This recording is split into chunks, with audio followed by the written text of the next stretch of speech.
Spring is in the air and muscle is on the menu. Check out these beauties. A bad boy 1969 Mustang Boss 429. A sweet custom 1970 Challenger RT. And a tough Hemi-powered 69 Charger 500. Mecum in Glendale, Arizona is revved and ready. I'm a winner to the day I die.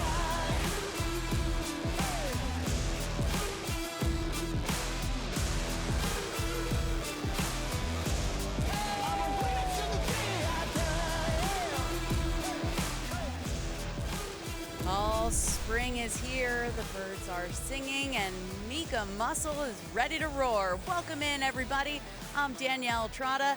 Mecum Muscle is on display on this Super Saturday, and over the course of the next 6 hours live here on ESPN+, you'll see a lot of modern exotics as well, like this Ferrari, McLarens, Maseratis, and more. In fact, I think Chris Jacobs is with one now. Oh yeah, Danielle, it's a super day for supercars, including this, the latest offering from Maserati. It's the MC20, the 20 designating 2020, the year of its debut. This is a 2022. It is powered by a 3-liter twin turbo, making 621 horsepower, backed up by a Tremec 8-speed dual clutch transmission.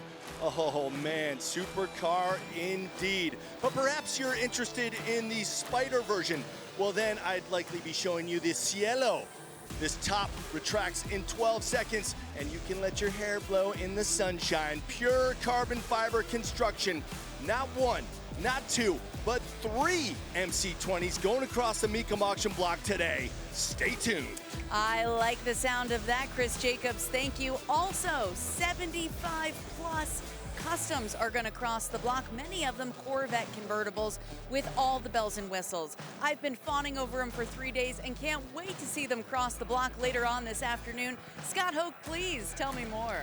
Well, in fact, Danielle Trotta, we have 5 Corvette customs ranging from 1958 to 1962 from the Keith Lloyd collection.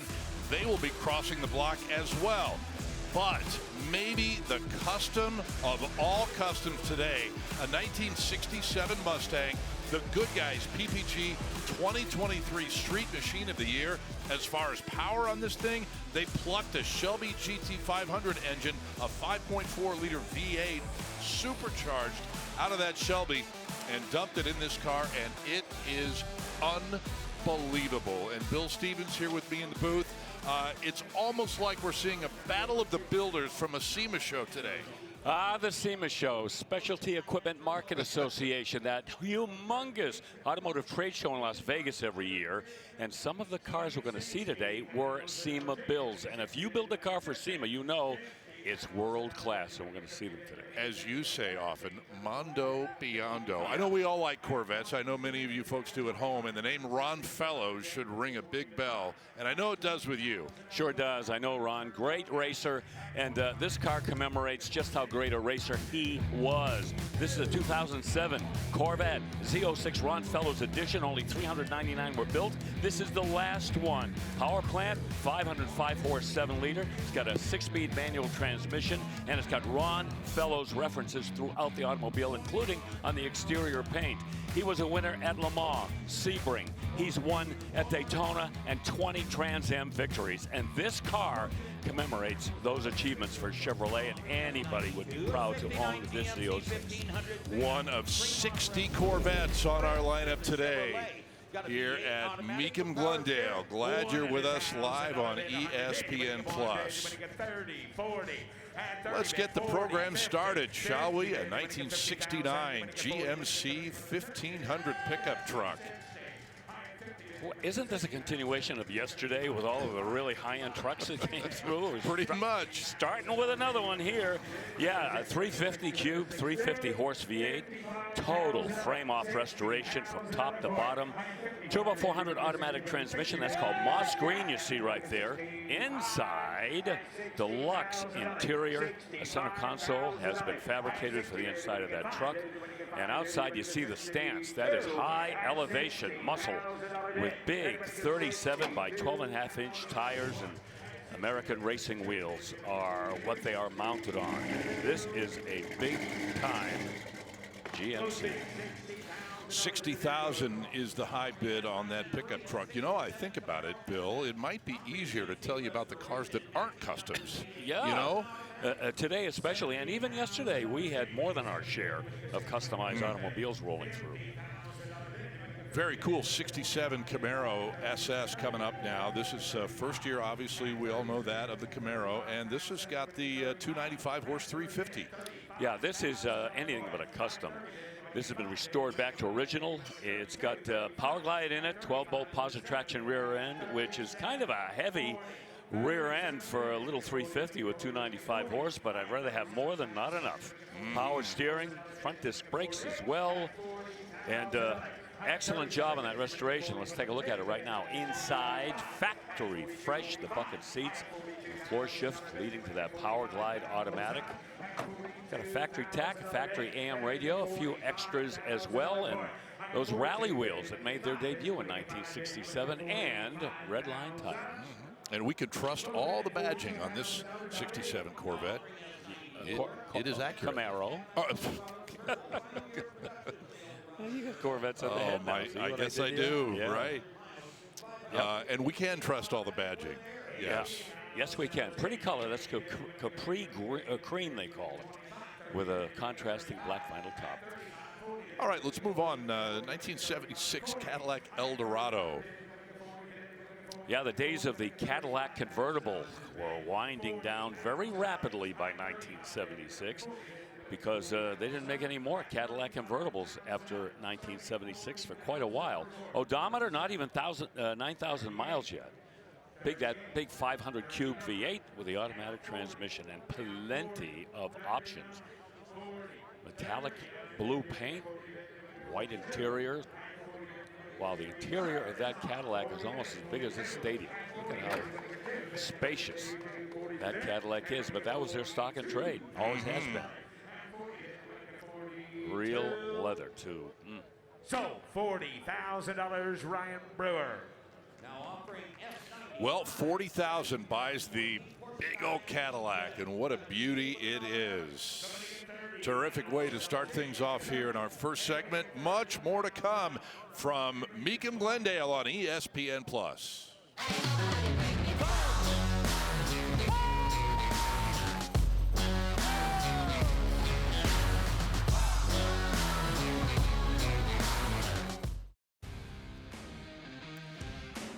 Well, we do have the traditional muscle car segment of our industry covered for you, and rather well today, in fact, including this 1969 Hemi Charger 500. Not many made, in fact, only 27 in 69 with a Hemi Charger 500 and the 4-speed manual transmission. That will be coming up a bit later on. Look at that crowd. Looks like a small crowd in this gigantic stadium, but it's really not. It's a terrific crowd on a Saturday afternoon here in the Valley of the Sun, and we get to check out a 2022 GT500 Heritage Edition Shelby, Bill. Oh, look out. Hold me back. What's better than a Brittany Blue Shelby Mustang with that 760 horsepower 5.2? Now, it's funny because the last ZR1 Corvette had 755 horsepower in 2019, and a lot was made about that, and along came the Shelby with 760, a little one-upmanship there. This is one of 225 of the Heritage Editions built to commemorate the 67 GT500. Final year for the current generation of the GT500. 7-speed dual clutch, automatic transmission. And the unforgettable Wimbledon white colored Shelby stripes from front to back. Odometer reads 36 Close bid at miles. $100,000 and a bid And goes the on. bill of sale is going to have to read more than 100,000, or there won't be one. Yeah. So it's going to go to bid goes on. And we will take a look at a 2016 Z06 Corvette coming up. There it is. Yeah, that 650 horse, 6.2 liter supercharged LT4 is Power Abundanza. Corvette Racing Yellow. as it rolls into the room. See the black accents as well throughout the car. It's had the ultimate performance package added to it. Carbon fiber hood, carbon fiber roof, hence that black color. This stickered for over $111,000. And let's see where the bidding goes, because right now we are at $70K. That performance package, I believe you could only get on the Z06 in 2016, Bill. That would run you about $8,000, I think. Yeah, this is a track car. This is a car that people would buy literally and take to the racetrack. The Corvette clubs, of course, they have those days all over the country. And if you got one of these cars, it's ready. It doesn't need a whole lot more to get you around that road course.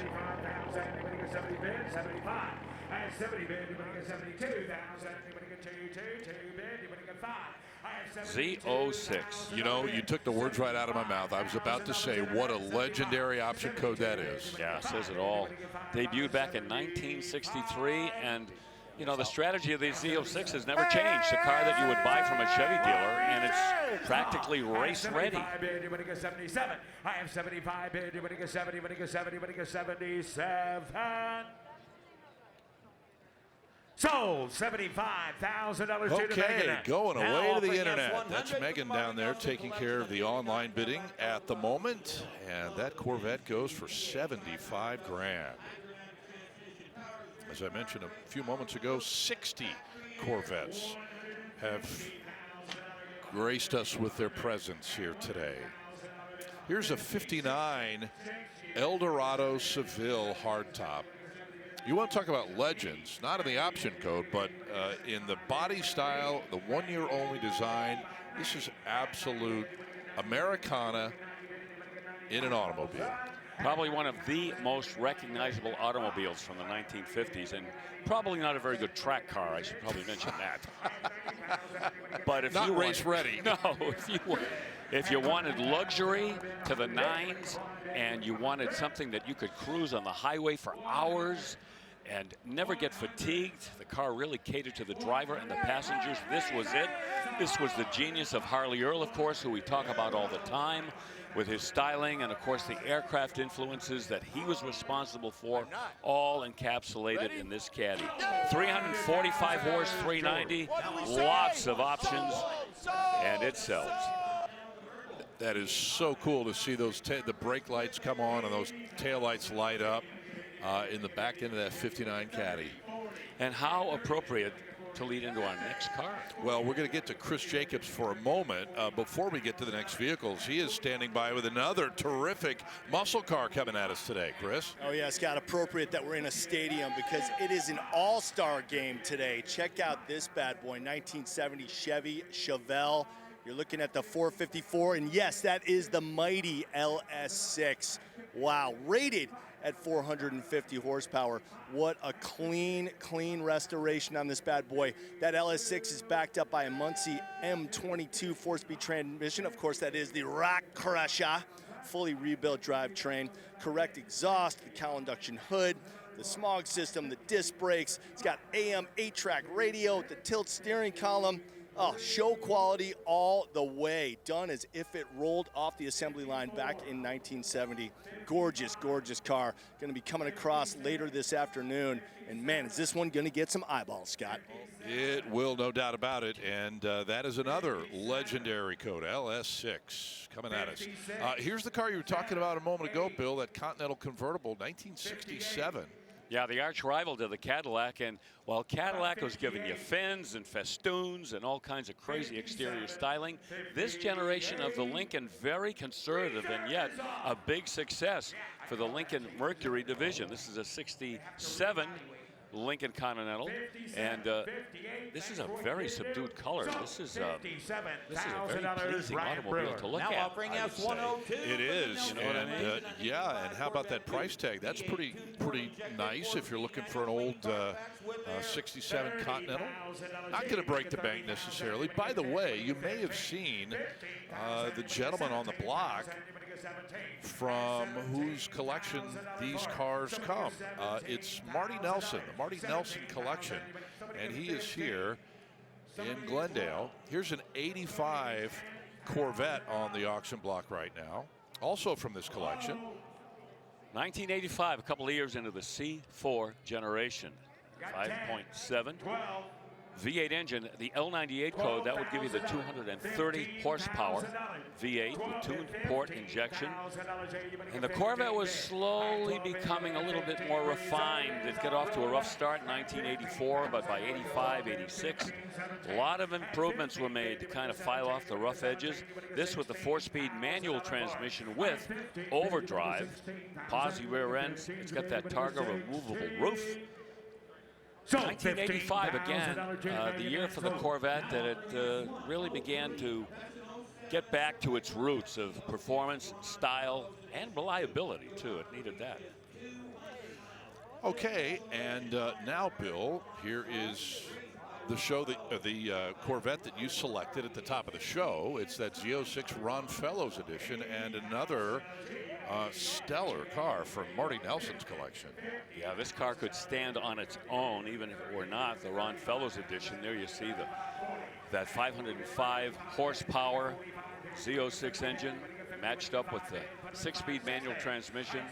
And you know, it's so appropriate for that powertrain to be associated with Ron Fellows, because it certainly does lend itself to road racing. And that's where he really earned his stripes. In fact, right now, he's teaching people how to be better high-performance drivers out at his school, Spring Mountain, just outside Las Vegas. Yes. Spent some time out there with him and Rick Malone, his chief instructor.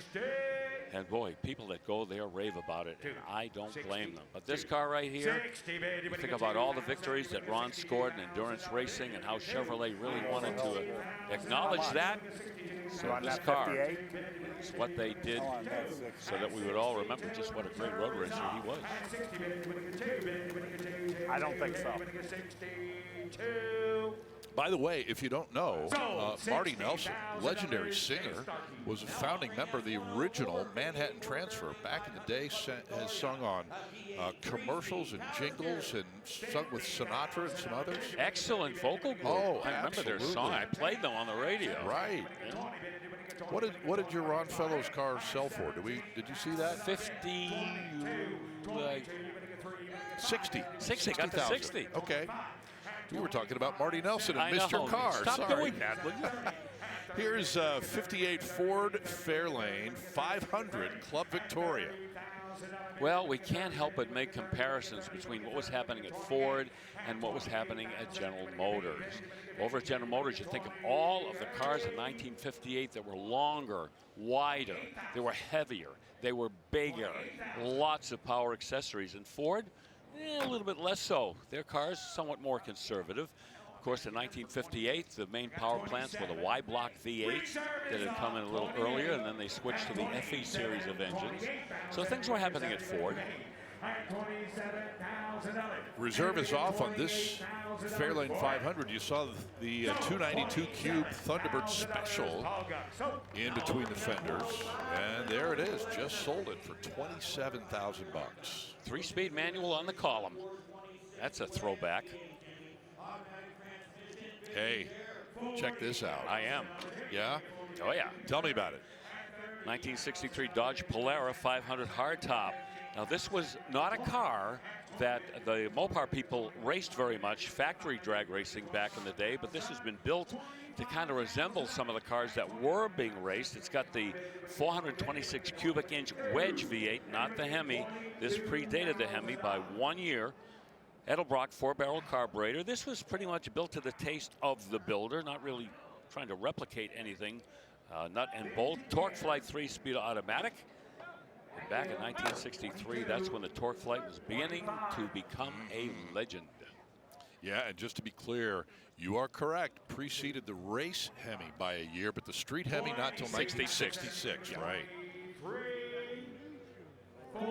There's Marty in the vest and the checkered shirt. Yeah, we're going to 25, 26. And the reserve comes off. 26. 25 grand. So $25,000, Ryan.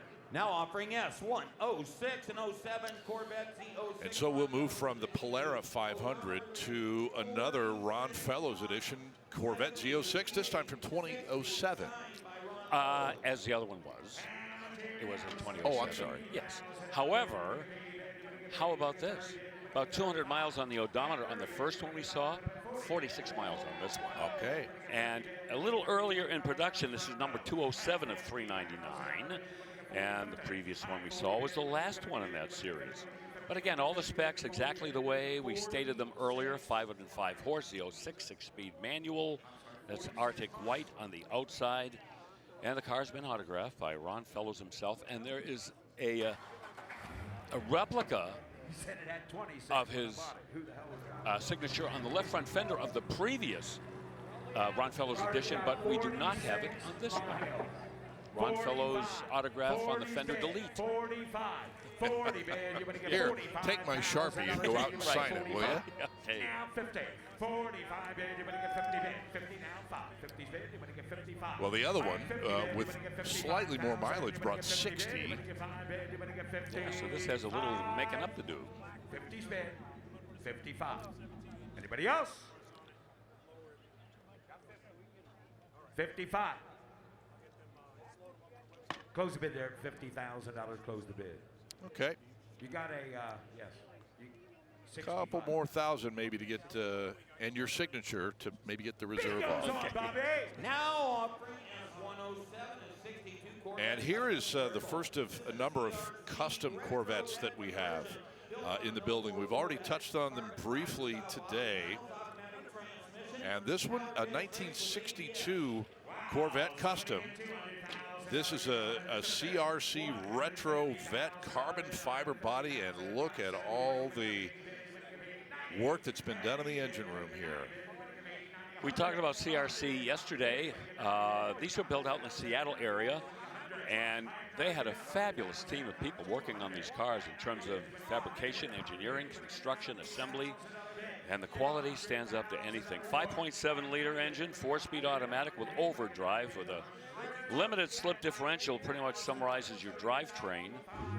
And a fantastic color scheme. That's atomic orange and white. The 62 is built on an 04 Corvette chassis. And the bidding in excess of 100 grand, not unexpected at all. Just an outstanding driving experience too. Although the body obviously is a classic style, the driving experience is equal to a modern day Corvette because of all the hardware that it's built upon. Interesting little, and this is being really nitpicky, but I like it. It's interesting that it's a 62-ish car, but in 62 you didn't have the painted coves in the Corvette. Right. But here it works. I love it. Oh yeah, it looks great. And when you drive one of these cars, you will turn heads because people will think is that a 62? Wait, it's wider. Oh, sir, what is that? Yes, meantime, they crash into whatever it is they're heading for. Pay attention. We'll be back with more in a moment.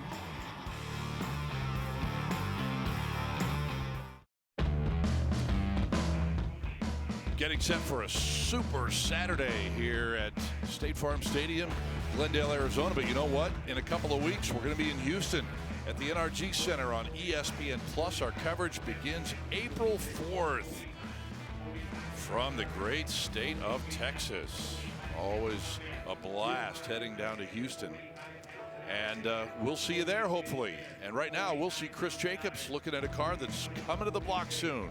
Oh yeah, Scott still hanging out on the black carpet with yet another showstopper. This is a 1962 Bel Air bubble top with the 409 under the hood. That's topped off with dual quad carburetors, and that is the big boy 409, putting out 409 horsepower as well, backed up by a 4-speed manual transmission.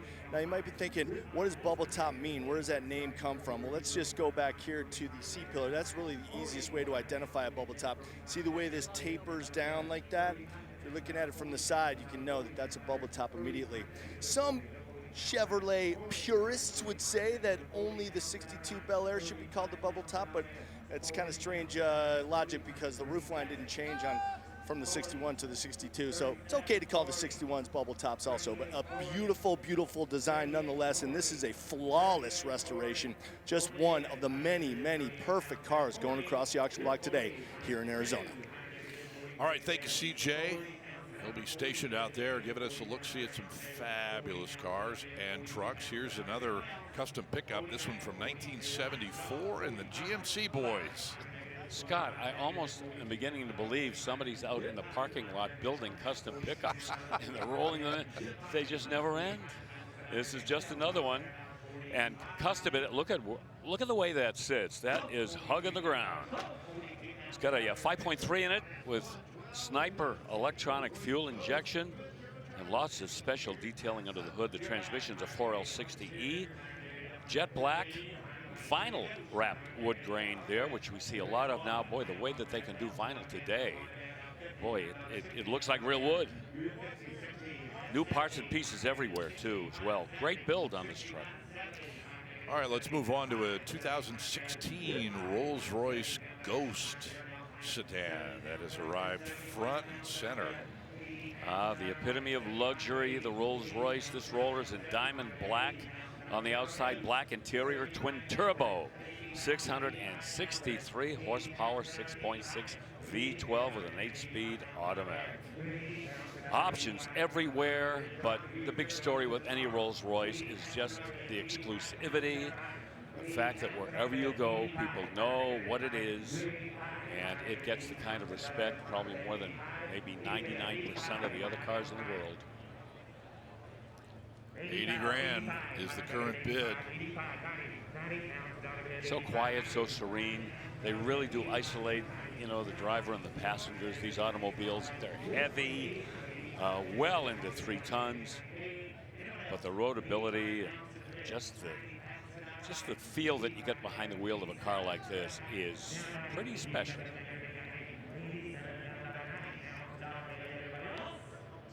Nick, we got signing with the nip for 87,000. It's almost like a luxury tank.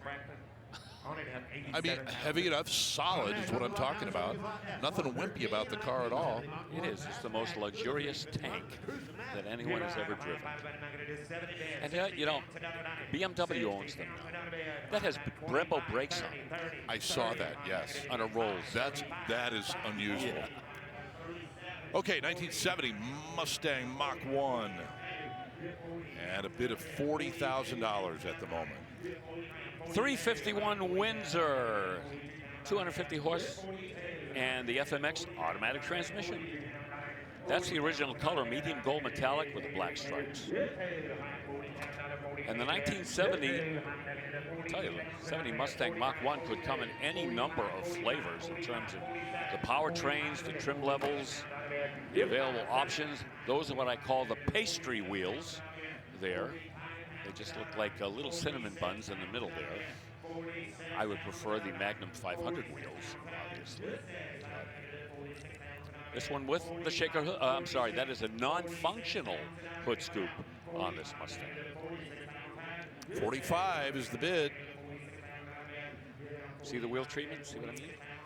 Let's go. Anybody else? Yes. 45, Little 46, puff pastry it down, down, in the middle of it. A little bit. 46,000. You're just humoring me, I can tell. The close bid, 45 pounds, and it goes on at 45. All right, the high bid there, $45,000. And we'll check out a 57 Bel Air convertible. And kind of like we did yesterday, you see one that appears to be stock. Well, you got to do a double take to make sure there's not some hocus pocus going on anywhere on the car. And not much of that on this one, Scott, but Right. You're absolutely right. And you know, the market on these 57 Chevrolets is so flexible. You know, one of the theories I have about the collector car market is it's not a solid, it's a liquid. And on these 57 Chevys, we see the prices all over the place based on the powertrain, the condition, what modifications have been made to them. Some are full tilt customs. This one, pretty original. V8 engine, the 283 with a power glide, that's Matador red. This one with air conditioning, power steering and brakes, and that top, that's power 2. Continental spare tire hanging off that rear bumper. So this is one it's not going to be well into six figures. It's not the fuel-injected car, obviously, which would make a big difference. But it's not far off. I mean, we're in the 70s and the reserve is off. Yeah, high five figures. That's what I would say. 77,000 on a bid. 75, 77, 80, $80,000 on it. $80,000 down, 77 pounds, 80,000. How often do you get a phone call or a text or an email from somebody and they say, hey, I've got a 57 Bel Air or a 68 Corvette. What's it worth? All the time. Right, and you ask so many questions. Yeah. So many different variables. Actually, I've got a little side hustle. I do appraisals, you know. I know you do. Okay, yeah, Yes. just needed to throw that in. Yeah. $77,000 actually buys that Bel Air. Here is another piece of traditional heavy-duty American muscle, 1970. That's the big year, and this is a Roadrunner up on the auction block with a 383 under the hood. No harm there. No, 383, that was the base engine, 4-speed transmission as well. And Roadrunner convertibles, they didn't come along until 1969 and 1968, only the fixed roof Roadrunner. And this body style, you know, I consider this to be like the equivalent of the 69 Z28. They could have stayed with this body style longer, but remember in 71 they went to the Coke bottle configuration is what it's called. But that is such an attractive body style on that 70 Roadrunner. I'm with you all the way. Yeah. And the color combination, and too. the color, yeah. The red with the white. Can't beat that. Air grabber hood, heavy-duty suspension, power, brakes, and steering. Pistol grip. Yeah.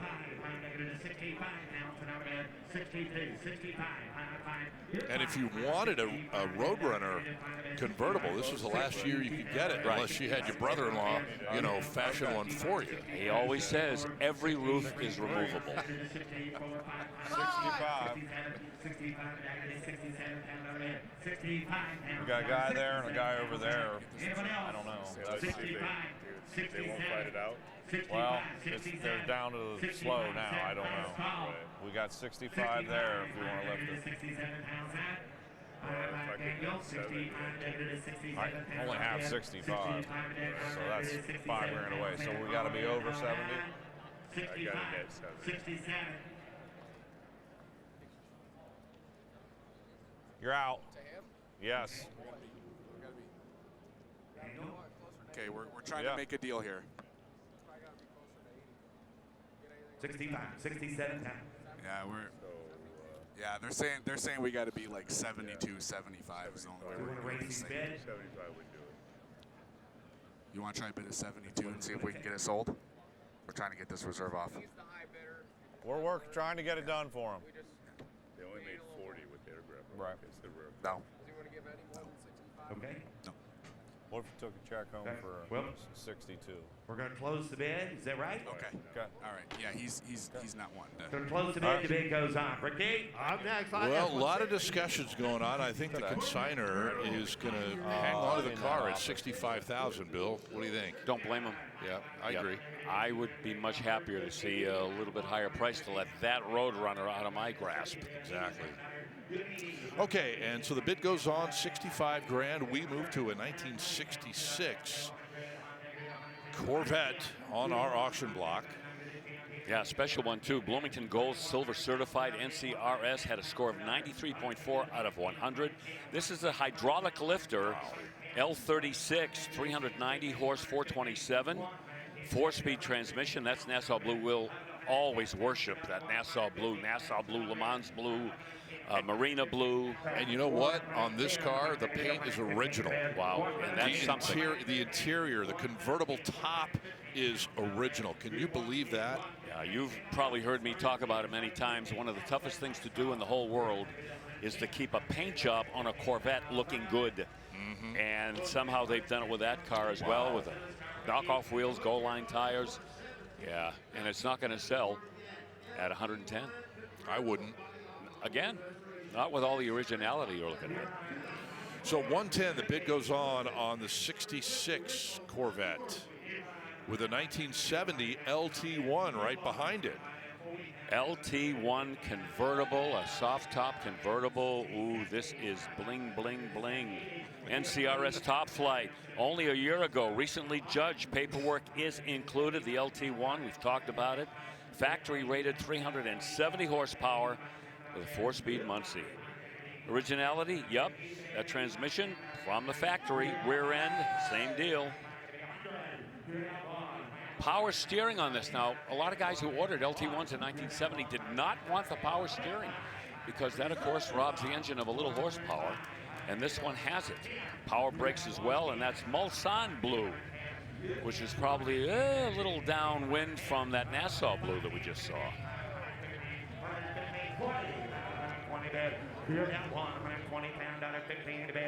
Not really mass-produced car as well. 1,287 LT1s produced, and only around 500 are thought to be convertibles. You won't see many of these. Look at the bidding. Oh, for all this. the reasons you mentioned. Yeah. Over 120,000, or at 120,000. Yep. LT1 horsepower went into a deep decline, following the year down to 330, and then went down from there. 255. So this is the one. Oh, that is very, very cool. 120,000. That's our top seller of the day today. And when we come back, those custom Corvettes from the Keith Lloyd collection that we told you about at the beginning of the show, they'll be coming to the block. Welcome back to Glendale, and look at this, Bill. 55 Bel Air Custom supercharged 6-liter power plant, just galloped for 110, man. Yeah, a classic shoebox Chevy convertible, but you have no idea what you're looking at here. This has got a Paul Newman frame, Corvette Grand Sport suspension, supercharged and injected LS2 with a 4L60E. Oh my God, so much has gone into that car and well sold. Here's another one from 1955, Art Morrison frame. Same power plant, 550 horse LS2. Wowzers, Yeah, this is at 115. Magnuson supercharger, a great addition because you can keep that flat hood. Everything is tucked underneath there with that 4L60E automatic. 4-wheel disc brakes all the way around. Sensational wheel treatment on that. Look at those wheels. Those are beautifully polished. 5-spoke wheels with white wall tires. I talked to Keith's wife Lori, and she said, guys, that her husband bought this car from the John Madden in the 1970s for only $750. Wow. That is pretty cool. God, why not me? God, just once, please. Oh, boy. That is Lori Lloyd and her husband, the late Keith Lloyd. His collection is now on the block. We told you about the Corvettes, and they did include a couple of other cars as well, clearly. And now, the first of the group of 5 Corvettes, this one from 1958. Classic Reflections Coachworks, again, hitting a home run with this. Replicating a 58 Corvette. However, everything underneath is modern era, 2013 C6 chassis. And this is one of only 2 that were produced with a 7-liter engine, too, with 505 horse. That'd be that LS7. You find those in a Z06, 6-speed manual transmission. And on it goes. Color, regal turquoise, Snowcrest white coves. That interior, that was stitched in 2022, so it's pretty fresh. Leather, suede. The guys at Speed Sports out of Mesa, they handled the fabrication of the exhaust system on this, custom Curtis wheels. And at the 2023 Prescott Corvette Rally, it won the Mayor's Award. Bill, can you notice a lot of the carbon fiber work that is done, the attention to detail, the high level of craftsmanship here? Yeah, Danielle, I think I mentioned I was out at their factory some years ago and watched them actually fabricate all of those carbon fiber pieces. And it's not easy to work in that medium and to get it to look like this right here. You've got to have, you know, a lot of experience with that material to make it work, and they did. Yeah, if you saw this, where it's not 152.5. I've never seen someone emotional like this. Yes. 152.5. That's been 155 pounds of overhead. 155. The husband's holding her hand like it's crazy. The TV's been Okay, staring reserve at is him, off here. So you'll probably, if you catch a replay later, you'll see him. I forgot his name. I can't see his bidder's badge. I see his number. I'll look it up. So far, we're good. Last call. Let's go, guys. Get the hammer up. Come on. Okay. All right, we got here it. we go. And they maintained the trunk irons and the ripple hood. Yep. They did, 152.5. Yes. Did. Okay, next up is a red one. 1962. Yeah, we can go right down the line on this. A lot of what we saw in that previous one has been done to this one, except for the power plant. It's an LS1 in this CRC 62 Corvette conversion. Automatic transmission, red/white exterior, red and black leather inside with suede accents done by the guys at Luxor. You know what, Bill? 20 years ago, you bring these 5 Corvettes into a big room like this with a bunch of Corvette people, the traditionalists would hit the door. They would get up and walk away almost, right? You know, it's true. And yet these cars have gained somewhat of an acceptable reputation now, and I'll tell you why, because of the build quality of these cars. They are as professionally assembled and finished as anything you'll find out there. I can't say enough about them. And a lot of the reasons why these cars were successful is people wanted the design of the older Corvette, right, but couldn't want to deal with the maintenance I don't think so. and all that stuff. On this one. They wanted the creature comforts and the reliability. Lori was telling me, guys, that her husband, Keith Lloyd, all of these part of his personal collection, he would drive them all. He loved to drive the cars. He took care of the cars. They are meticulous. And he was a jewelry designer by trade. And I think you see that in a lot of his work, a lot of chrome, a lot of bling. Sure. Good point. And these older Corvettes, too, do you really want to drive them every day and put miles on them? Right. Whereas one of these cars, you're not concerned. Sure. This one gavels for 87, and here's the thought, and in all seriousness, one day in 10 or 20 years, who knows, might the guys at Bloomington Gold say, you know what, we're going to have a custom division. We're going to judge the customs. And you know what? The Corvette purists would head for the door. Right. Here is another 1962, and we're going to open the bidding here at $100,000. Again, LS Power. Yeah, a little different power plant, Scott, from the previous two. This with a 6.2 LS3 in it. And this one has a 213 C6 chassis like the previous one. Tasco turquoise with white coves. And look at how that interior speaks to the paint. That turquoise and black motif. Curtis wheels, custom center caps, and Corvette flags. That's just kind of like their own interpretation of a classic Corvette hubcap. 5 is bid 160. So cool. Yeah, 160? really. And you know, features that make this car so drivable. Heated seats, power windows and seats. All right, maybe all in your ear, they just had the seat on the side. His hammer was going up. The reserve is off $160,000. Wow. By someone else. 170, Lori told me that her husband designed these wheels to look like hubcaps, and if you look closely in the center, they say modern legend, because he thought that encompassed the old of the convertible and the modern day updates that he put on. A very talented man to come up with that concept. Yeah. He's got 180, There's 185. no action on these cars. Just 185 one time, see what he does. All he can do is bump us. the only phone guy. You got to go 185. Come on, guys. You already got it, sir. 185. Come on. One more. Yeah, we'll take it. 185 he bid. My goodness, the 190, attention and the 200. respect He bid and the 195. love that the bidders are showing to these cars, Bill, is fantastic. And Scott, I'm 200. pondering why this 200. one is bidding so much higher than the other ones, and the only thing I can come up with is the color. I had the same thought. What's driving it to 200 grand now? One more time. Give me 205. Come on, get that hammer Give me up. 205. Give me 205. 205. One time. Sweaty Hey, fitting hey, for you hey. today. 205. Getting emotional. Listen to this.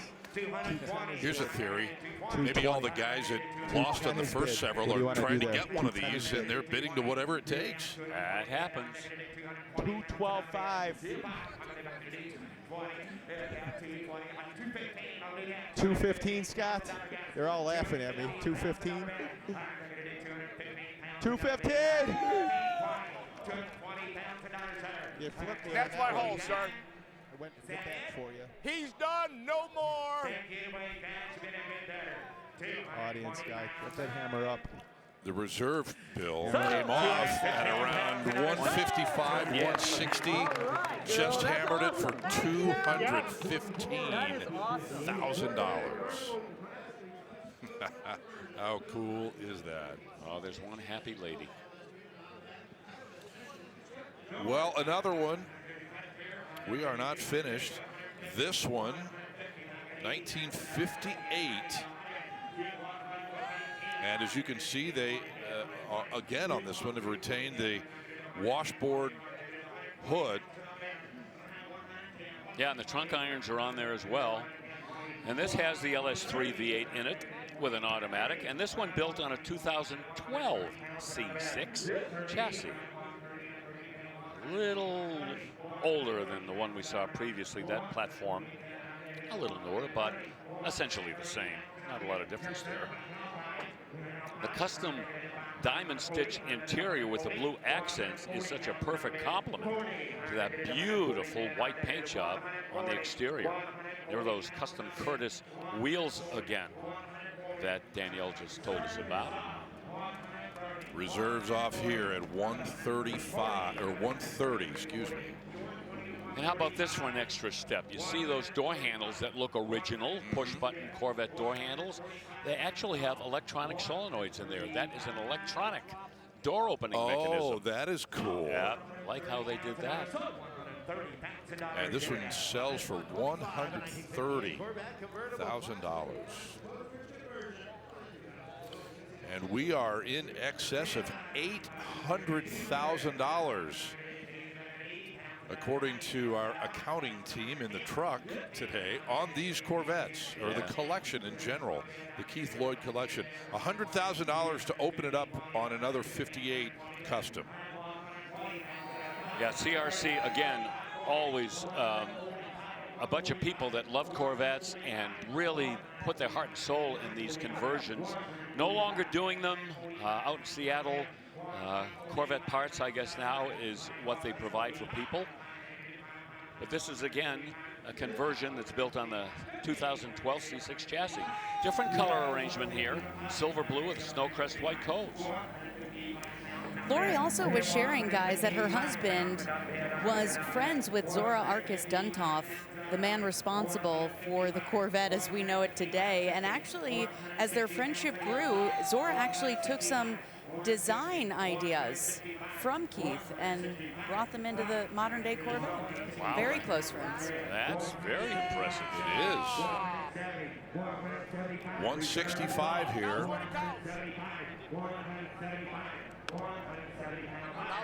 Oh, big high five from Frank Mecum there. Everybody's happy and smiling for sure. Yeah, and the price on this is going up the ladder. You know what we got to do. This one has a head-up display. Oh, really? How about that? Oh, that's cool. It is. Don't lose it now. And satellite radio capability. Just give me two and get it done. I mean, when you're sitting in that, Give me two. you have no concept whatsoever that it's a 1958 Corvette on the outside. We are once again knocking on the door. There it is. The door is wide open now at 200 grand. And with that bid, the reserve coming off, we're in excess of $1 million on this collection. Wow, that is really, really cool. Well, you know, if someone says, boy, that collection looks like $1 million, bingo. They are not exaggerating. I think you just said it.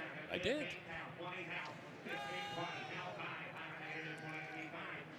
Here is the final vehicle in this Keith Lloyd collection. And after so many amazing Corvettes, how about an amazing Challenger SRT Hellcat from 2016? Talk about shifting gears, huh? Wow. Second year for the Hellcat, 2016 B5 blue, the color we love.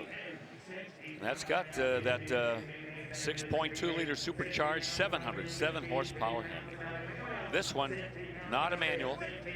It's coming through with the automatic torque flight transmission. Interesting here, Bill. We don't often see that wheel and tire package on one of these. The raised white letters, the red lines, and some visual bling on this one, huh? They should all have those wheels. I love it. Oh, so perfect. That is so cool. All right, there she is. Lori Lloyd bringing her husband Keith's collection to Mecum, and what an emotional day it has been. Congrats.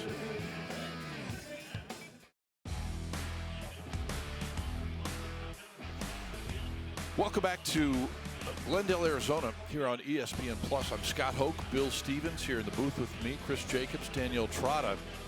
And look at this, Bill, 1957 Corvette. Yeah. And I'm looking really closely to find out what's going on with this car. It says custom. Tell me about it. Well, after all those CRC cars, that one looks wrong.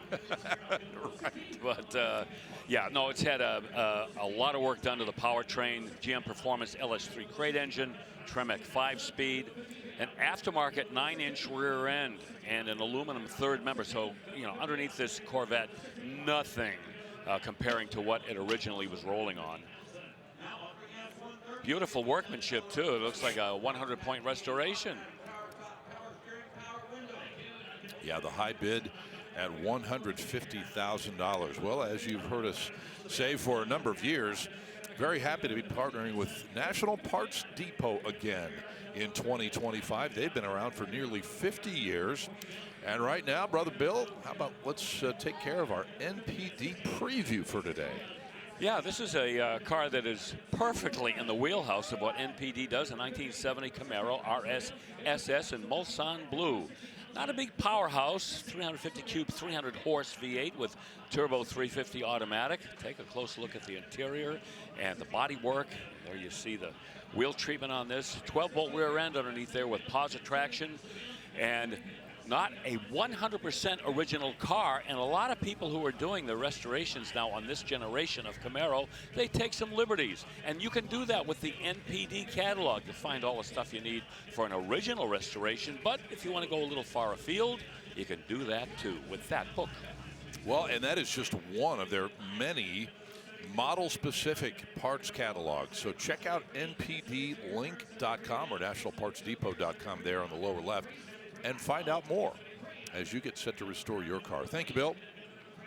57 Bel Air on the block and a $72,000 bid at the moment. Power packed V8, that's the 283 with a 4-barrel and dual exhaust. Power Glide automatic, Matador red.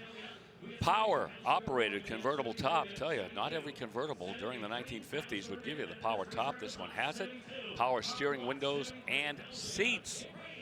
And the ever-popular Wonder Bar radio. Push the little bar on the radio, and the needle goes across until it finds a signal, and boom, there you go. Reserve off now, 73 grand. Well, you need more extras? Okay. It's got the tissue dispenser. Okay. Oh. That was a factory option. Sure was. Back then. Dual antennas. Only one of them actually is hooked up to the radio. The others for appearance. You mean they were fake? Well, one of them was. Yeah. Don't sound so disappointed. $74,000 buys that Bel Air. Now to a 1976 Bronco. And right away, you know that there is a lot of craftsmanship involved with this one. A lot of craftsmanship, a lot of muscle. That's a Ford Racing V8 there. Holly, Sniper, fuel injection unit. My best guess, 500 horse maybe. Automatic transmission. And you know what? It's good you don't have to shift that truck, because when you hit the throttle, you need both hands on the steering wheel. No doubt. Yeah. Roll cage, like to see that. And you got that big bull bar on the front with the off-road lights mounted on top.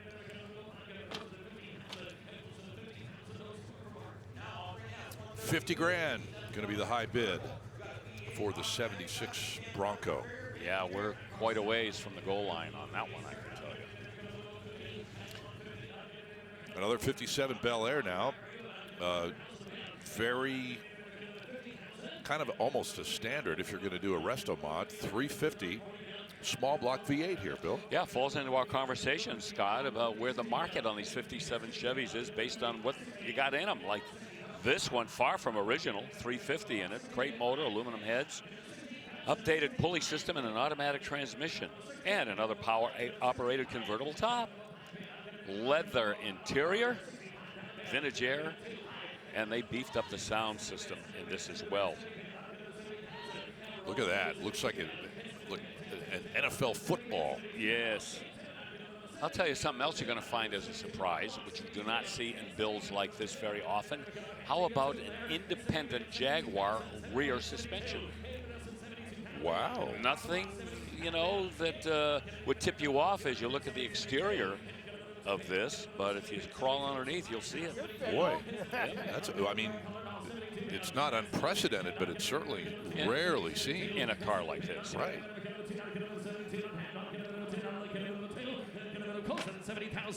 Okay, 70,000. That'll end up being the high bid for that Bel Air. 1964 custom treatment on a Chevelle wagon now. Another custom, another high-end custom, a money build. And there's a shop out in Vicksburg, Michigan, the Dutch boys, and they are responsible for this build on this 64 Chevelle wagon. This one's selling at no reserve, by the way.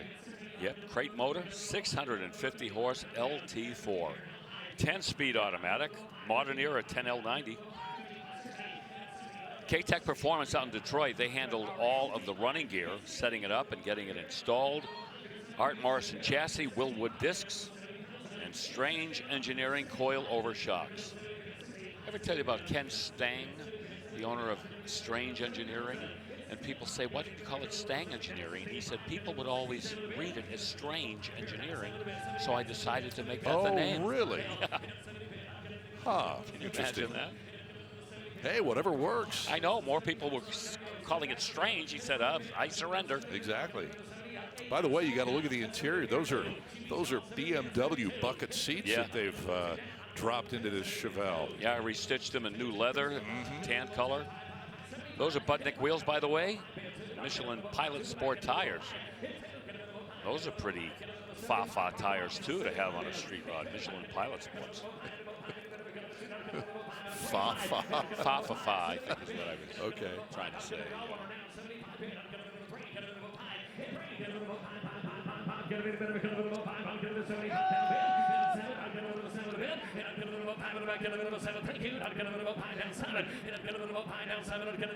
$75,000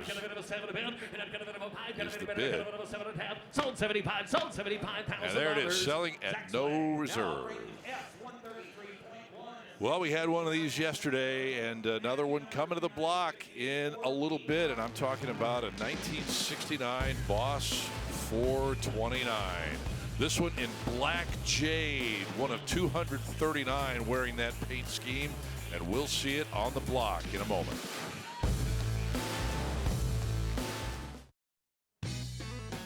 Oh, an absolutely gorgeous day here in the Valley of the Sun, Glendale, Arizona. No place I'd rather be, and we appreciate you joining us here for our coverage on ESPN+.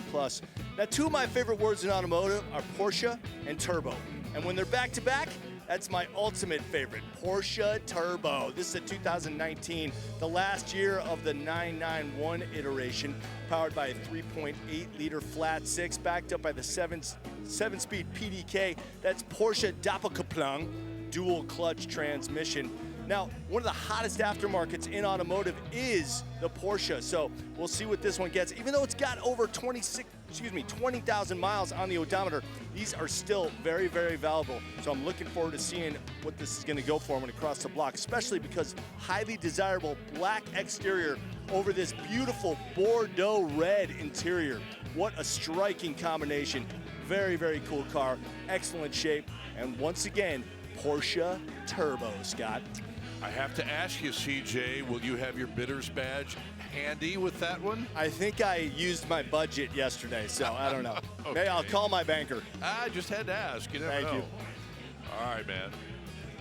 Yeah, that's coming up. It's about 100 yards or so away from where we are at the other end of State Farm Stadium. As we take a look at the first car in this segment, and a beauty it is. A 1969 Camaro Rally Sport Super Sport Combo. You know, all of those CRC cars that we saw, pretty standard recipe for them. You know, the classic body and the later model Corvette platform. They did that to this Camaro. This is a 69 RSSS with a C6 chassis, wearing that 69 Camaro body. A lot of work went into that. It's got a LSV8 with a 6-speed manual transmission, but the story is what they did to build this car and the fit and finish of it as well. Excellent job all the way around. And a high bid, a rather a sold bid of $77,000. And a very similar color scheme on the car right behind it, which happens to be a 2008 Callaway Corvette. Oh boy, the name Callaway, when you associate it with a Corvette, you are talking about real high performance. This one, number 8 of only 16 that were produced, called the C16, supercharged 6.2, automatic transmission, and a car that pretty much reflects all of the great Callaway Corvettes from the past, beginning back in the mid-1980s and all the way through when Reeves Callaway was taking production Corvettes and turning them into real animals like this monster.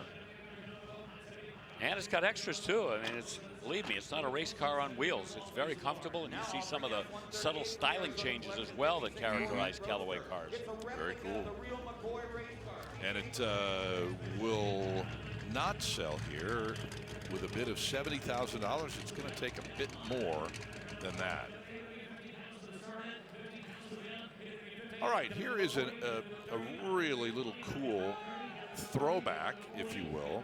This is a 1956 Corvette, and it's a replica of the real McCoy, which is a very well-known car that kind of saved and rescued Corvette back in the day.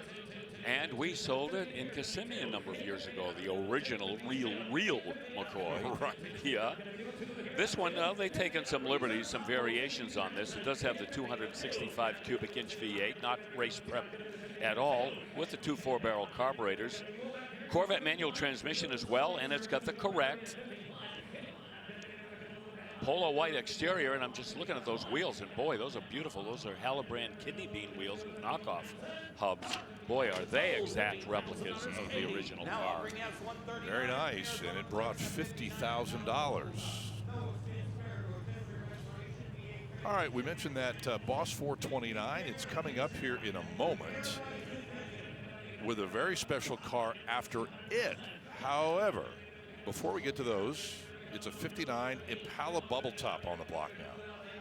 Yeah, Chris showed us that 1962 bubble top earlier and mentioned how there was kind of a debate as to when the bubble top debuted and whether only the 61 or the 62. Well, there's a 59 bubble top, so that expands the debate. Look at the finish work on this car. 502 cubic inch GM crate motor with 502 horse. About 2,000 man hours were invested in this build. Rotisserie restoration. All the underneath of the car is all detailed, no expense spared anywhere. Manual transmission, and a lot of the parts and the pieces, including the chrome, the stainless, the trim, has either been replaced or replated, and it shows. tubular control arms, front and rear. Great ride, great handling, air ride suspension with Fox shock absorbers, and we're seeing those more frequently these days. I think we bought it. For 110. No. I hit it. What's it take? What's it take? I got 115. Not cash. I won't do that. Okay, I understand. Just tell me what it takes. No. 135, yes. All right, take it.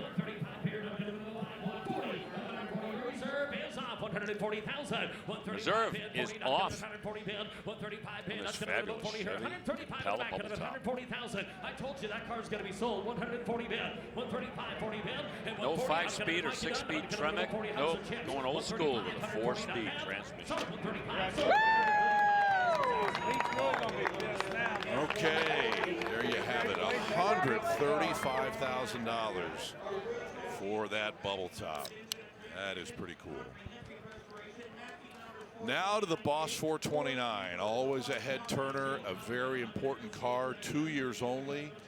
We've documented the fact that many times, the fact that they had to basically shoehorn that engine in with help from the guys at CarCraft. Because it's just so big. It wasn't a plug and play, man. They had to re-engineer the front suspension. The shock towers were in the way. That's a broad-shouldered engine, too. Those cylinder heads are massive. So, yeah, they had to go to CarCraft to do it. Let's enjoy this car. The interior is all beautifully restored as well. The exterior sheet metal is just as righteous as you can get. Black jade. We talk about that color being one of our favorites. And here we go.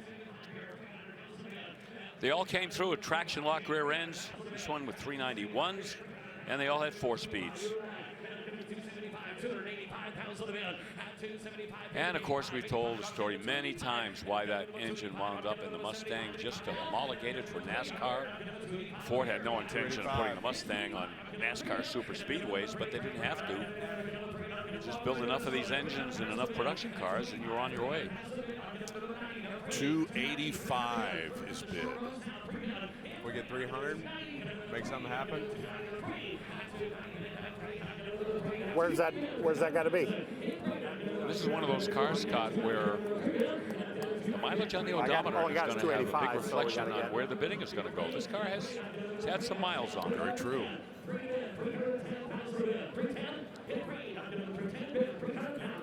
No.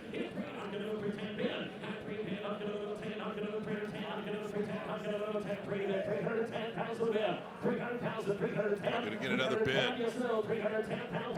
What's that magic number? Yeah, I would say the consignor is getting a little soft on the bidding. I would expect maybe. We're getting close. Well, 300,000. Yeah. Over 300,000. We'll tell you that for right now. The bid goes on. Okay, moving on. Now, this is a very, very interesting vehicle. It's off the block, and you may recall having seen one of these back in 2022. We were in Kissimmee, and one of these National Parks tour buses, in fact, in 1936, white Glacier National Parks tour bus, absolutely rocked our world when it sold for $1.3 million. Oh, we remember that. Part of the Gary Runyon collection. The pre-auction estimate was in the $250,000 to $500,000 neighborhood, and it just went to the moon. This is a 1937 white 706 from the Glacier National Park tour bus fleet. And the bidding already at $200,000. Can lightning strike twice? And I remember that day, Scott. We were stunned. We're watching the tote board, and it keeps going up, going up. And who knew? Right. If you're interested, you can find that. That video is still on YouTube. Yep. From our telecast back in the day. $275. And by the way, Glacier National Park, this is amazing. They still have a fleet of 33 of these vintage buses And they still take folks on tours to this day, and they are incredibly popular at Glacier National Park. My goodness. Well, White was a company that not only built buses, but they built big rigs. They built diesel tractors. Back in my truck driving days, I drove one or two of them. Right. White Freightliner. White Freightliner. Same deal? Yeah, same deal. And White, of course, eventually merged, and that nameplate went away. But no, they built buses like this. This one has a 318 cube flathead inline 6 with a 4-speed manual transmission, and I'm trying to see if Ralph Cramblin signed the dashboard. One of these days, Alice, to the moon. Yeah, and you saw the roof on this. It's actually a bungee cord type of connection. You can pull it back, and on a beautiful day, you get an incredible view. Yeah, bus with a sunroof. Can't beat that. 375 is the bid. They ran these, I don't know how many of these they made total, but part of Yellowstone, Glacier, the National Park Service, and in this case, the high bid at $375,000. That is a pretty cool piece of American history. Oh, the wheels on the bus go round and round.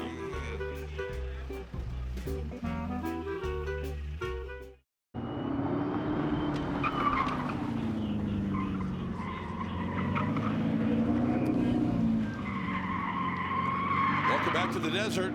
That's the Dodge Thrill Ride, using one of the cars from the Radford Racing School. That's just down the road in Chandler, Arizona. We love to drop in there and get behind the wheel of some of their Dodge Power machines. And the Dodge Thrill Ride up in operation here, as usual, in Glendale, Arizona. Chris Jacobs, I know you're a regular at Radford, and right now you're over in the Dodge booth. Tell us what's going on there. Yeah, man, I'm in the Dodge booth, which is right next to the Radford booth, and I'm with someone you may recognize, my brother, my old friend, Mr. Chip Foose. How you doing, man? I'm doing great. I just came out here because I heard Chris Jacobs was here. The rumors are true. Hey, so how is Mecum going for you so far? Not your first Mecum. How is this one in Arizona going? Well, all the Mecums I've been to have been a great time, and of course there was a couple cars here that I was involved with. A Foose Camaro went by yesterday, and then also today. I didn't even know it was going to be here, but I came in, and when I was at Boyd's, we built a 62 bubble top, black with a red interior, and it had a set of wheels that I had designed. That was one of the first cars we put those wheels on, and it just went over the auction block here just a little bit ago, and yeah, it was pretty cool to see it here. Unbelievable, like seeing an old friend as it rolls by. Exactly. If I had brought my big wallet, I might have bought it. You know, you're always famous for doing that, kind of acquiring cars that have been in your collection at one time. They come and they go, but really as car collectors, we just kind of hold on to them for the future generations, right? Well, that means I have to give them away sometime for the future generations. Pass them along. Yeah, I've got a lot of cars that I absolutely love, but I do need to maybe pass them along. All right, last question for you. What's in the shop right now at Foose Design? Right now we're doing a 57 Continental. We've got a 62 Corvette, a 56 Chevy Post, doing a 62 Corvette, and one of the coolest projects that I believe I'll ever be involved with is a Duesenberg J model that we're just pulling the body off. We're going to design and build a one-off body for it, and I'm excited about that project. And you've been working on that project for a long, long time, because I know way, way, way back you had that Duesenberg engine sitting in your shop. Well, that's a different project. That's the motor. I still have that motor, but this is a complete car that we bought. And this car was being restored back in the 70s, and the chassis was finished waiting for the paint to be done on the body, and the paint shop burned. So they built a reproduction body on this car, put it on that chassis. That's what we've bought. We've pulled that body off. We're designing and building a new body now. Wow, unbelievable. Always cool to see what comes out of Chip's shop, Foose Design in Huntington Beach, California. Great to have you here with us in Glendale, man. Always great to see you. Good to be here. Thanks, brother. Scott, back to you. Hey, you know, CJ, that Duesenberg, Foose body Duesenberg, that is going to be an amazing thing to see, Bill. I can't wait to see it, too. That's the way they used to build the Duesenbergs. You get the chassis and then have a custom body built, so kind of following those footsteps. Right. That is cool. Okay, 69 Mach 1 got to $100,000, but that's where we're going to have to leave it. Yeah, another custom car there, Scott, that almost gave us another six-figure sale, and that'll go to the bid goes on. In the meantime, 1970 Challenger on the block. It is in the Chrysler registry. It has a Hemi. Yeah, and not a lot of modifications. This one has been brought back to close to almost exacting original condition with so many new parts. And a lot of them NOS, new old stock. Try to maintain that originality. Some upgraded aftermarket parts and pieces went in, but that's okay because they really have maintained the flavor and the vibe of an original 70 Challenger with a Hemi 4-speed.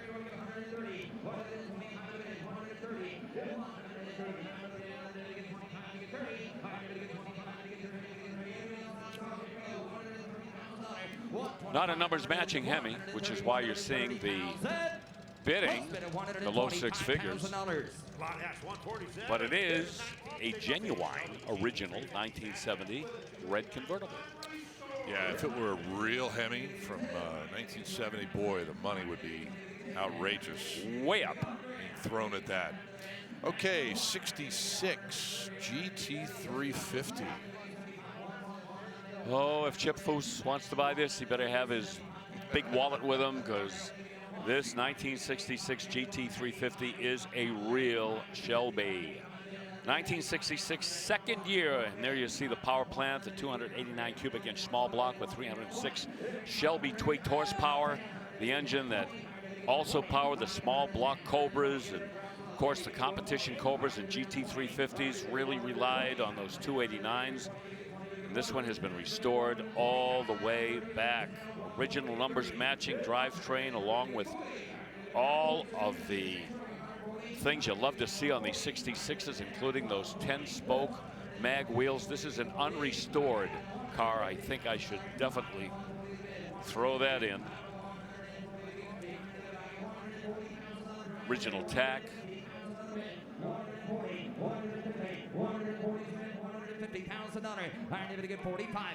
Yeah, they were refining the GT350 by 1966 and 65. It really was a raw car. I never owned one, but I drove one, and it really was a race car for the street. It was loud. You get exhaust fumes in there. But back in the day, that's what Shelby enthusiasts wanted. They wanted that experience. 66, they changed things around a little bit. The car was a little bit more user-friendly, but still, remember, this is the car that won the SCCAB Production Championship 3 years in a row. Hang on to her than trade dollars on her, you know. But, you know, that's not you guys' fault. I'm the one that paid that money, so. But like I said, I tried to get it where we needed to be. I didn't want you to be spinning your wheels. Right. So. Bill, we see these from time to time from 65 and 66. What are the differences between these 2 years? The refinement and how they kind of transitioned away from a car that was literally a race car in the street to a car that you could actually drive every day if you wanted to. Just a little bit easier to live with. Okay. Tissue dispenser? Yeah. Well, you know what? When all of the fumes were leaking into it in 1965, you'd get watery eyes. Yeah, the VIN is SFM6 S348. Shelby, Ford, Mustang, 6 for 1966, S for street, and 348, that's the production sequence. All right, well, a lot of work went into that one, but only a high bid of a 157.5, and I think they're going to leave it there. Although the consignor, yeah, he and Frank are going to leave it there.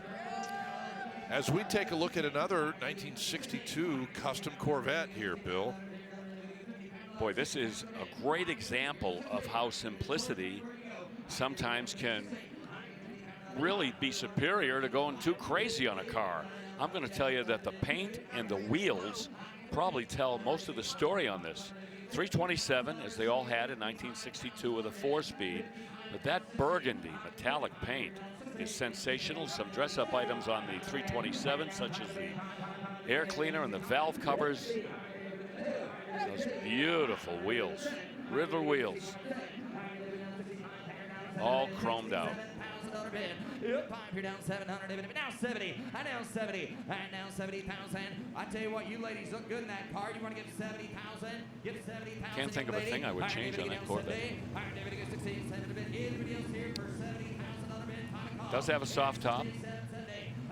And those are leather seats in there, which were not available in the 62 Corvette. Leather came in the following year. I can think of one thing. You change the name on the title and put it to your name. Oh, I love that idea. $67,000 big goes on. We are not That's far a away. nice Corvette. Oh, man, huh? Pretty cool. Okay, 67 GT500 now, or is it? Grasshopper, so close. It's a look-alike GT 500, but it isn't. They call this Little Red. It's a mysterious GT 500 tribute car used as a Shelby company car. So how about that? They could have gotten a real one if they wanted to, but instead they built this one. Got a Coyote in it, a Gen 2 V8, that 5-liter engine that we love so much. Boy, what a powerhouse that is. Cold air intake as well, and some other upgrades such as a MagnaFlow exhaust, and Tremec 5-speed. Curry branded rear end, got 383 gears. Power rack and steering, and Willwood 4-wheel disc brakes. Hardly any of the above you would find in a classic GT500. However, you would see those 10-spoke Shelby mags on a classic original Shelby Mustang. And the high bid on this one at $110,000. Chris Jacobs, what's happening in your world right now? Scott, what's happening is the custom cars are continuing to cross the block. Look at this 66 El Camino Custom. Unbelievable LS1 under the hood. And look at that engine treatment. Man, is this car beautifully done. Great color on the outside, great color on the inside. Got this nice gunmetal trim. Man, stick around because you're going to want to see when this bad boy goes across the block. Custom Car Show, yes indeed. We got it here for you from Glendale, Arizona, right here on ESPN+.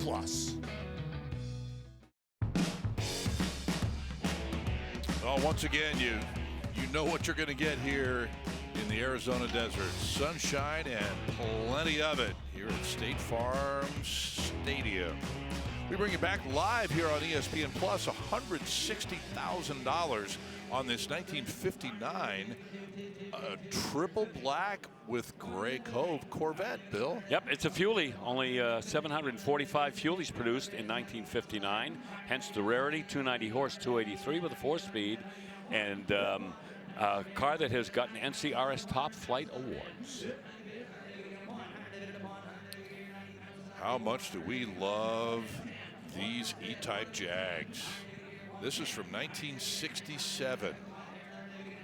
Yeah, this is the year that they upped the displacement 4.2 from the 3.8. And this one, beautifully restored, inside and out. Series 1. Yep, last year. That's a matching numbers engine as well. We'd like to see that. Color combination is called Carmine Red, black interior. And the E-Type has those chrome wire wheels, which you gotta have. I never had an XK8, but I got an XK8. Right. You know, and some of my friends don't know a lot about cars, and I tell them an XK8. That doesn't buy it? They don't know the difference. You're out at 140 here. 150. 145. 145 be 145. What else do you tell them about your cars? 150. I don't want to say that publicly. Okay. 145. 150. Your turn, sir. 150. $145,000. Boy, the E-Type went through some changes and rearranges from its debut. 1961, you know, the power plants changed. And then, of course, we got into the modern era in the early 70s when the exterior body had to conform to the government regulations. Yes. The V12 came in. And that got mixed reviews. Yeah, that's a car that's really earned its respect. It's one of these early E-Types that Enzo Ferrari was so smitten with, yes? The rumor was he said it was the most beautiful car, and now people that knew him have said that that was a little embellishment. Exactly, so we'll never know for sure. But he wasn't wrong if that's what he said. Exactly. And it brings 145. 145 for that 67 E-Type. Okay. Wait a minute. Are they still on it? I thought they sold it. Oh, look at that. Okay. Yeah. Well, now it's sold for 145. Right.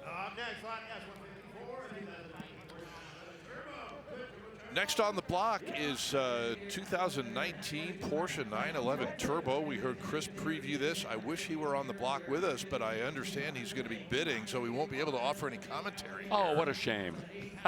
Oh, maybe not. Yeah, you kid. Of course I'm front and center for this beautiful ride. Yeah, 2019, last year of the 991 iteration of the 911. 991.2. You know what I just said about the E-Type? Yes. Couldn't you say that about the Porsche 911? I certainly am no Enzo Ferrari, but I would say that about the 911. The evolution absolutely. of how that changed over the years. Well, and speaking about the bumpers, I think the 911 did the bumpers better than any other car with having to integrate those safety bumpers. They did it really well starting in 1974. And that doesn't surprise me that it didn't hit the reserve there, because these Porsche turbos, man, the aftermarket demands a lot more than that. Yeah. Yeah, they're easy to fall in love with, aren't they? Big time. Okay, gonna take some more. 1959 Buick Invicta convertible will be on the block right at the end of that, you know, legendary chrome and fin and big fin era, Bill. Yep, Invicta, Electra, LeSabre, the two major model lines for Buick back in the 1950s. And this Invicta has that nailhead 401, 325 horsepower. And 1959, we talked about it. Seems like all the designers in Detroit were from outer space, because nothing was impossible, nothing was too out there. And here's a perfect example. These full-size 1950s cars, late 1950s cars especially, have more chrome, more style, more size, more girth, more weight, more electrical features, and it was a period where anything goes. And we've had our share of these out here in Arizona the last couple of days. We have Buicks and Olds, and a few Pontiacs.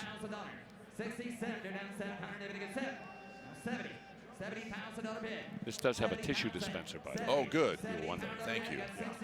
70, your turn, sir. Yours well. 70. $70,000. $70,000 bid on it up. If we get 70 net to him, we'll take the reserve off. Got 68. Now you're out at 70,000. Got 68,000. Go ask him about 68. That's it. 68, 70. Iron David get here 68, 70. Iron David get down 68 bid, $70,000. How we doing back there? You want to get $70,000? Just give the whole bid. Give 70. Yes or no? Last call. $70,000. 68, 70. Iron David get down 70,000. Iron David get 68, 70. Pound out of bid. Iron David get here 68. Pound out of down 70. 68 on bid, $70,000, 68 and 70. Iron David to go down to 8 bid, pound 70 bid. Iron David to go down 70, pound out of bid. Iron David to go here 68 pound dollars, $70,000. Ryan Burr holds a bid at $68,000. 70,000. Anybody else at $70,000? Still working on it. This is strong money too. Not a 100-point car. It is well restored. But you can see that the top has not been recently replaced. And that rear window is showing a little bit of fading in 16 does not discoloration. work. However, guys, $74,000 buys a car. You get first chance before I go to the back. If you want to get $74,000, you can own it. $74,000 right now, sir. 74 going once. 74 twice. And I got 70. Zach, 72 to you. The bidding's still open because 74 buys it. Hey, reserves off. I got $70,000. 72. All right, Last well, call, they 72. took the reserve off a little earlier than they had originally planned. Yes. That's okay. Yep. And it results in a $70,000 hammer. All right, Bill, what do you say we wreak a little bit more havoc on this crowd here in the building and watching on ESPN+. This is 1970 Challenger, a.k.a. Havoc. Full Monty custom all the way around. Chris is going over there and maybe can point out some features on this. Yeah, I got to give a shout out to the shop, Rides by Cam, down on the Gold Coast of Australia. I want to point out one thing in particular on the front here. These headlight surrounds and the center grille and also the rear tailpiece are all billet aluminum, and they were machined out of solid pieces of billet. I mean, it was just incredible, the craftsmanship that went into creating this car. And this car was made in that era of custom cars where like nothing, there was no limits to anything. There were no limits to design. There was no limits to power. And the power that this car has is just unbelievable. It was rumbling as it rolled up. I know you got the specs there, Bill. Oh, yeah. Yeah, Bill, they cry. What's it got for power? Oh, how about a 572 cubic inch aluminum Hemi with a Pro Charger, just sucking more air and gasoline into that big, broad-shouldered Hemi. My guess, 850 horsepower. $240,000 bid goes on at 240. Wow, 240, that's a lot of money, but not enough to pick that one up and take it home. Very safe to say you can't build that car for that much. Oh, so I know we say that. When we see a build like this, you are not wrong. All right, moving on. Another custom on a Chevy 2 Nova wagon from 1966. Yep, crate V8, 6.2 liter with a Kenny Bell supercharger that's intercooled. That'll push some boost into that motor. 2,000 cc injectors. It'll get plenty of fuel that way. Also has water and methanol injection. That is a way to cool the charge going into the engine and keeps it from detonating, which is very bad when that happens. Lots of interior engine work as well. It runs on flex fuel. And they estimate about 800 horsepower when it's running on that fuel. Dominator EFI, electronic fuel injection as well, and engine controls, and the transmission's a 4L80E. And that color, it's red, it's brown, it's brownish red, it's maroon, red, brown, reddish, red. Brownie, reddy, brownie. Yeah. I love the fact that they left the luggage rack on top too and incorporated that into the design. Right. Blacking that out. I mean, they could have so easily removed that to smooth everything, but leaving it on there just adds to it. Yep, I agree with you. That's the first thing I noticed when this car rolled up, other than, you know, visually it's something different. But yeah, they've got the luggage rack on it. Well, I'll tell you That's this, cool. if they put luggage on that rack, they better tie it down with grade 3 stainless steel chains. Can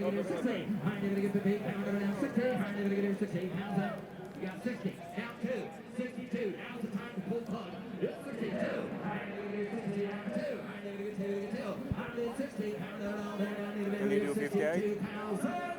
Let it go.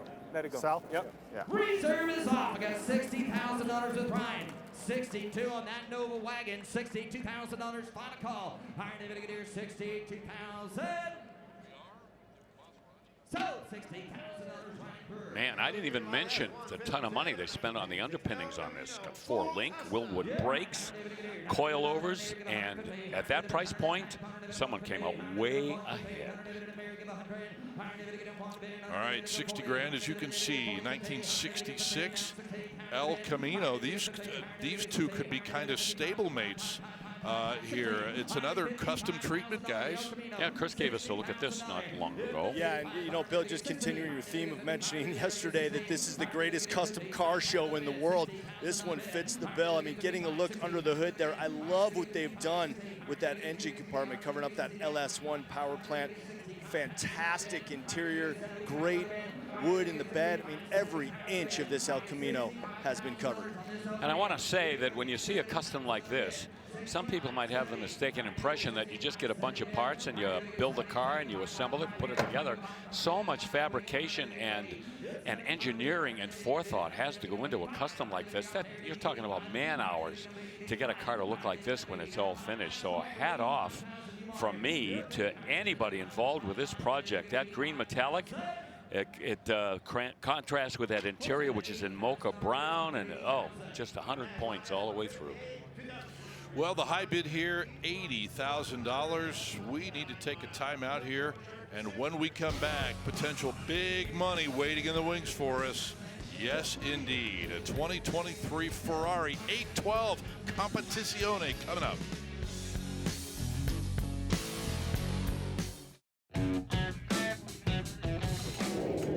Welcome back to State Farm Stadium here live on ESPN Plus. Scott Hoke with Bill Stevens and Chris Jacobs and Danielle Trotta.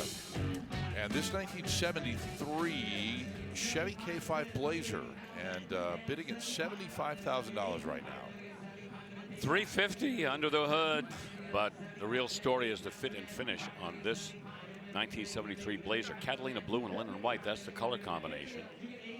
And look at that engine room, spotless, as the rest of the truck is actually. And boy, that's riding high, four-wheel drive, has quick ratio steering box from Borgeson, Willwood discs, Flowmaster exhaust. And it's ready for show or go. Or both. Or both. Yeah, this has had a nut, bolt, washer, grommet restoration, disassembled all the way down to the bare bones.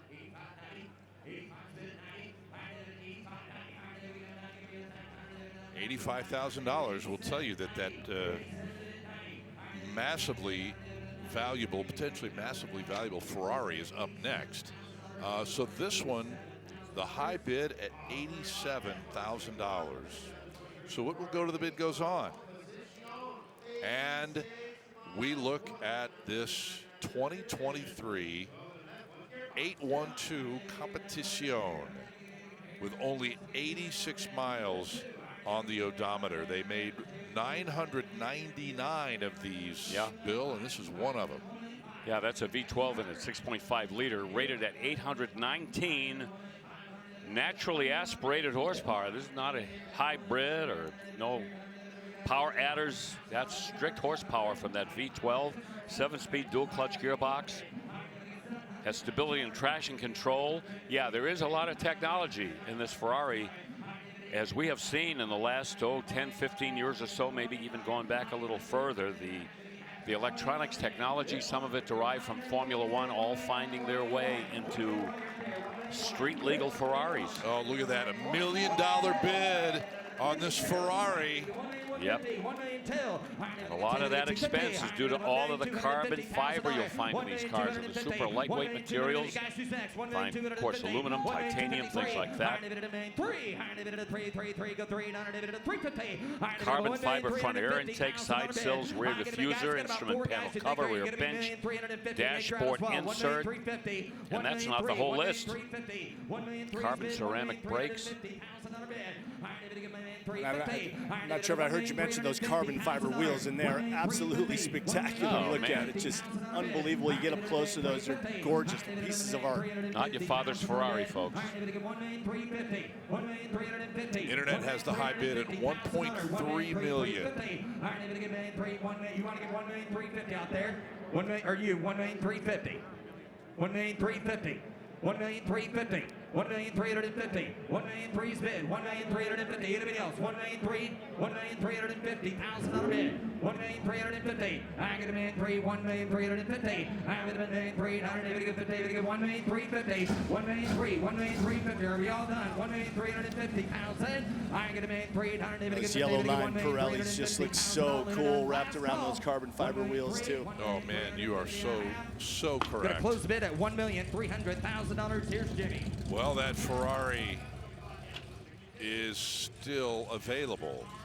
$1.3 million is the high bid on it. And we will let it go there. And maybe the bid goes on. Fellas can put a deal together. So in the meantime, and rest assured, there are some other spectacular Ferraris coming up, including a special order paint and interior combo. Green with white interior. You cannot believe that one. Yeah. It's on the way.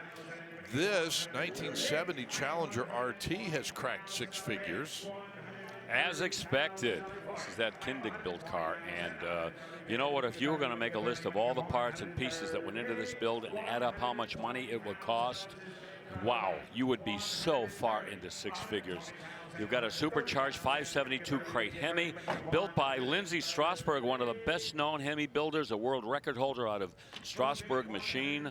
And Chris, the workmanship on these cars that Dave turns out, you can't beat it.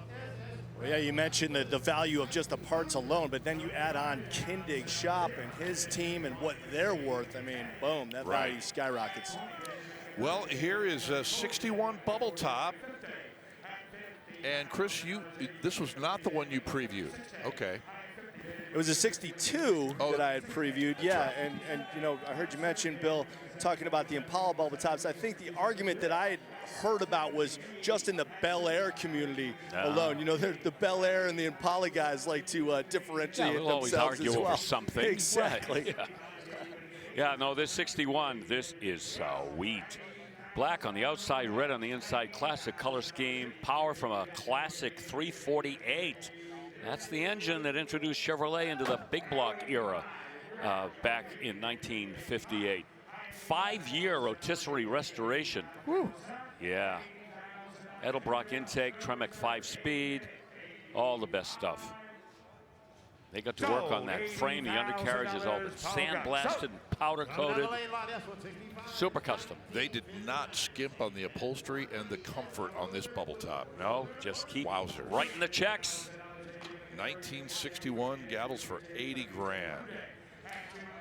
Okay, here is the little Mercedes 190 SL from 1959. This car was discovered in 2014. It had been placed in a Southern California garage since 1978. So this is a classic barn find. Wow. Yep. And it has been restored, I would say, superior to factory condition.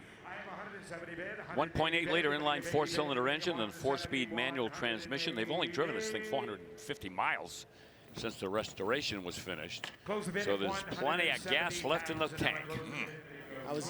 I was giving that car a little once over. I have never seen a Mercedes steering wheel like that without a single even hairline crack anywhere in it. It was perfect. All right, the bid goes on that 190 SL, and let's check in with DT, Danielle Trotta. Well, Scott, I love a luxury SUV, and if you're like me, this one might be for you. Coming your way soon, 2020 Rolls-Royce Cullinan. Original MSRP just a few years ago was $426,000.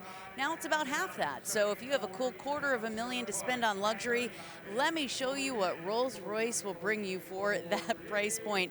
Under the hood, we're talking 592 horsepower, twin turbocharged, 6.75 liter V12 engine, an 8-speed automatic gearbox with satellite-aided transmission. Now that's under the hood. Let's go inside and show you Rolls-Royce luxury. Suicide doors. And when we go inside, one starry night.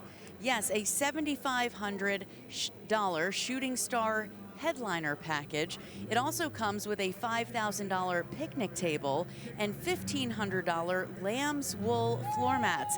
And guys, these front seats are heated, of course, but they're also self-massaging. But now for my favorite part. In case you get stuck on a rainy day, on each side of the back doors, an umbrella, just to make sure you have all your bases covered. Rolls-Royce thinks of everything. Wow. Wow, fancy. How about that? Hey, Danielle, when you're standing next to a $400,000 Rolls-Royce, I think you should talk like this. Oh, yes, sir. Do you have any Grey Poupon? Yeah. Wow, that umbrella situation is a first. It's power. I know I the saw older that. Rolls is a manual. I haven't power. I haven't seen that before. Oh my goodness. Ford GT from 2006, you know, and the 2005 version from yesterday is still our top seller in this auction. Let's see if the 06 can be a contender.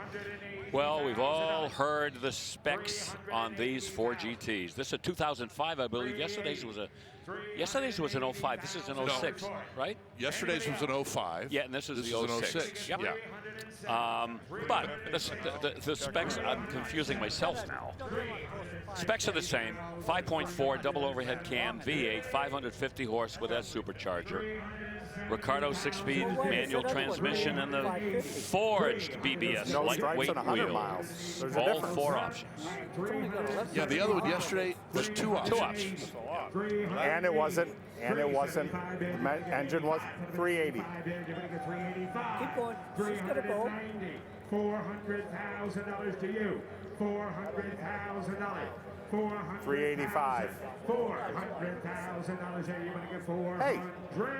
400 is big. 410. 400. 410. The reserve is off. Okay, reserve is off at 400 grand. You're gonna get 10 big. You're gonna get 410. So $400,000 in extra. And there it is. That's our friend Jim Wicks, who just bought that for $400,000. So what is the winner of the top seller sweepstakes now? Well, it's still 2 Ford GTs lead the pack. The 05 yesterday, 550,000, and then this one at 400,000, which is very unusual that we see an 05 sell for more than an 06. And the 05 had 134 miles. Correct. Yes. Yeah. Very cool. Yeah, very. 2018 Challenger SRT Demon. Basically needs no introduction, Bill. No, it's a car that rocked the world back in 2018. 840 horse when you apply all of those little extras, the extra sauce that you got in that Demon crate out of that 6.2 liter supercharged Hemi. The automatic transmission. They couldn't put a manual in this because it probably would have wound up on the ground the first time that you launched it. Plenty of torque. Lift the front wheels if you got enough rubber in the back. And this one only 173 miles. Oh, this would make a great addition to somebody's garage. Still out there if you want to get on board. Bid goes on, $105,000. Well, here's a kind of an unusual customer. It's a custom, yes. 1970 Challenger, kind of a gasser custom vibe here, Bill. Look at it, though. How about that engine room? Man, talk about eye candy. Yikes. Come on in. That is a 550 cubic inch, big time Hemi. And it's well, not only a Hemi, but it's a Keith Black Hemi. Oh, one of the all-time great Hemi engine builders. Yeah. Aluminum heads on that motor as well with a crane roller cam. Big power. I'm going to take a wild guess and say maybe 800, 850. Plus, it's got a nice nitro system in it for another 500 horsepower with the push of a button. Lots of custom touches. That's a manual transmission in that car as well, I should mention. A 5-speed. That's candy apple red from PPG with a black cherry accent and a gold leaf stripe. 85. lovingly applied. High-end stereo from Alpine, great-looking odometer gauges, and boom, someone just bought it. You're going to give 85,000. You're going to give 80's bid. You're going to give 85. So 80,000. 80 grand. Nick Sprackland. So. Well, that wheel and tire treatment could not be more different, front end to rear, right? I know, the front wheels look like front runners from drag racing, and the back tires look like off a top fuel dragster. Right. Okay, it is time for the vehicle that we told you about at the beginning of the show today. 1967 Mustang Fastback Street Machine of the Year. Good Guys PPG in 2023, and the bidding will begin at $300,000. Better known in custom circles as DS500R. Let's give a shout out to Ironworks Speed and Custom in Bakersfield, California, for doing all of the heavy lifting to build this car. Outstanding Engineering Award from the Al Slonaker Memorial. A 2023 Grand National Roadster Show Award winner. Oh, and what about the parts and pieces? Supercharged aluminum 5.4, sourced from a Shelby GT500 Dominator, big time electronic fuel injection. Stainless exhaust from Borla, Tremex 6-speed, all reworked suspension pieces with tubular control arms, rack and pinion steering. No question why this is such an award winner, and it is such an expensive automobile. $550,000 will not buy that Mustang. And so we will let it head toward bid goes on from here in Glendale.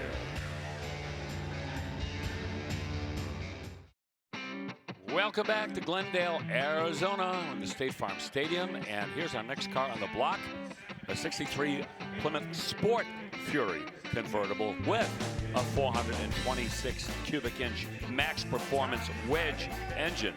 We got some rarity here. This has a manual transmission, one of only 15 produced with a manual transmission. And we don't see some of these 426 cubic inch Sport Furies come through very often, especially in the convertible body style. And it's a 3-speed manual transmission on the floor. You know what? The rarity of this car just keeps getting more rarity.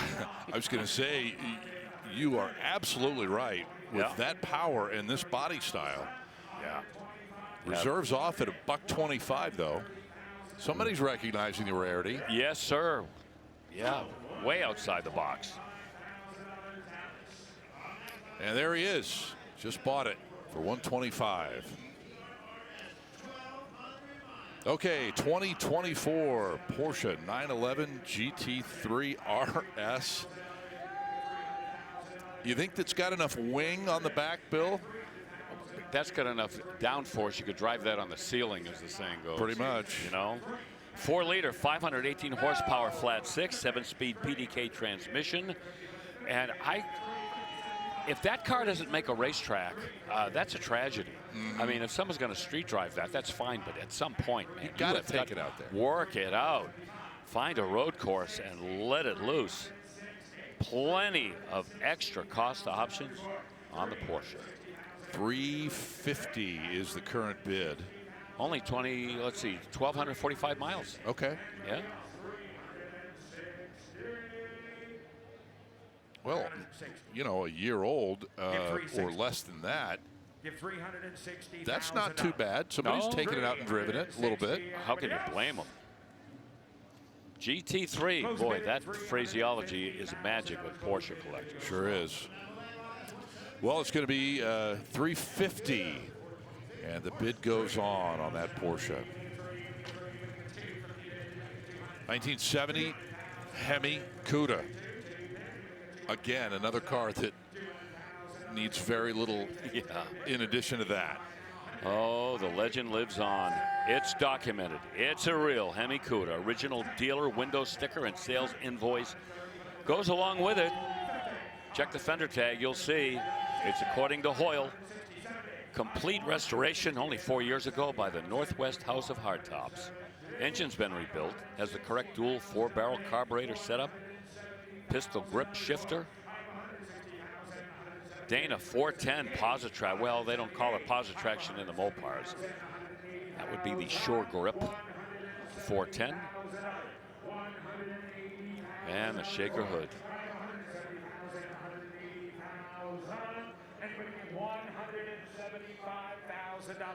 That is the deep Jamaica blue metallic. That is so spectacular. Black hockey stick stripes. Now, I'm glad to see that documentation too, Scott, because a lot of times we see these cars come through with non-original Hemis, and if you don't do your homework and take a close look at them, sure, you know, you'll miss it. No doubt about it. 170 was the high bid. Next up, a C8 Corvette. This is a Z06 3LZ convertible. Yeah, and you might say it's got delivery miles on it, really, less than 100. Flat plane crank V8. Oh, how we love that motor. 670 horse out of that 5.5 liter V8. 8-speed dual clutch automatic. And as you might expect, the 3LZ trim package gives you a lot of equipment, a lot of extras. Bose sound system, part of the Chevrolet infotainment 3 premium system. Adjustable ride height, carbon fiber trim. Has that magnetic selective ride control in it, carbon ceramic brakes, dark gray calipers contrasting with those black carbon fiber wheels. $125,000 is the bid. That's rapid blue, in case you're wondering. Yep. Last call. 130. Carbon flash, ground effects package there. And the high bid on this Z06 at $125,000. That'll wrap up this block. More to come on The Block on ESPN Plus in a moment.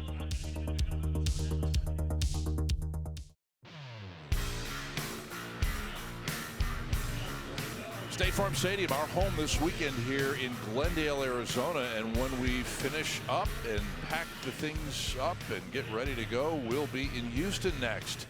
And our coverage begins from the NRG Center April 4th. We'll have it all for you here on ESPN Plus. It's the Mecum Auctions Stadium Tour. It is close. We're right next door to NRG Stadium, but we'll be in the NRG Center. Yeah. The Astrodome is right there, too. That's Right kind there. of cool. Still erected there, yep. The GTO in your picture just sold for $65,000, and I guess you could call this a Judge replica. It's a real GTO, but a Judge replica here. Yeah, they did make a Judge convertible back in 1969, so this isn't really too over the top, but yeah, it's got the Judge war paint on it and the carousel red and the 400 cube engine with a 4-speed. Well bought. 1972 Nova right behind it, $35,000. That's the opening bid for us. Another showpiece here, just beautifully prepared and presented. 350 small block, Edelbrock polished intake with a 4-barrel. Hot spark from Axle ignition. Cranberry red indoors. You got the black interior, all stock.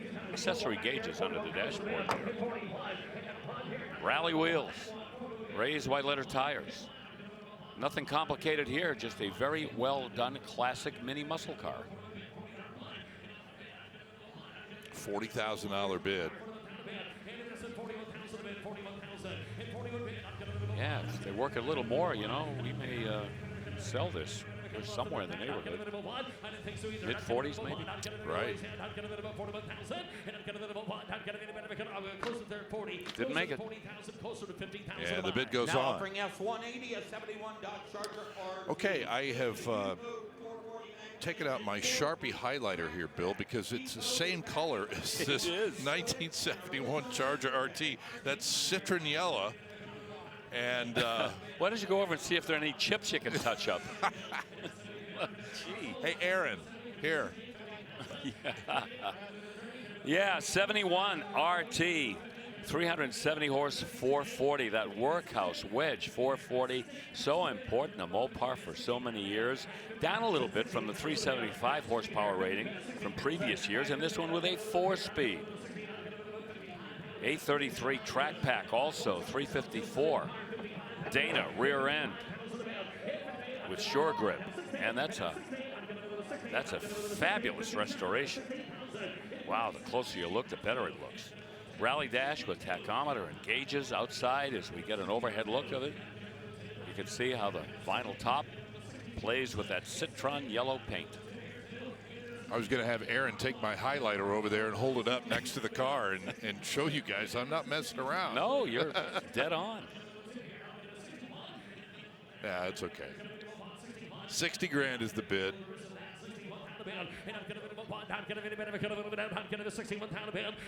Yeah, this is the first year of that whole new design language for the Mopar muscle cars, with that much more aero shape and what they call the Coke bottle theme. Okay, 60,000 for it, and what did we say at the beginning of the show? Something like 75 different customs. Yeah, or something like that. Maybe more. Yeah. Here's one of them in and around a 1937 Ford. Yeah, and you know, we've seen customs in just about every generation of the automobile, starting in the 1930s, the 40s, the 50s, and all the way up. This one with pretty much standard fare under the hood, Ramjet 350. That's fuel injected, 700 R4 automatic, and torch red paint with some black flames that have been applied around the sides of the car, flowing back from the hood, now onto the rear quarter panel area there. I did it steering column, vintage air, Willwood brakes, some of the extras, and it's got an air ride suspension system. Let you play with the ride height if you want. Very clean, very sanitary. And again, not something that really goes far beyond what we see in these classic hot rods in terms of how they've been built. Nothing radical, but it all works, all hangs together. I bid here $40,000. Probably not many 1937 original Ford parts on that car. Oh, no. No, that's an off-the-shelf hot rod. Yeah. Right. So we'll move on to 67 El Camino. That is up next here in Glendale. Got the porcupine motor. That's what we call the 396. Back when that debuted with Chevrolet. This one, the 350 horsepower version. Okay, why do they call it the porcupine motor? Well, if we could take the valve cover off, which we can't, you'd see that the valves coming out of the cylinder head are like juxtaposed, like porcupines, Porcupines, yes. So that's why that happened. Automatic inside, 12-bolt rear end. And again, very well presented, very clean. And ready for the big lights of State Farm Stadium. Butternut yellow.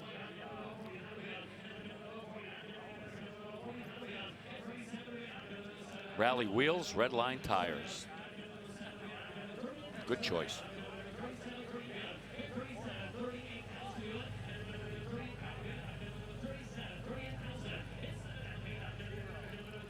Oh, by the way, did you get the message that Chevy called and returned your call about the El Camino?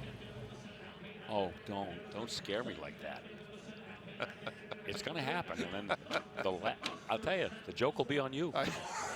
I couldn't resist. I'm sorry. Yeah, I had you for a second, didn't I? I know. My eyes lit right up. You saw that. Yeah. 37,000, the high bid on that El Camino, with 1972 K5 Blazer right behind it. All reworked. LS-based engine. Vintage air. Nice and comfortable inside down here in Arizona in hot weather. Some work done to that engine. Texas Speed cam package. BFD cam. Double valve springs, push rods. It'll rev. 4L60E transmission. They've got an external transmission cooler and an electric fan, so this thing is more than well equipped for the hot weather. Stops with Willwood brakes. Got 410 gears with positive traction. And again, how many of these K5 Blazers have we seen? It's almost like each builder is trying to outdo the next one.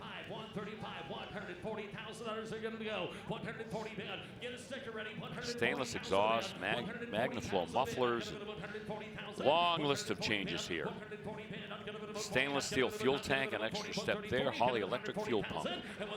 High-end sound, subwoofer. Interior all restitched, all custom. And a great set of wheels. I think everything. There you see the wheels. Yeah. Our man John Atkinson over there on the big jib camera. But everything on this truck is right. Yep. You know? Somebody thought this one through. He sure did. And it paid off at 130. Well into six figures again for a K5. No expense spared, frame off restoration. Here is another high-end restoration coming up on a 57 Bel Air convertible.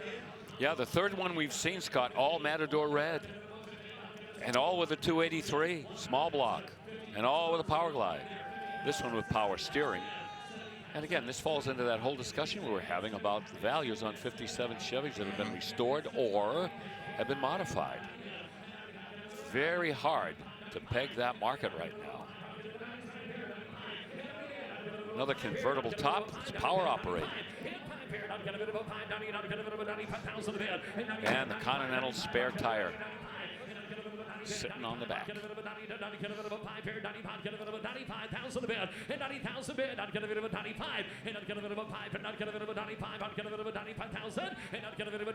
92 over there, $90,000 bid, 92,000, 92, 92,000 bid, two tear down, not gonna bit 2, not gonna bit 92,000, and not gonna bit 2 bid, not gonna bit 90, not gonna bit 92, and 90 bid, not gonna It's one of these 50s classics, and there aren't many that are attracting a younger demographic.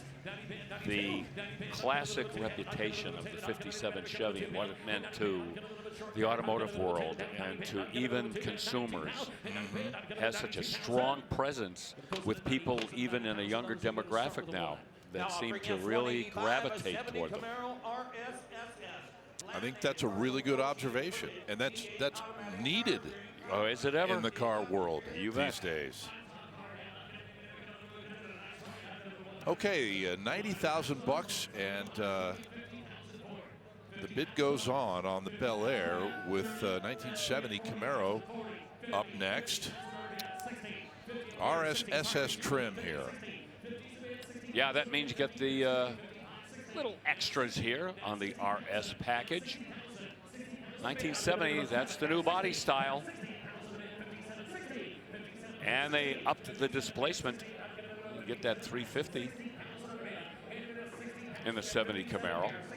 You saw the basket handle shifter there for the turbo automatic. And an excellent restoration. A lot of eyeball here.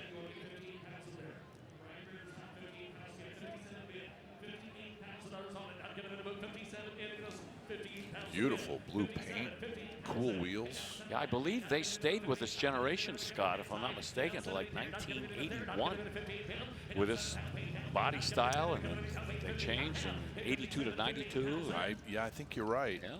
57, get it closer to 57. We are not far away. Now offering S1. Well, Matt Morvac says not far away, but at 57, they've got to leave it there, and we will take a break here.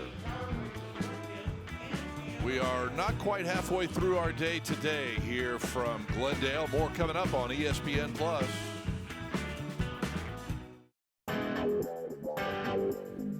Welcome back to Mecum Auctions right here in Glendale, Arizona. We are inside State Farm Stadium, home of the Arizona Cardinals, but our home for this auction. And I'm standing right now with a 1968 Dodge Charger Custom. And why is it custom? We'll take a look at what's under the hood. Yes, that is a Hellcat swap, 6.2 liter you know, probably putting out around 707. That's what they do in the SRTs anyway. Custom wheels, color match bumpers. Now you may be looking at this color going, plum crazy. Actually, this is a Lamborghini purple paint. So they went Italian with the exterior. Full custom interior, very well done. They blacked out all of the trim and the moldings, and that black theme continues inside. Dakota digital gauges in that rally cluster there. Looks like an aftermarket sound system as well. Very well balanced between custom and restoration here. Very striking car. Going across the block a little bit later this afternoon. Mopar guys, heads up. Oh, yeah. We know you've got their back, brother. And that is out in the staging lane, 303 staging lane, on the block right now. 1958 Impala, really important car for Chevrolet here, Bill. And this one's been restored. They've done it back to the original Rio Red. Yeah. What a cool piece. Yeah, especially with that 348. That was the first year for that engine. First year for the Impala for Chevrolet. This is the Tri-Power 348 and a couple of different flavors with as much as 280 horsepower with a Power Glide automatic. Okay, 60, 65,000. Matt Morbeck. This is, Jeff, remember the GM working sales on the 30 bid years here. ago? I'm sorry, just like Tom, we took And the 60 reserve's for us. off. I'll take 62 from you, though. We know 62. that. Hey, hold on, whoa. Before you say no, take another bite of popcorn, the reserve is off. Or just put it back in. You want to give 62? I know why you're not here, because you're not standing on your chair. 62,000. 62,000 a bid. Reserve is off. That car sells $62,000. 62,000 a bid. 60 bid. 62. Think of a 57 Chevy, Scott, and a 59 Chevy. And you put this in between. Like, what's wrong with this picture? Right. You know, there's just so much of a departure over those 3 years in their design goals. And you try to draw a straight line from 57 to 59 or 60. You can't do it. Can't do it. No way. Everybody, it's Joyce's birthday today. Okay, so they sold the Impala, and we moved to a 1933 Ford Custom convertible. Classic formula for your street rod. Start with a 33 Ford Custom convertible. Put in the Chevy small block, the 350. Go with an automatic transmission. Doll up the engine a little bit with an Edelbrock intake and a 4-barrel carburetor, fin valve covers, and air cleaner, all looking great. Put on some tubular headers and dual exhaust. And then get to work on the interior with heated seats if you like. Take off the door handles, you got keyless entry. And then underneath, how about some independent front suspension with coilovers and a Ford 9-inch rear end. Well thought out. That's an aftermarket body, by the way, by Redneck. And you mix it all together, you mix up all those ingredients with care and attention to detail, and you've got a winner. Not going to break the bank too badly on this one either at $40,000 or thereabouts. No, exactly right. And a lot of that is because much of the stuff off the shelf, not custom fabrication or anything too wild. Beautiful torque thrust wheels.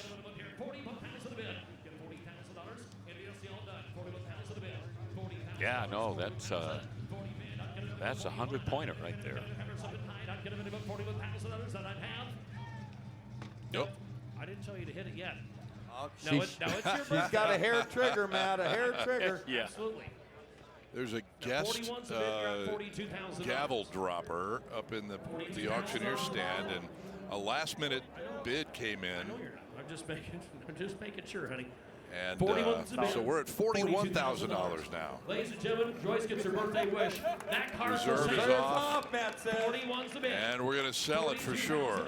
Now take a good look at it. 42,000 if you want to do it. 42,000. 41. 42,000 bid. I'm going to bid about 41. See, it's proof they can come out of anywhere.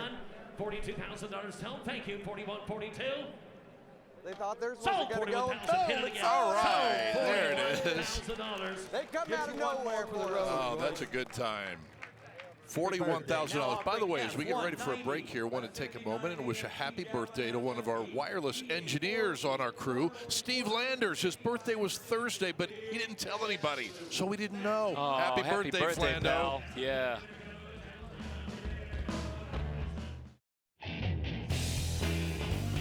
Absolutely gorgeous time of the year here in Glendale, Arizona. Happy to have the live action from inside the stadium here for you on ESPN Plus. I'm Scott Hoke with Bill Stevens, Chris Jacobs, Danielle Trotta, and an absolutely sensational looking 1967 Cadillac Eldorado. Bill, look at this. I don't recall seeing a mid-60s Eldo in this green.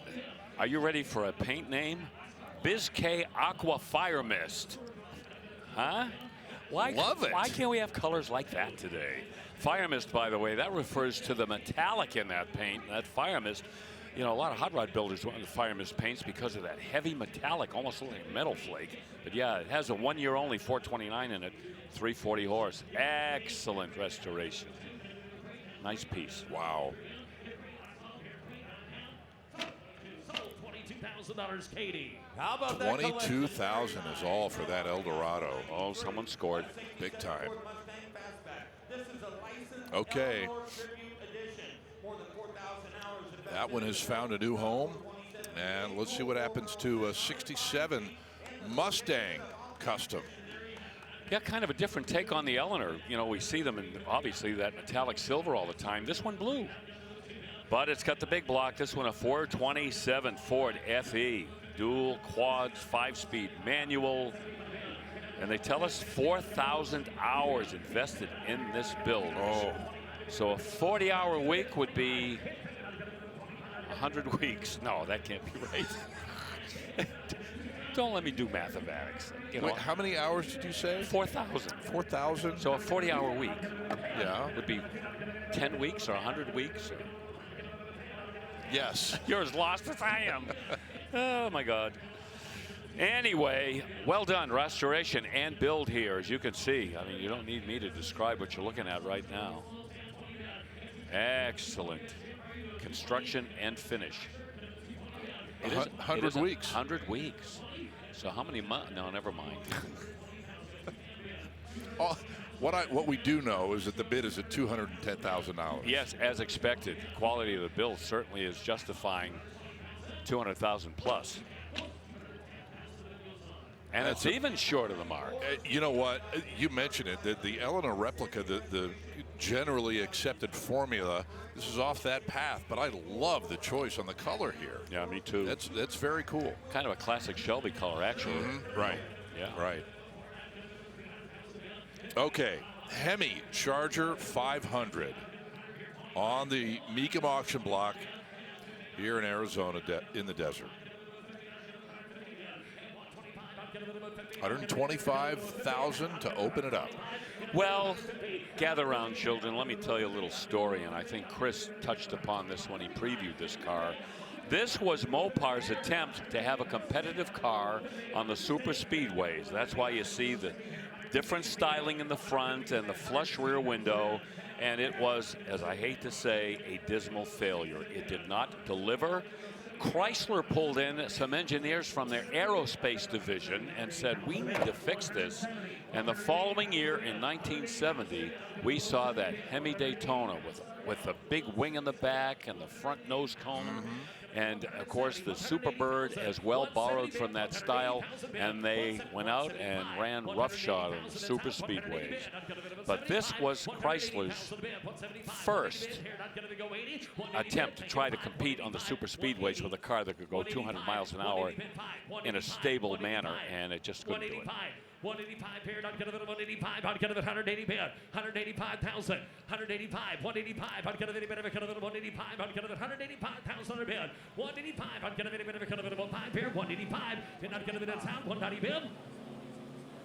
190 bid, 185. That is F8 green, by the way. Love that color. 190,000 bid, 185, 190,000 bid. You want a net 180? 190,000. Get back to some partnership, the lady that said, that's it, hook up your It's an unusual offering, too. Might as well try right now. They only built 27 in 69 of the Hemi Charger 500s with a 4-speed. Give 200,000 for it. We'll be taking the big bites. 200,000 a bid. $200,000 bid. I'm going to give 200,000. 200, can we? 200, we can sell it. 200. 2. Now 210. That's out. 210. 2's the bid. 210. 200,000. 210,000 bid. 2 bid. 210. Hit 2. I'm going to give 10. 210,000 bid. 200 bid. Well, they've got 200. Can I get it at 200 or 210? We got 200, 190. I'm going to 210 bid. 200 bid. 210. 200 bid. 210. Another big powwow there. 210. 200 bid. Not going to get a 10. Not get a snow. 210. 2's the bid. 210,000. 210. We heard that before. $210,000. We got 200 bid. Yeah, they're doing the math. It's looking good so far. I hope they're better at math than we are. Me too. They won't get anywhere. 200 bid. 210,000. 2's over here. 210. And it is. Okay. Medium rule is And 250. Raise your bid to $250,000 and you own the car.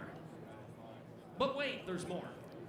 You could raise your bid to like 245, and that'd be that subsection C part if you want to do that. But then it'd be open. But if you bid 250 right now, it's sold. If you got a counter offer in the middle, let us know. Or perhaps $225,000. Yeah, it's a heck of an idea. 210. I bet you is the 210. counter.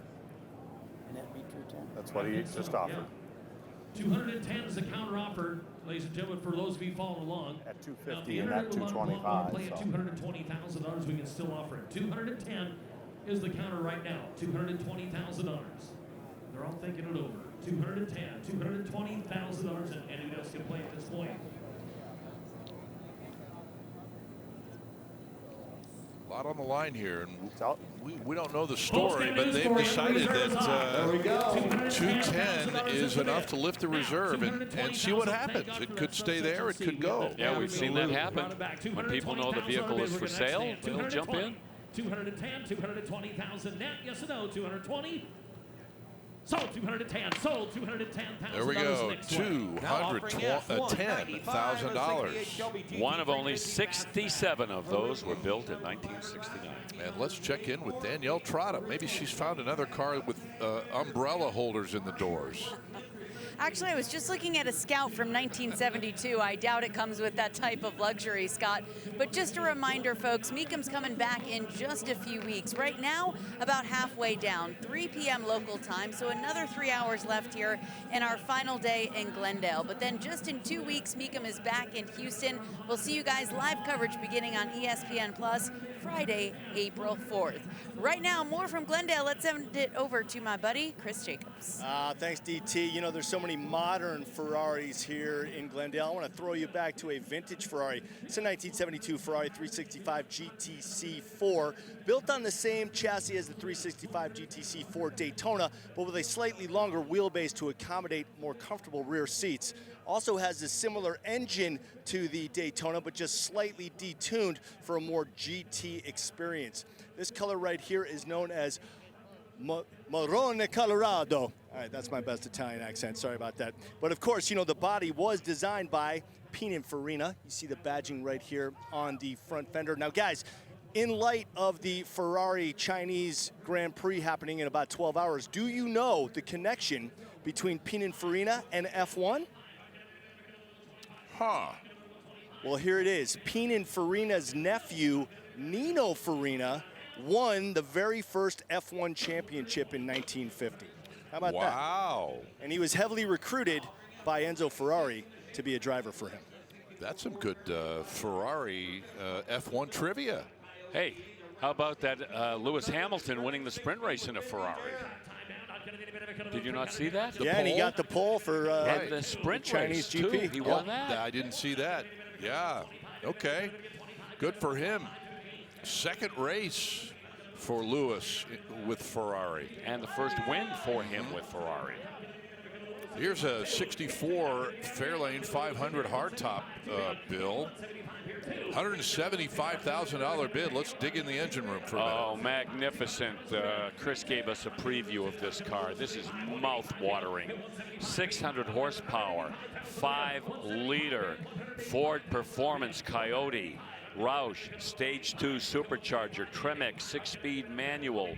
Look at the workmanship inside and outside. Look at the fit and finish of this automobile. Independent front suspension, 4-link rear suspension with coilovers, power rack and pinion steering. Look at the stance.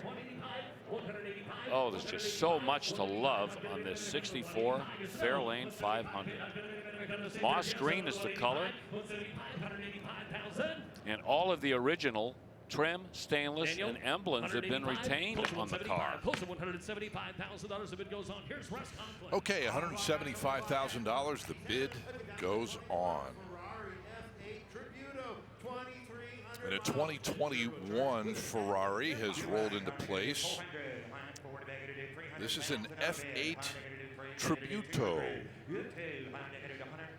Well, you want to talk about horsepower wars. Look at what's happening with Ferrari, Lamborghini, and McLaren, and all of the high-end supercar builders. Yeah, I tell you, it's a pitched battle out there to produce the fastest and the sleekest and the most formidable super high-performance sports cars like this one. This is a 2021 Ferrari F8.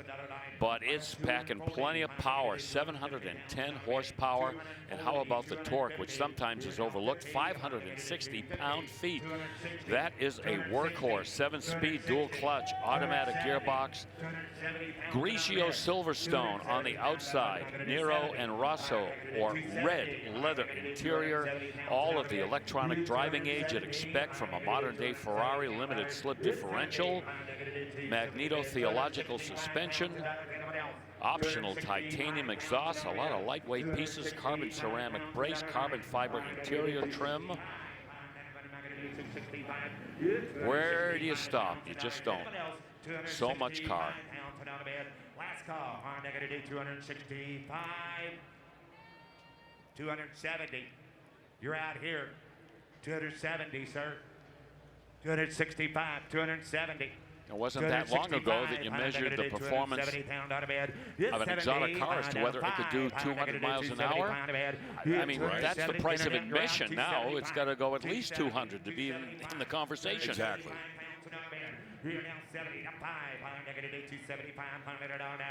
270 is the bid on this Ferrari F8.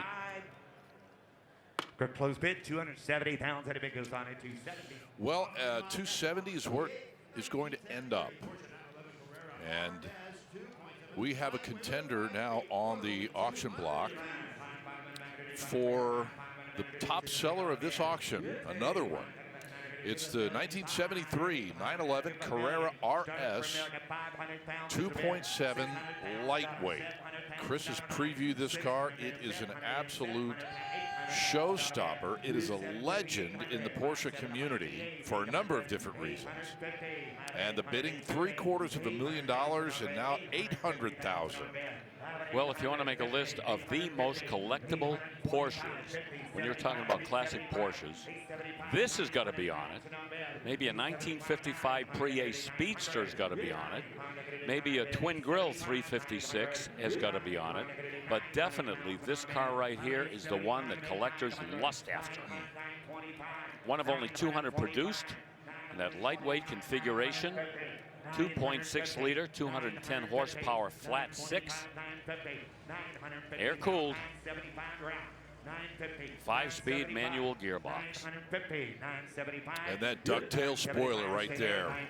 This is where it originated back in these days. And not only did it add downforce, but it pushed more air into that engine. And not only an add-on, but look how it's actually integrated into that deck lid in the back. Yep, and just a little bit short of that magic $1 million mark. Not to say that that would have taken the reserve off, but we'll leave it at $950,000 as it heads to the bid goes on. 1970 Chevelle LS6 has taken its place in the middle of the auction block here at Glendale. Nothing will raise the blood pressure of a Chevy fan than a real documented 1970 LS6 Chevelle. This one comes with a certificate of authenticity from Camaro High Performance. No stories, no questions, no mysteries. Matching numbers drivetrain validated. Well, just a couple of months ago, actually, in January. It's in the LS6 registry, and we have talked about the horsepower and the hardware in these cars forever. And it still is an exciting thing to hear. 454 cubes, solid lifter, 450 horsepower, big block. This one with the Muncie M22 4-speed, the flavor that most people want. This one with a 12-bolt posi with 331 gears. Pieces rebuilt where they needed them. Restoration did not overlook anything. Cranberry red. Has the correct resonators with the exhausts. That's what collectors look for. All the right parts, all the right components. This one has it. You know, sometimes color can have a factor and can play into the numbers on a car like this. In this case, it's nothing but an advantage. That red with the black stripes and the black top is primo. And the reserve is off. Yes, it is. So, there it is. Sold it. 170, Bill. Congratulations to whoever just bought that automobile. I am envious. I'm jelly. Jelly, that's a good term for it.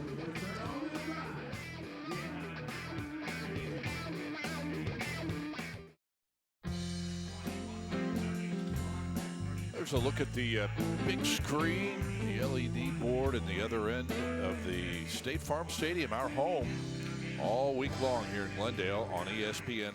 Glad you're with us for the debut of our coverage on ESPN+. Here is another Dodge muscle car from 1966, Bill, a Hemi Coronet 500 convertible. Oh, this is a hottie right here. It's got a Hemi, 4.25 horse Hemi, dual quad, big, muscular elephant motor with the 4-speed. Now, some numbers. One of only 12 Hemi Coronet 500 convertibles built with a 4-speed, and one of only 5 known to exist, and the only known example in this color, silver metallic. Is that rare enough for you? Yeah. A833 4-speed manual transmission. That is the correct one for that car. Track pack, Dana 60 rear end. Dave Wise looked it over. You can get the report on that car. Oh, he knows his stuff. Yeah, get his documents if you can.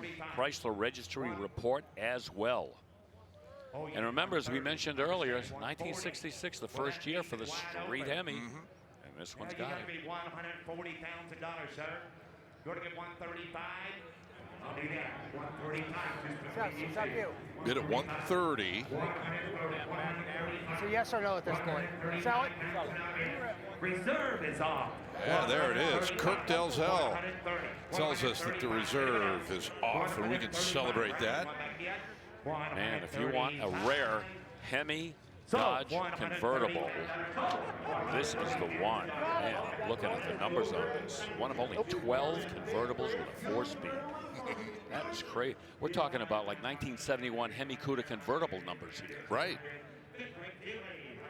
Very cool.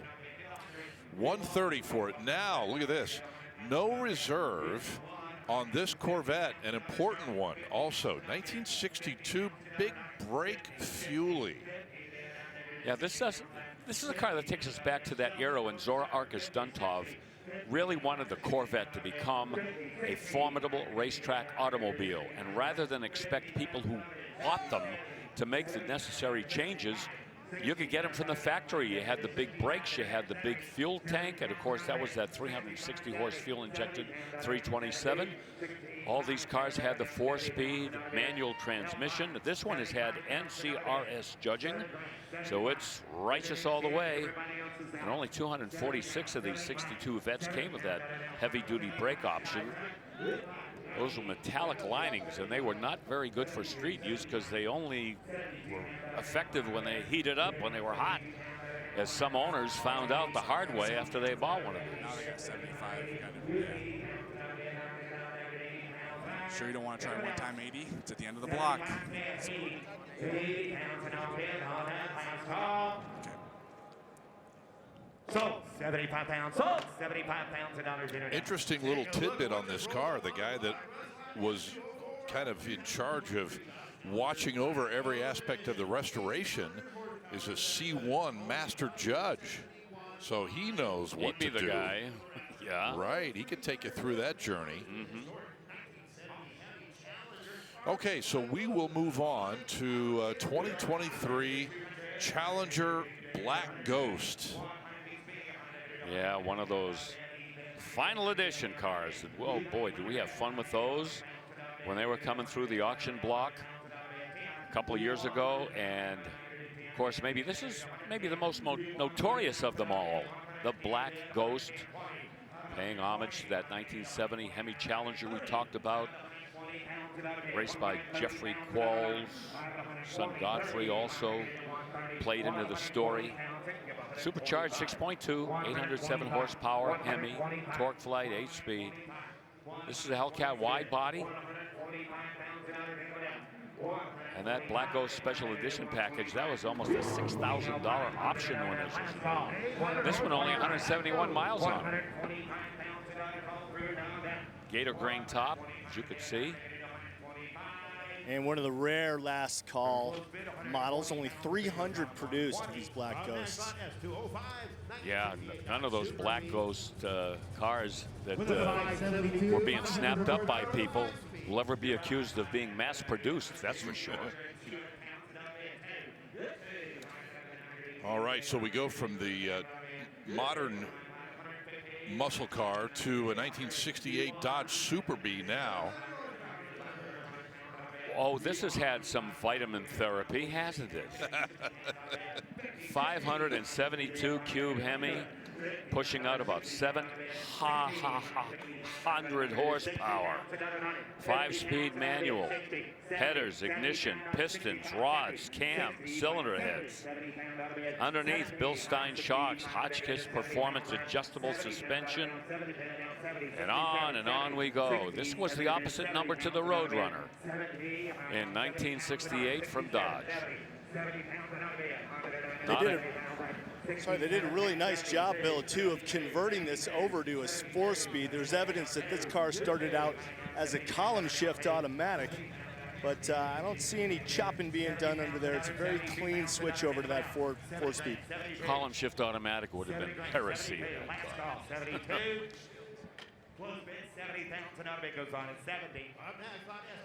70,000 bucks. Bid goes on.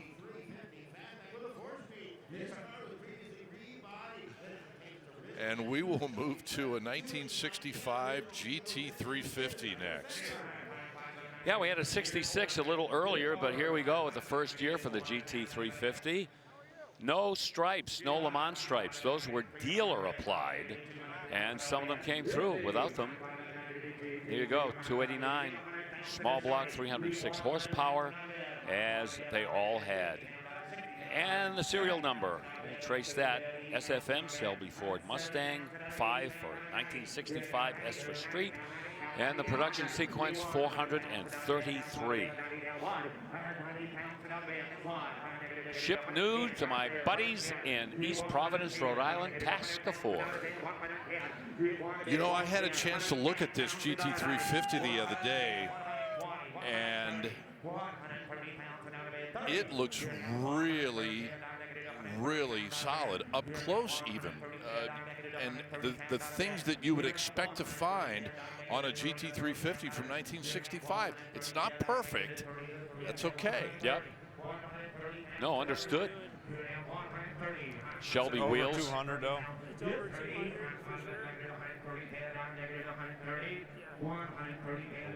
Yeah, those are Kragers that are Shelby branded on the car. Lots of documentation. Of course, it's in the Shelby American Automobile Club registry. You can trace its lineage Close bid 120,000. The bid goes on 120. Up next is Well, the high bid here at $120,000.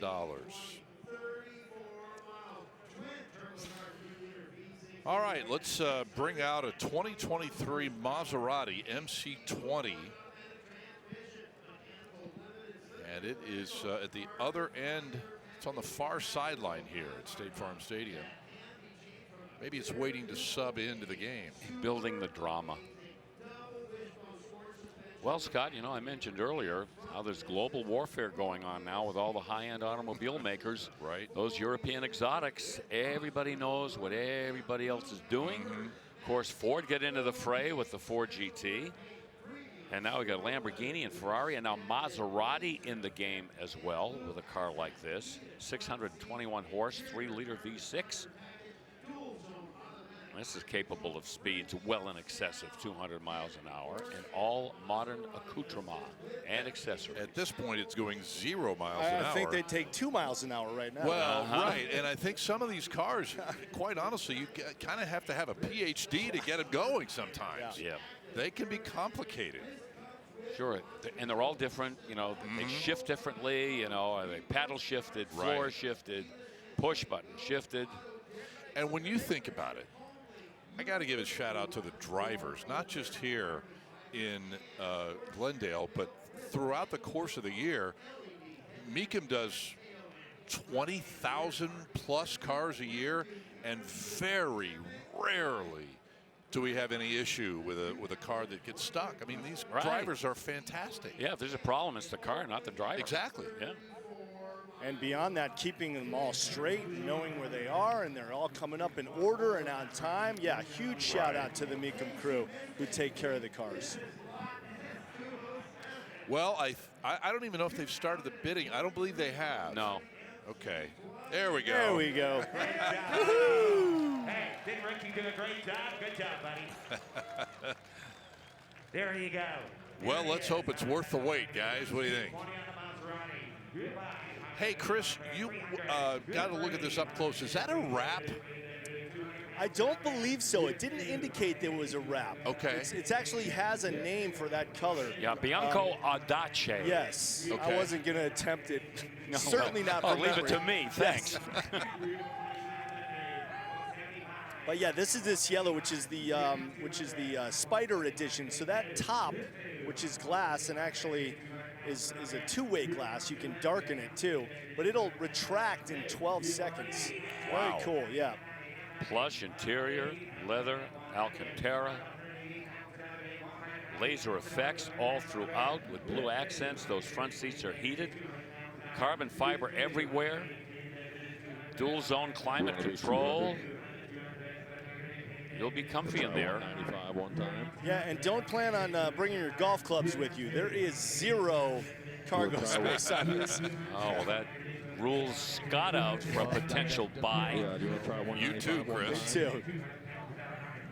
Yeah, this actually has a Tremec dual clutch 8-speed transmission in there too. Okay. We got 195. We Tremec just got covering them all. 195 bits, so it's got to be 200. Rolls on 20-inch birdcage wheels, they're called, and very expensive Bridgestone Potenza diamond cut tires all the way around. Yeah. Reserve just came off, so the phone bidder next to me has got the bid at 195. Okay, the reserve is off. 195 is the number at the moment. That'd be 200 plus the juice. Driven 34 miles. That's it. 195 to be 200. Come on, give it to us. Sold 195 pounds an order. Sold. All right. 195 pounds. That'll do it for that Maserati at 195. Jamie McLeod, our bidder assistant, on the telephone with the new owner of that car. That's pretty cool. Hey, speaking of golf clubs, you're bringing yours to Indy, right? Oh, yes, sir. Hope so. Can't hold me back. Okay. Definitely. We're going to play again. Shout out to Shipsticks. Yep. 1969 AMC AMX up on the block here, Bill. You know, for a long time, these cars really weren't getting a whole lot of love, but man, that has changed now because these AMXs and even the Javelins from this time period are suddenly heating up. This one was on display for 2 years in the California Automobile Museum. It's got the 390 V8. That was the engine that gave the AMC cars the most punch. This one with 315 horsepower with a 3-speed automatic. It's got the factory Go Pack, and that included the 4-barrel, the dual side pipe exhausts, power disc brakes, limited slip rear end, and a whole bunch of other things. This one equipped with factory air as well. And the AMX was just a shortened version of the Javelin. And at its height, these cars could be found at NHRA national events running in stock eliminator. In fact, a couple of pro teams built these to run in pro stock. And they could protect themselves pretty well. Yeah, Bill, you mentioned the Javelin. By the end of the run for these, they had combined those two. Yeah, right? that became a trim package. Yeah.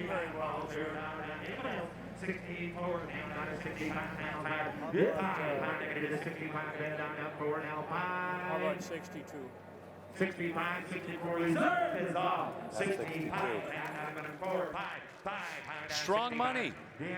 Strong money for an AMX. That's trading in the upper bracket of where we usually see these sell. I think so. Yeah. And that's where it hammers at 64. Okay. In 2 seconds, you're going to be able to tell that the next car is first ballot Paint Hall of Fame, no question. With a great name, Volcano. No, I'm sorry. It's a greater name if I pronounce it correctly. Volcano Red. It looks wet. That's the most amazing thing about this paint job. Yeah, it's really incredible. 2016 McLaren 675 LT Spider. And it's no slouch in the power department, 666 horsepower. It's a 3.8 liter twin turbo V8. 7-speed dual clutch automatic. That hardtop power retractable as well. Lots of extras. I mean, this is not a stripper. Cruise control. Meridian stereo. Oh, I have one of those in my Jaguar F-Pace. A Meridian. Sounds great. Was your Jaguar F-Pace Volcano Red? No. It's actually Imbecile Blue. It's got AC and all the creature comforts. Top speed rated at about 205 miles an hour. Well, as you said earlier, that's the minimum. mark. Yeah, don't bring your car around if you're a high-end European exotic if it can't do a 200-mile-an-hour top speed. Yeah, that paint's got to look so good to compete with all those carbon fiber accents, which are all over this car and looking just spectacular as well. Yeah. And those really thin spokes give you great visibility to see the huge rotors of those brake calipers. rotors. You got it. Wowzers. Yeah, boy, that paint looks like a volcano. Okay. 275. And they've been working on this one for a little while. Right. 315. Which is, yeah.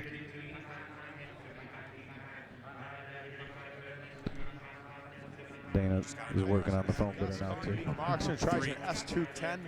It is now on the block. So if you get a chance, give a quick call back. Otherwise, please look at other bid of inventory. Sorry if we missed it. 315,000 and the reserve will come off. Yeah, 315. What? So I think they've laid out where the would you be rule at? to one of the Give me a phone number. bidders.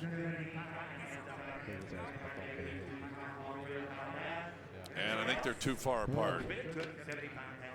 Both Dana and Frank Mecum jumping into the fray there, and It's a 2021 Ferrari. I think they're going to call it bid goes on at 275. And so we'll move to another Ferrari now, 2021 F8 Tributo. Yet another one as the Exotica continues to roll onto the Mecum block. Twin turbo 3.9 liter V8. We got 710 horsepower to play with in this car. 7-speed F1 dual clutch automatic. Mileage, not a whole lot. Just over 2,400 on the odometer. carbon fiber, lightweight parts and pieces everywhere. 20-inch forged diamond wheels. Take a good look at those with the Pirelli P0 tires as well. And there's the engine under glass. 285 pounds an hour down to 85. 285. There is simply not a bad angle anywhere on this car. Just simply stunning piece of automotive art. And you know, no matter what Ferrari you're talking about, when these cars are accelerating and the cam comes up, the sound of that exhaust is unforgettable. Heaven. We'll be back with more. Our live coverage from Glendale continues in a moment.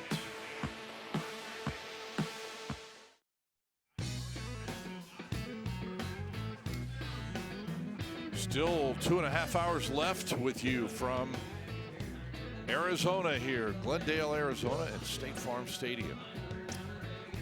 Good stuff still to come. Good stuff on the block right now, in fact. This is a resto-modded 65 Corvette, Bill Stevens. Oh, let's start with a paint. It's called Carbon Flash. Look at how it just makes love to the curves on that Corvette. Wow. And the power department. Let's take a look at what we got here. How about a 6.2 liter LS9 with 550 horsepower? Look at that installation. That is surgical. 6-speed manual and carbon ceramic brakes from a C8 Corvette. And of course, those wheels on the C8 Corvette, those optional carbon flash wheels, kind of tied all that together. Vintage air, stay comfy. 2 chassis, by the way. How about that? Boy, that is moving into the fabrication department. The C6 and C8 components. Big tank, 24-gallon fuel tank. But once again, the finished product is what an incredible color. I mean, it probably looks black to the viewers at home, and it's this carbon flash that when you get up next to it, just so pearly, yes, and gunmetal-y. Oh, awesome color. Yeah, obviously a custom mix, and it works. All right, 57 Bel Air Custom, right behind the Corvette. A convertible. 350 small block. Got the Wyand Ram Air aluminum intake, as you see right there. Other dress-up pieces on that engine, aluminum valve covers, and the serpentine belt and pulley system. Elsewhere, 4L60E automatic transmission. And, oh, look at that beautiful interior. All restitched, custom console going the length of the interior, custom shifter. They've added some chrome to the dashboard, aftermarket gauges. Those are Dakota digitals. Come around back. Yeah, they maintain that stainless trim on the rear, which we like to see, just to, you know, keep your perspective that you're looking at a 57 Chevy Bel Air. I was going to say, if anybody thought the Tri-5 market was going away, it is back in a big way at Glendale. We've seen some big number Tri-5s going across. Yeah. 5.5s, 5.7s, yes, absolutely leading the way. Some work underneath that car too, QA1 coilovers. Dual exhaust, power disc brakes at all 4 corners. And the bid goes on at $150. Yeah, I don't think that Tri-5 market is ever going to completely go away. It will always be popular. Iconic. Right. Case in point, 56 Nomad. This has been a weekend of nomads here in the desert, ironically. This one at $120,000 and another one that's Corvette powered. Yes, and the 56s have been outnumbered here so far by the 55s and 57s. But the kind of a build you might expect when you're taking a look at one of these Nomads getting the full treatment. LS power, 4L60 automatic, lots of new parts and pieces. Everything installed with precision. Those are Boyd Coddington wheels, chrome. A lot of rebuilt parts as well. I'm guessing this was a long and careful project. Well, and it's still available if somebody wants to get with the bid goes on desk here in Glendale as we move to a 1970 Barracuda. This is sporting a rather potent engine. Yeah, that's an understatement. About 600 horsepower. That's a custom-built 520 cube wedge built by Speed Automotive. And it's dressed up to look like a 440 6-barrel. That's clever. Yeah, it's a Barracuda, not a Cuda. You know, when you get into the big factory engines, the 440s and the 426s, that designates the Cuda nomenclature. Full-length headers, 3-inch X-pipe. Oh, that's going to be a great-sounding automobile. Upgraded the rear end with Dynatrack pieces and 411 gears, bare disc brakes, aftermarket power steering. Serious upgrade in the power department. That car left the factory as a G-code 318. So yes, it did. It's loving its new plant. You are correct, sir. And the bid tops out at $70,000.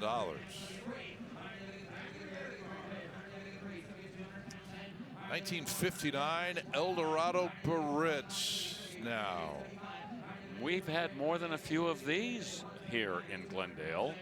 And this would rank right up there with some of the best we've seen. Frame off nut and bolt restoration.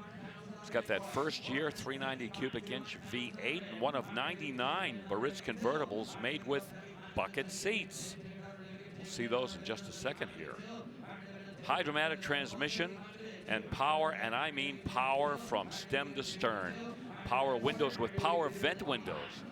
Remember the time we had a Cadillac and I wanted to demonstrate the power vent windows and I hit the switch and the big window went up and down? Yes, you do. Yeah. All right, I'm not too proud. Yeah, but the lock seats, trunk, all power. Steering and brakes, yes, power antenna, you bet. Autronic eye, as we explained yesterday, that's on the middle of the dashboard there. That automatically dims the high beams when traffic approaches from the other direction. Well, the high bid, $200,000. You know, we thought about using your deal with the vent window for one of our State Farm moments once, but we decided against it. Thank you. But here in Glendale, we really have a terrific State Farm moment, and we're going to tell you about it right now. It came when a 1970 Corvette LT1 hit the block, and boy, did it ever. Mulsanne blue, 370 horse, 350, 4-speed manual, backing that up. Restoration, yeah, with a lot of NOS parts as needed, and it brought the money, $120,000 for that convertible LT1, and that gentleman survived a punch in the shoulder from his wife, and they love it.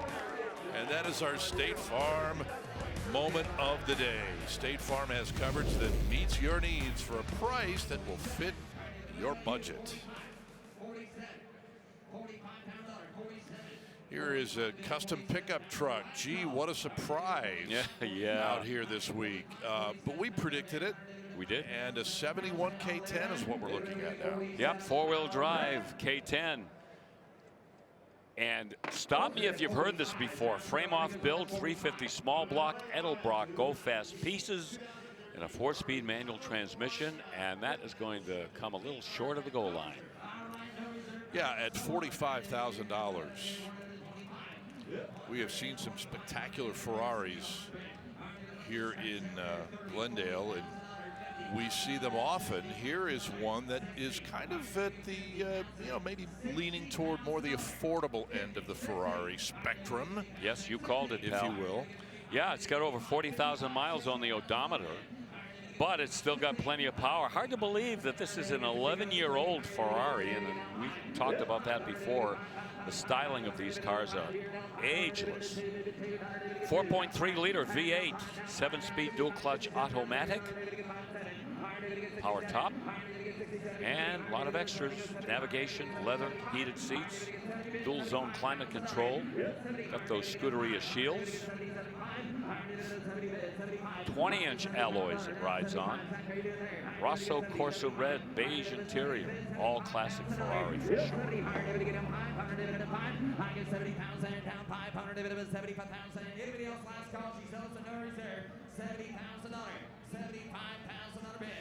Boy, just about any time you can get a Ferrari for under $100,000, it's a bargain, huh? With 483 horsepower and a drop top. Whoa, baby.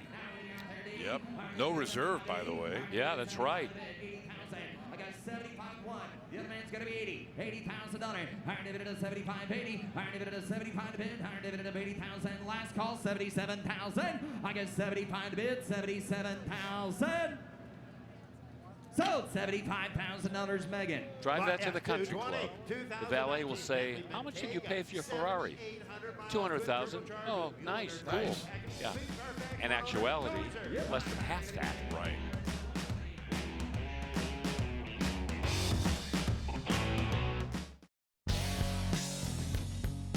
Welcome back, everybody, inside State Farm Stadium here in Glendale, Arizona, for our coverage of Mecum auctions.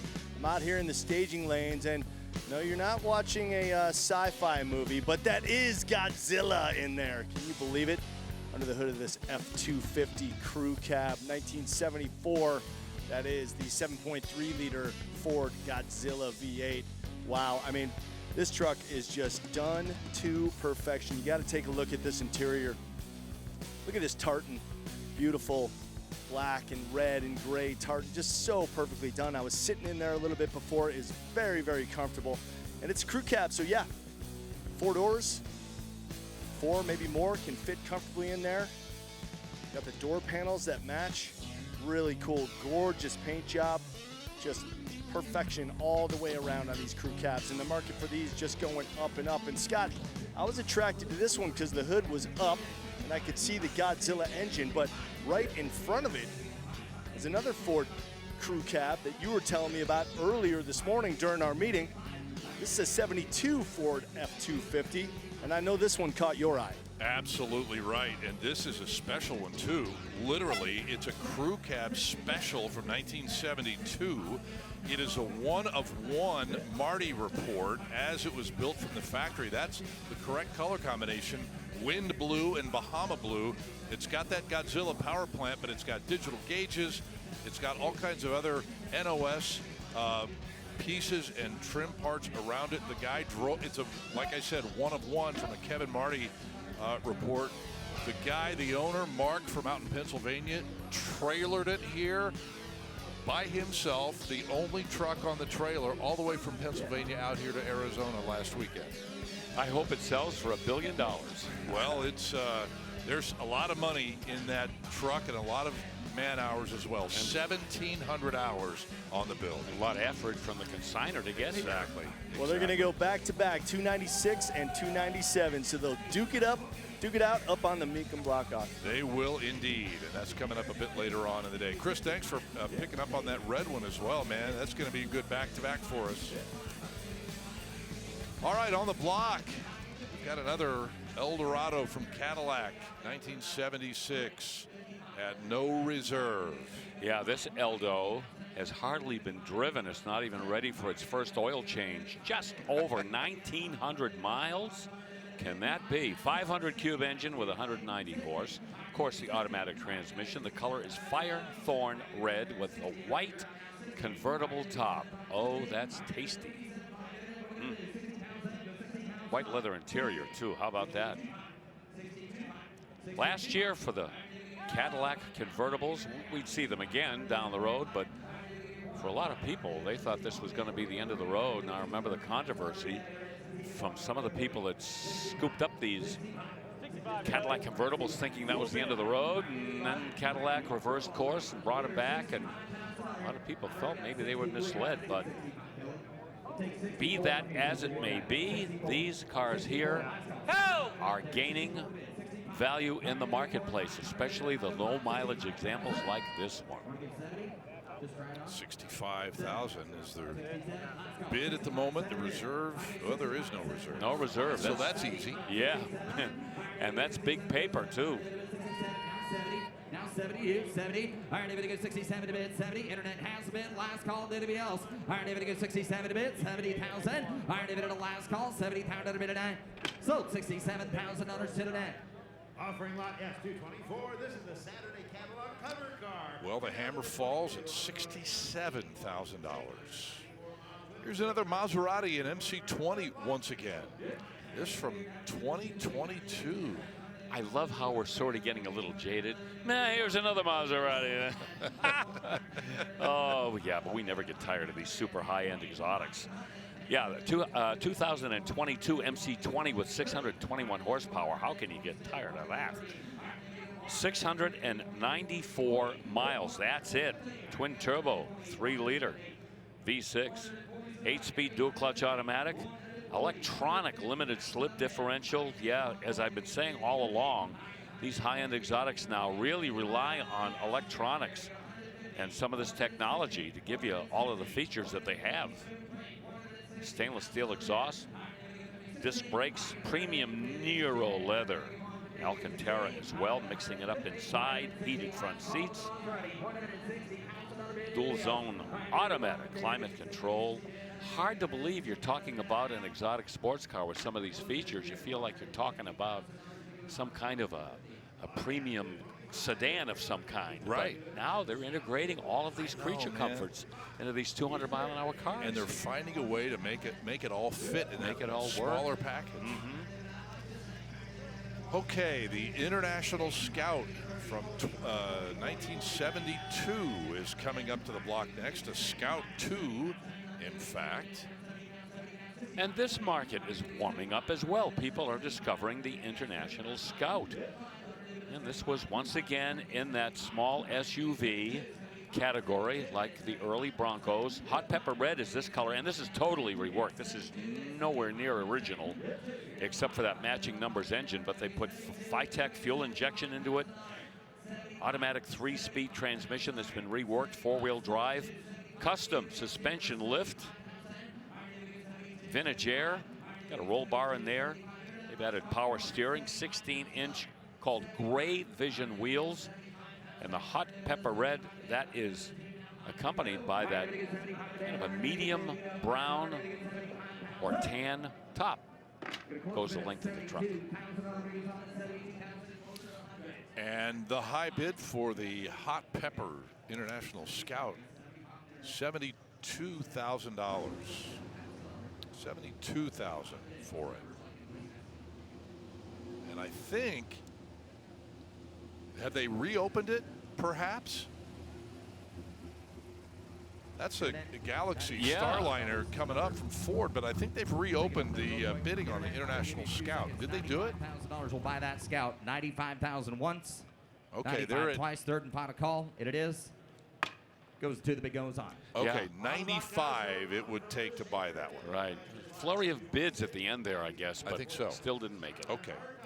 So a 61 Ford Galaxy Starliner. I'm not even going to attempt to tell you all about this custom. There's just too much here. Well, how about I start so you don't hyperventilate? Thank you. 598 cube, 815 horsepower, and a 6-speed transmission. Well done, Scott. And now let's talk about all of the modifications to the body and the interior. This automobile was displayed at the 2017 Detroit Autorama, where it won the Outstanding Paint Award. By the way, the Detroit Autorama, you get nothing but premium, high-end 100-point customs, and this one, Outstanding Paint. Kazi Brothers, V8 engine. If you're familiar with Ford High Performance, you know John Kazi and that gang, they build the best. Injection setup, it's that stacked injection we see everywhere. The paint, that award-winning paint is called Sonoma Jewel Metallic. Chestnut colored interior, lots of speed equipment from front to back.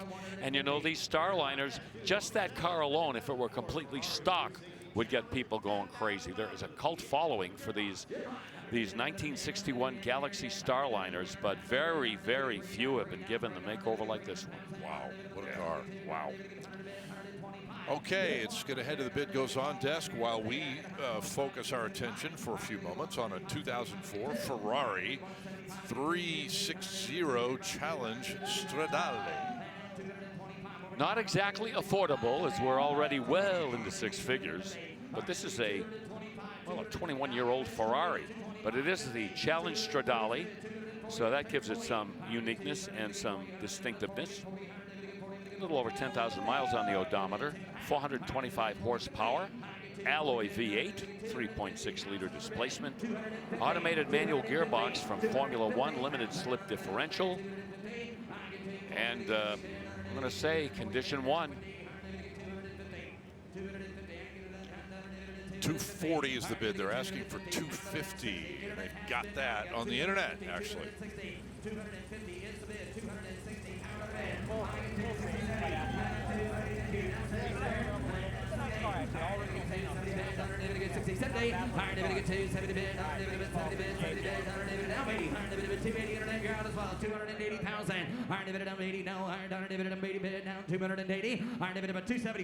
Final call if you want to do that. 275. 275, yes or no? Iron David get 275. Iron David get 275, 75, 75. 100 David 275,000. Pulls bid at 270,000. Other big is on at 270. Well, the high bid here, 270. 270 for the 360 RT Custom with a from Supercharged 2004. Yes, sir. Iron David get here, David Ham. Here is another custom, one of many today. They just keep firing them at us, and that's okay. 1968 Charger RT, 6 figures, an opening bid on this car.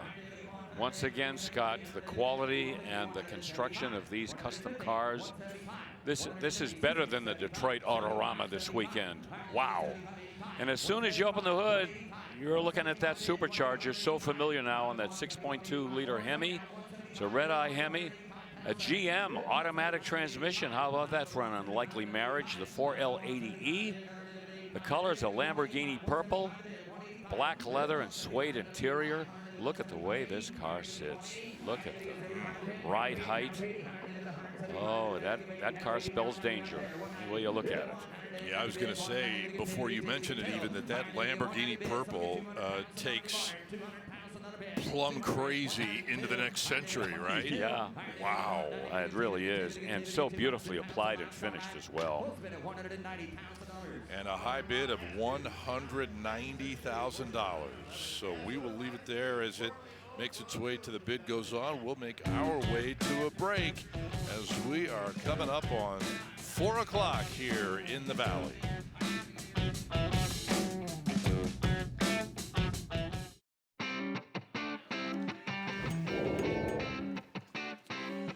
Welcome back to our live coverage today on a terrific Saturday here. Sun-splashed part of Glendale, ESPN Plus.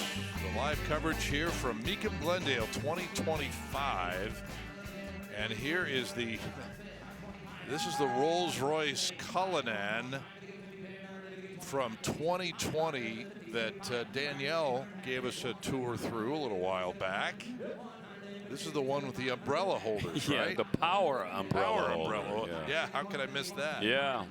Won't need them out here. And I don't think we've seen one of these before. I don't remember ever seeing one. I think if we did, we'd remember.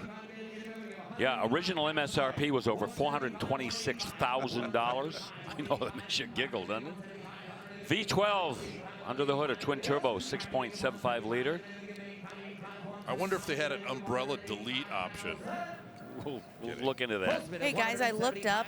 Each umbrella costs $750. There's one hiding in each of the back doors. You are kidding me. Yep. You know what? I'll bet you every single option on that Rolls-Royce defies description in terms of price. 592 horsepower to haul around that big boy, and I'm telling you, that's got to weigh close to 3.5 tons. That's a heavyweight. Well, the bid goes on the big Rolls-Royce SUV, and we get to check out a 67 Mustang custom treatment here. Oh, look at the handiwork in the engine room. Beautifully done. A little bit of a Shelby vibe there with the high beams there in the middle of the grill and the Shelby emblem. Yeah, but that's where it stops. That engine, oh my, new generation Coyote. Pushing out probably 550 horsepower, Trim-X 6-speed. And before they began the construction, they did a complete nut and bolt restoration.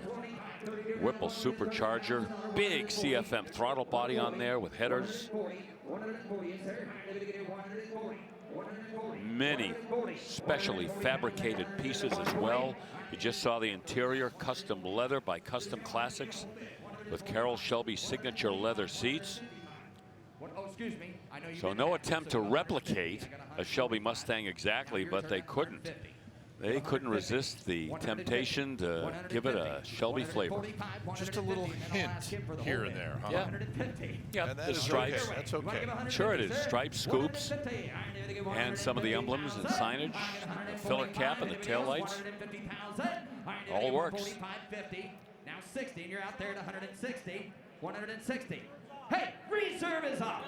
All right, the reserve off. At 1. Well, now it's back on. 50. Just give 150.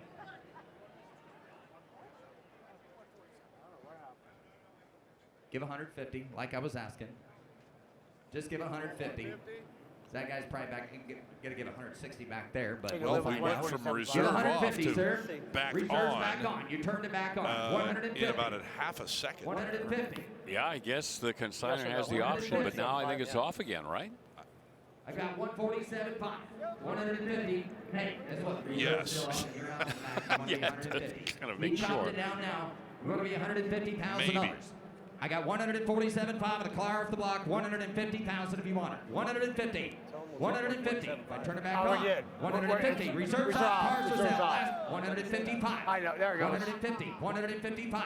150. 155,000. I got 150 bid. 155 in a bit. Now see that guy there? Is that big? 155. Reserves off, sir, if you want it. 150. 155,000. Anybody else? Last call. 155,000. So $150,000 next, Franklin. Here's Jimmy. And we can say with a high degree of certainty that that sold for $150,000. Thank you. You want another one? Can I? This is, yeah, sure. This is next one from 1969. You'll love the engine treatment on this one, man. And I'm looking at it right now. That is stacked fuel injection. On top of that, 429 cubic inch John Kazi built Boss engine. Yow. Velocity stacks, loud and proud on the top of that engine. Look at those big cylinder heads there on that Boss 9 engine. Beautiful. Tremec 5-speed. Underneath, some other special pieces and parts. We got the Heights 4-link rear end, Willwood disc brakes. Got a specially fabricated front end. So there's very little underneath that Mustang that you can call production. Nice interior job there. Leather. Kenwood stereo, focal subwoofer. Digging your tunes.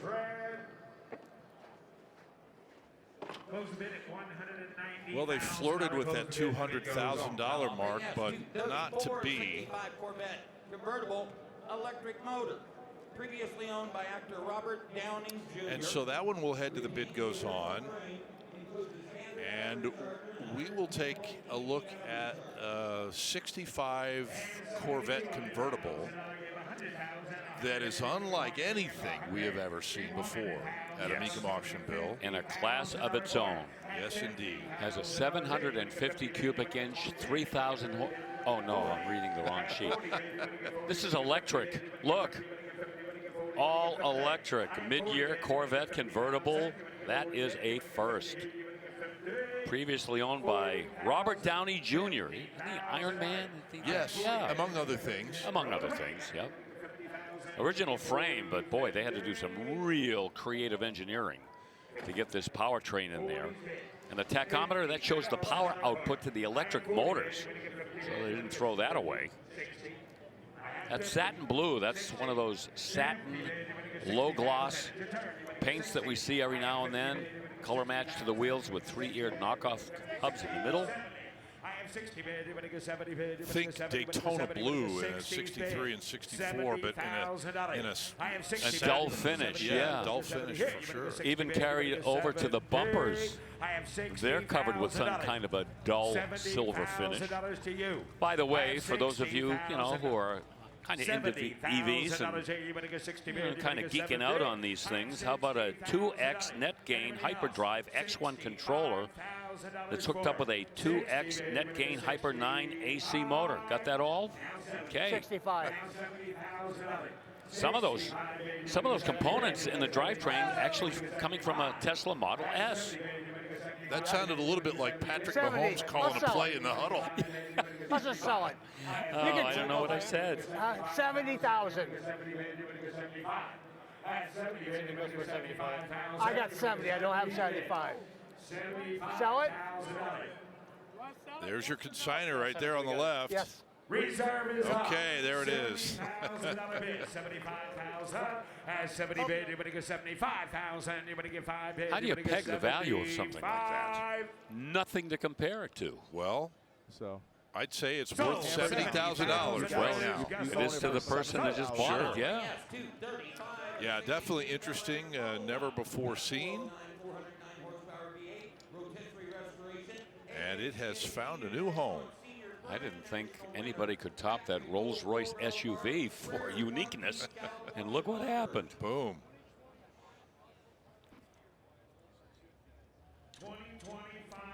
'62 bubble top, another bubble top on our auction block.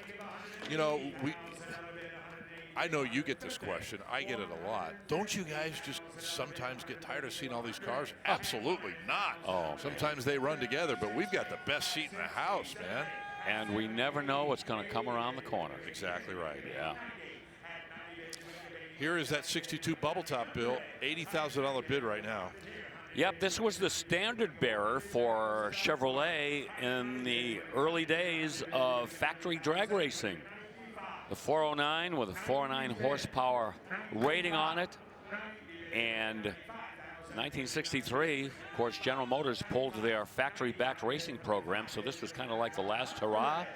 These 409s, they were tough to beat. Dino Don Nicholson and Hayden Proffitt, and of course, Bill Grumpy Jenkins, people like that. Even Ronnie Sox, before he switched to Mopar, was racing 409 Chevys. This one, an excellent example.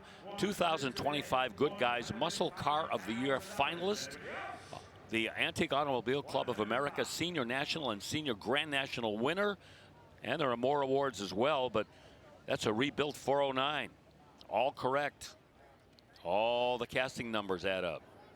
Factory dual quads, rebuilt T10 4-speed with a correct shifter and 411 positive traction rear end. That was the drag racing package for Chevrolet back in 1962. Give 105. 102,500 is the bid. 105. Doesn't sound like it's good news. Close the bid at $102,500. All right, bid goes on the high bid there, 1025. Coming up next here, 1965 GTO convertible. Oh boy. This car will make you weep if you love GTOs, people. Tri-Power 389. That was that optional intake. That gave you 360 horsepower in 1965. Muncie M24 speed. Safety track rear end with 355 gears. How about that paint? Huh? That is so clean. And those Hurst wheels. Oh dear. Triple black, sorry. Triple black factory air. Center console with that manifold vacuum gauge. You may have remembered seeing those back in the day that nobody really paid much attention to. A lot of guys pulled them out and put tachometers down there. Redline tires, his Hurst wheels.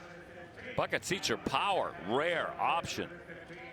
Power steering and brakes, has the PHS documentation. And it is not gonna sell this trip. Okay, $110,000. That's going to be the high mark for that second year of the original muscle car. No debating it, 65 GTO. Well, time to give some big props to one of our top sponsors here, in fact.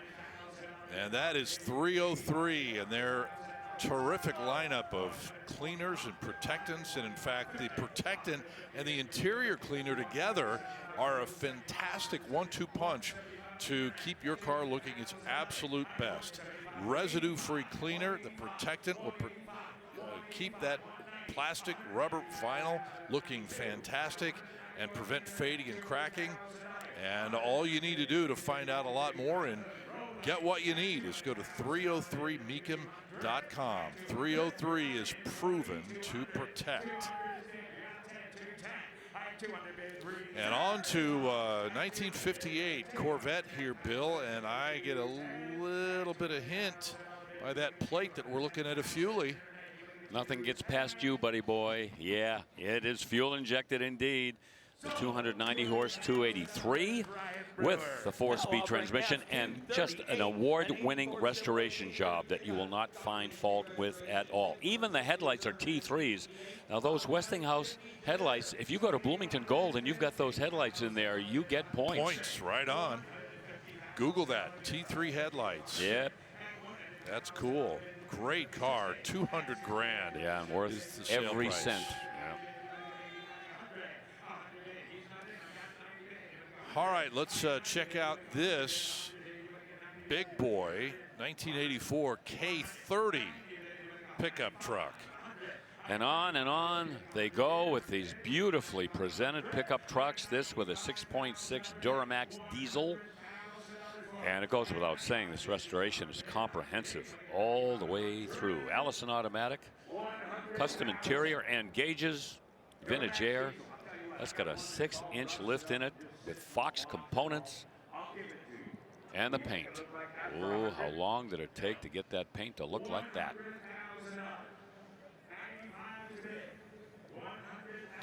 $95 is bid.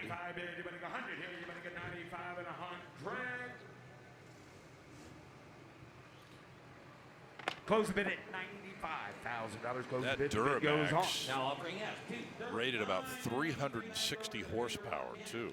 Probably 600 pound-feet of torque.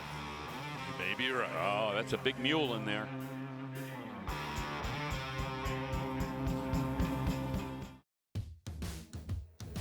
We'll get you back to the block in just a moment here at Mecum Glendale. Time now for Memory Lane, where we share photos that you submit on our Mecum Facebook page of your favorite car and memories you have of it from years gone by. But today is a first, because I always ask for you to give me the name and make, year of your car. But our first submission doesn't have it. So Bill and Scott, are you ready for this edition of Guess My Car? I'm gonna need a little bit of help. Okay. Ready. This is from easy. Oh yeah. Keith Scharf. He says this was my wedding day, June 4th, 1983. Any guesses? Make and model? Oh yeah, that is a Pantera SUV. Oh, it's not. Close. Yeah. No, it is a Tommaso Pantera. Pantera. Yes. Early 70s? Yeah, 72 or 73, maybe somewhere around there. Early car, I would guess. That would make sense. Photos from 83. So well done, gentlemen. That didn't take long at all. I appreciate the help. That's a pretty good getaway car at a wedding, huh? I know, and it's too nice to throw cans on strings in the back of it as well. I'm glad they kept it classy. I know you guys know about this next one. Chris Petka sent this in, said, this is my old 77 Chevy Nova Concours. Sadly, I sold it as my family grew out of the car. So many great memories, though. You see one of his little ones there in front of it. Went on my honeymoon in this car, he says, and brought my 3 children home from the hospital in this car after they were born. Thanks for sending in those submissions, guys. Please remember to give me all the details on our Mecum Facebook page so Scott and Bill don't have to play this game, although I think you both nailed it. Well, it's kind of fun. It brings something new on us. That's cool. Yeah, thank you, Danielle, and thanks for sending the photos in, folks. Here is a 2019 Di Tommaso Pantera. No, just kidding. It's a Ferrari 812 Superfast. Big Ferrari here, guys. Oh, yeah, it is big. And the Superfast, that's what you call truth in advertising. 785 horsepower V12. 7-speed Formula One inspired dual clutch gearbox. Limited slip, 4-wheel steering system. That basically means that the rear wheels will articulate with the front wheels depending on how fast you're going. They'll either go in the same direction as the front wheels or the opposite direction of the rear wheels, depending on your speed, and that's supposed to really make a big difference in the handling. 300 bid. $310,000. We were talking about these yesterday, these 812s, and just 300 bid, winning at 300. The weight distribution a little bit toward the rear. 300, 310. Even with that front engine situation, and what a fabulous handling car. No. By anyone's review. No, and that's a good point. And I'll also say that in the old days, you took street cars and used the technology from them to design your race cars. Now it's going the other way. Yes, it is. We see that Formula One technology going into the street machine. In everything. Yeah. In everything. Okay, so $300,000 is going to be the high bid for the Ferrari. 1934 Ford is on the block. Little cabriolet. Yeah, and it's been hot rodded kind of along that same formula we see quite a bit. This was in Boyd Coddington's top 100 picks back in 2007 at Good Guys, and a Street Rodder top 100 pick in 2008, and you will see it is a conservative job of customizing that little 34 Ford. You know, we talk from time to time how many original Ford parts are on a car like this. In this case, this is original Henry Ford steel, and that is a big deal. Yeah, well, the purists, they love to see that because there were so many aftermarket bodies now that it's hard to tell if it's steel or fiberglass. So when you say, yep, it's steel and it's right from Dearborn, you're going to make a lot of friends. Bingo. High bid in the 50s, I think, maybe right at 50. And standing by over in the 303 staging lane once again, our man out there, Chris Jacobs. Yes, sir, Scott. I'm suffering from custom car fatigue. I've just previewed too many, so I'm getting back to my roots. I'm going stock. This is a beautiful 1969 Dodge Charger RT. That is the numbers matching L code 440, but it's been upgraded to a 6-pack system there. So nice little upgrade. This is done in correct B5 blue. You've got the Magnum 500s, of course, at all 4 corners. White vinyl top. Interior is blue as well. Rally dash with the operating tick-tock tack, which is very nice to see. And then take a look at the fuel cap here. So this is a correct 1969. That's the first year they had the fuel embossed on the flip cap. The 68s just had that smooth kind of triangle on top. So nice to see the rally stripe there too. Just a gorgeous car all the way around. And in the sea of customs, it is nice to see a stock Dodge Charger. Scott? It sure is. Thank you, Chris. That's coming to the block here a little bit. On the block right now is a big block. 67 Corvette, bigger than big, actually. Yeah, the biggest engine you could have gotten this in 1967 would have been a 427. This one with a 454. Rated at 565 horse with Phytec fuel injection. Aluminum heads, 4-speed Muncie transmission. You get that in 1967.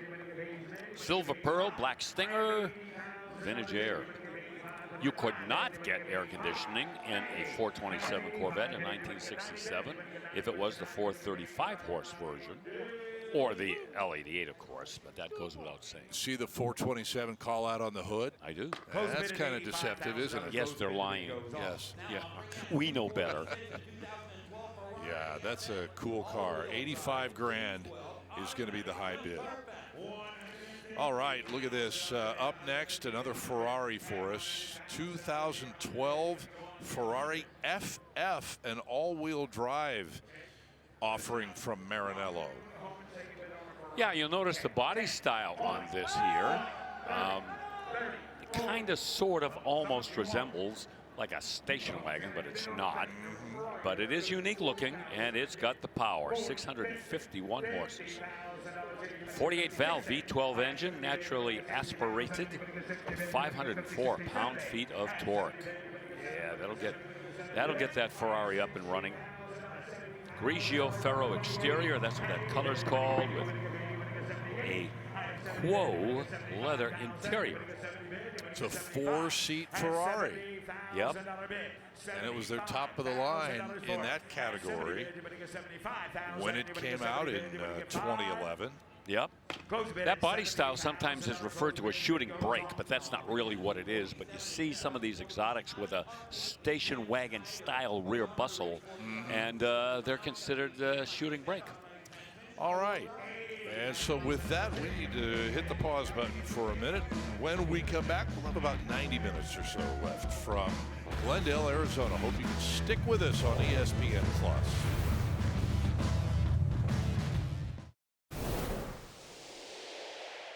How's your drink? Pretty good? 14. Was that a bid? Looked like a bid. Huh. Hello. I shouldn't have to stop and preach on every single car or truck. You can't build these vehicles if we gave you shells of them and said, here, put it all together. It's his job to explain that to you, and he didn't do that. It's his first day.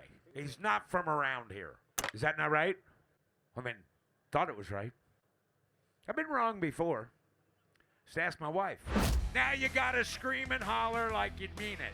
Sold $245,000. Sold! It is a lot of fun when Jimmy Landis is up on the auctioneer stand. There he is, our lead auctioneer with Mecum Auctions, and telling somebody that he needs 77 for something. He has a great sense of humor. He really loves to share it with everyone. Yep. And we're going to move on and check out what he is telling everybody about in the building, and that is a 1966 Chevelle Super Sport. This is the car that put Chevy on the map when it came to muscle cars. Oh. The 396 Chevelle. The SS all came with 396s back in 1966. There were 3 flavors, 325, 360, and 375 horse. This is the tweener, 360 horse. A lot of documentation on this, refinished in the original Regal Red. There's the interior. Beautifully restored. That's a matching numbers transmission as well. So some effort put into keeping this as original as possible.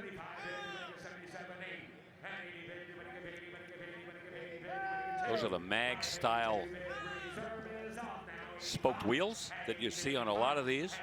Glad they had the Chevelle to kind of fall back on when the Corvette didn't really go as planned. Wow. You know, and when it came out, they were kind of marketing it as the poor man's Corvette, but boy, that was a stretch. Yes. $85,000 the reserve is off. And it sells. Excellent. Oh, my goodness. Look at this car next, Bill Stevens. Want to take plenty of time on it. It is another Ferrari 812. It's a GTS from 2022, but this is about as un-Ferrari as I have ever seen. This is a special order color combination that's Verde Pinot, the green, with white interior. Well, let's get the power plant out of the way. The 6.5 liter V12 with 785 horsepower. But, yeah, it's the color, both outside and inside. I look at this Ferrari and I think of all the people that will have that color on their Ferrari. They'll go out and have it repainted and say, why didn't I get this color before? Yes. It is so spectacular. $450,000. Any car would look great in that color. That's the bid, or that's the current bid, $450,000. You know, I emailed our colleague Steve Matchett about it, and he emailed me back and he said, hey, this is far from the Maranello norm. He recalls that pine green that has been around for a long time, but they bring it back out, and it's always a surprise whenever they do. Wow. Wow, what a cool car. That's all you can say. Wow. And high bid, $450,000 on that Ferrari. Here's another Rolls Royce, and boy, oh boy, you're going to go back in the history books here. It's a Phantom 5 James Young Sedanka DeVille. Yep. Long wheelbase. Coachwork by James Young. Phantom 5 chassis. And you know, back in the mid-1960s, Rolls Royces truly were the ride of choice for the aristocracy in Hollywood, movie stars, sports figures. Of course, we all remember the one that John Lennon had, that he had Peter Max do that pop art paint job on, things like that. But yeah, these old rollers from the 60s, they take us back to a very special time in this car's history. just stately, regal, imposing, luxurious. Yeah, built for a chauffeur. You can see it's got that town car superstructure. Yeah, we don't care if the chauffeur gets wet. Yeah, if it's a downpour, just get another one if we have to. Right. All right, 303 staging lane. That is where we find Chris Jacobs now. All right, Scott, I'm back on the customs, baby. Check out this 1969 Ford Mustang Mach 1 Fastback. Cobra Jet? Oh, well, you might think so at first, but is it Halloween? Because this one's wearing a costume. Oh, yeah. There's the Coyote, baby. Very nice. That Cobra Jet intake's just a little fakey for you. Backed up by a Tremec 6-speed transmission.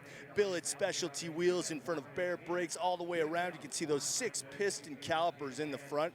Check out this interior, too. That red stripe picking the stripe up on the hood. So well done. Shelby-style shifter there. Shelby-style dash and steering wheel as well. Very cool. You got the louvers on the rear glass, the spoiler. Super, super clean build. Just awesome. And as you come all the way around to the rear, look at the massive exhaust pipes. What a cool look. This thing is super clean, super racy, and I really love the way they got the Cobra Jet intake sticking out the hood just to fake everybody out. All right, Chris. Thanks, man. Yep, Ford performance for sure. And we'll have it on the block here in short order. Up on the block right now, 1969 Camaro Custom. Packing the power, 570 horse out of that 427. That is a GM Performance crate. Tremec TKO wide ratio 5-speed manual transmission. Lots of upgrades, modifications. A lot of money went into this build. Trust your old buddy Bill right here. You go right down the line. Had a complete rotisserie restoration. A lot of the parts were sandblasted right down to bare metal and then refinished. That's labor intensive and time intensive as well. Ride tech, subframe connectors to all kinds of modifications to the undercarriage and suspension. It's the way it's done. I mean, if you want a high-end restoration and modification on a 69 Camaro, this is kind of the way you want to go if you want to be considered in the elite. 87. Now 90. Give $90,000, sir. You're not done yet. Give 90. Give 90,000. 87. Now 90. 90,000. Good even money. Give 90. 90,000 on Yeah, we'll give this Pro Touring chops all the way. Okay. Redone interior, some high-tech pieces that it rides on from Ride Tech. Air conditioning and nice conservative metallic blue paint job, not to distract from all the other great work done to it. $88,000 bid.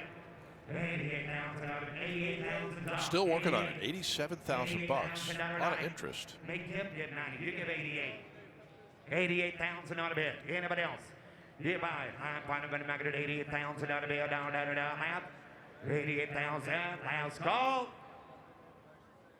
Huh. Ooh. Mitch takes 95. Takes 95. Takes 95. Takes 95. We're going to close mid. Okay, $95,000 is the target. We're going to give 90. Okay, we're going to close mid. As Russ Conklin then closes it at 87,000. That is Glacier Blue, by the way. Yeah. And check out the next car. It's a Sunbeam Alpine Roadster. That color look familiar? Sure does. What are the odds? Hey, this is a little hot rod too. The Alpine with a 302, 300 horse under the hood. Yeah, if somebody didn't want to find a Sunbeam Tiger, well, I'll just build my own and do my own little modifications to it and come up with this. That's the 302.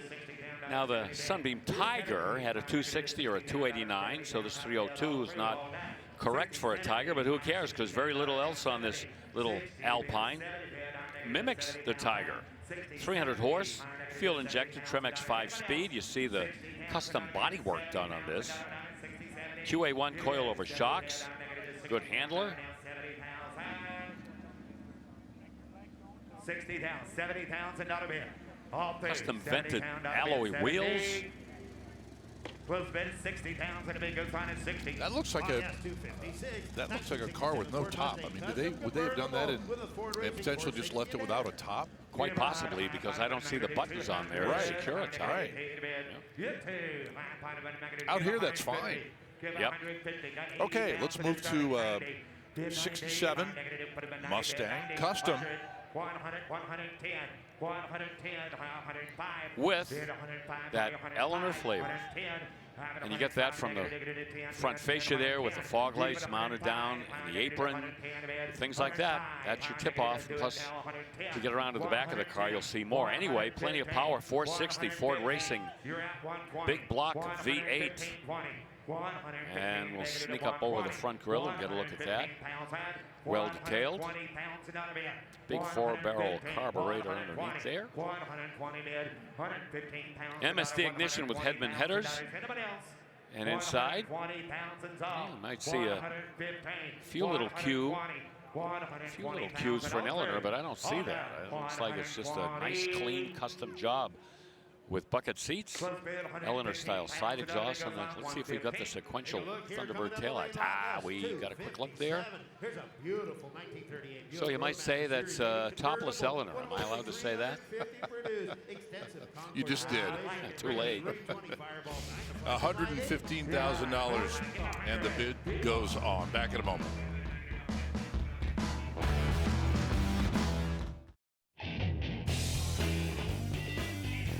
Welcome back to State Farm Stadium in the heart of Glendale, Arizona. Scott Hoke, Bill Stevens, Chris Jacobs, Danielle Trotta on hand with a bunch of car crazies still here in the stadium, and a big Camaro just hit the block a minute or two ago, Bill. Brought pretty good money. In fact, a huge discount over the money that it cost to build this thing. Oh, rightly so, Scott. A couple $100,000 went into this build, and it's got a full house LT4 with 640 horse, a 4L60E automatic, and inside Recaro bucket seats, the undercarriage courtesy of Ride-Tech and Woolwood, and yep, big paper. 130 bought that Camaro. As we continue with the live coverage, right in front of a little 09 Porsche Cayman that just brought $18,000. Affordable Porsches, can't go wrong. And right behind it is 2002 Ferrari. This is a 575M Maranello. Oh, how I love these cars. These are just the coolest V12 front engine GT cars going all the way back to the early 70s with the Daytona, and this was the next generation of that recipe. Gallo Modena with narrow leather interior. That's basically saying it's got yellow on the outside, black on the inside. The car hasn't been overly used. A little over 7,000 miles showing on the odometer. And again, we talk about how Formula One technology working its way into the Ferrari, into the new millennium. This one with the F1 automatic. Look for the extras like the toolkit. It has it, a car cover, the owner's manual and books. 110 to 115 pounds and not bad. I'm at 110 to 115 pounds and not a 9. 115. 110,000. You're out 115. 112. Yeah, this was the next evolution to the 550 Maranello. Just sensational cars. 115 Not super high exotic, mid rear engine design or architecture. Just a classic front engine V12. This originated or was offered for sale for the first time up in Toronto, Ferrari of Toronto, I think. And you're on your way up there tomorrow, I think, right, to look at a collection? Yeah, we're going to be bringing more from the Apex collection to Indianapolis. Oh, excellent. Steve Matchett and I will be up there. So always looking forward to seeing what they've got. Well, I tell you what, if you watch Mecum for any length of time, you know that whenever we mention the Apex collection, that is very true. Oh, look up the definition of Apex in the dictionary. That was a bang to get him tells there. you why. We're close. There it is, yes. Reserve is off. Anybody else? So, 117,000. Okay, ring it up. 117.5.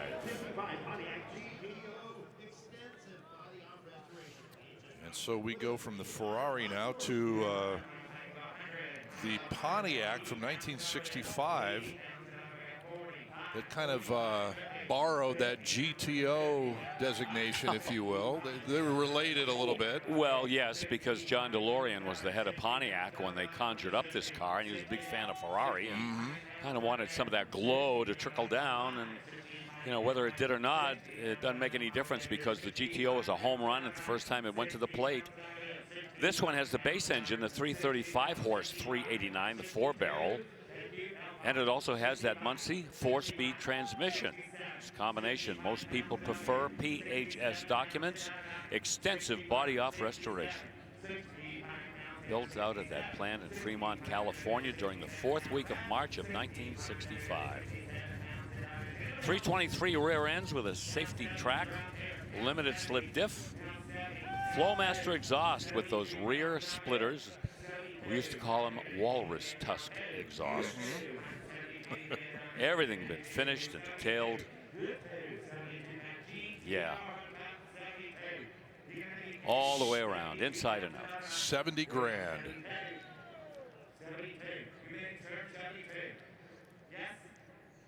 Burgundy metallic. I love Classic that. With the GTO color. Yeah. With the red lines. Yep. They work. Yeah, the optional vented wheels. 67, 70 pounds and out of me too. 67, 70 pounds and Alex, you're out. Reserve is off. 67, 70. Okay, reserve is off. 70, 100 now 70 pounds and out of bed. Reserve is off. It sells all the way. 40 gets 70. Last call, 67, 70.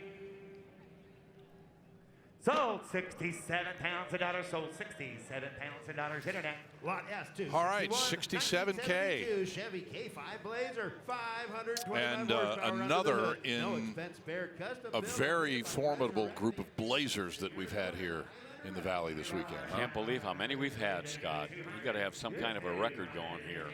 This is from 1972. Let's get the color out of the way. That's a beautiful dark blue and a linen contrasting color scheme, and we have seen another one with that color scheme. That's an LS3 there with 525 horsepower, more than adequate. They put about 2,500 hours in this build, and it's not a real Highlander. That's one of the trim levels. This is a Highlander replica, and that tartan finish on the bucket seats is part of that package. Don't you love that? I do. You know, I would take that over Houndstooth. I think that has even a little bit more, you know, eyeball to it. I do.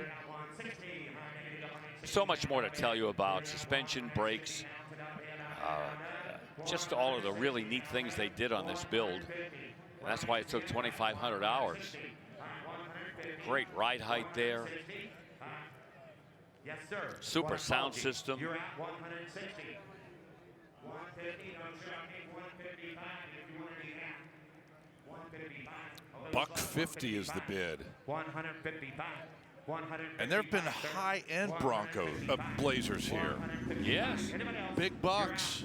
You know, there are so many shops in the country now that are working almost exclusively on K5 Blazers. We got bid. And they're out 2-3 years sometimes. Okay. So you got to have 180, 180 net. Okay. Too far away. Takes two. Well, you heard Jesse Kopp there say that they're far enough away that they're going to let it go to the bid goes on desk at $150,000. It needs to be 200 really to get super serious. 1949 Cadillac Series 62 sedanette now. The craziest Series 62 in this entire lineup. Yeah, the sedanette, that was a sloping roofline in the back, and not only Cadillac, but Buick had sedanettes as well. And very unusual. Don't come along very often. But this one, oh, it's packing a punch. Balanced and blueprinted. 427 from street and performance. It's got ramjet fuel injection. 454 with a 396 street crank. That gives you that 427 cubic inch displacement. 4L80E automatic. Lots of modifications to the bodywork. Some of it you can't even see. The inner fenders were lengthened and louvered. Chrome trim. They had to modify that, refitted it to the windows. Keyless entry, you see there's no door handles there. Very subtle side mirrors mounted to the A-pillar. $120,000 is going to be the high bid there, Bill. Look at that. A total smoothie, too. Yeah. And with that color and those wheels, how about that? Those reverse chrome wheels with the center caps. Oh, boy, I want to take that one home. That is spectacular. Yeah. So the bid goes on at 120. We start the bidding on the next car, which is a 60th anniversary GT500 KR. And this one is probably going to go way up on the bidding board. 5.2 liter supercharged 900 horsepower mill. Yikes. One of two eruption green metallic GT500 KRs that were ever built. One of 60 limited production US 60th anniversary editions. How do you like those numbers? Some Shelby features all throughout the car. Back seat delete. 7-speed dual clutch automatic transmission rounds out the running gear. Carbon fiber hood with a front splitter. Recaro leather seats. GT500KR branding. Everything. Just so perfectly presented.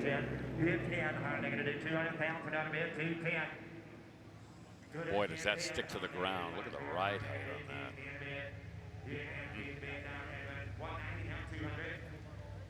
190, 200 pounds and on a bid. 200 pounds and on a bid. Good 210. 200 pounds and on a bid. 210 a bid. 210. Good 200 pounds and on a bid. 200,000, still working on it. I think Harold Shelby would approve. The car should bring more. At Barrett, they bought way more. These late generation Shelby Mustangs carry on with the image and the panache that every single Shelby Mustang ever had. They have not lost a step. 220. Real close, so that would probably be about right.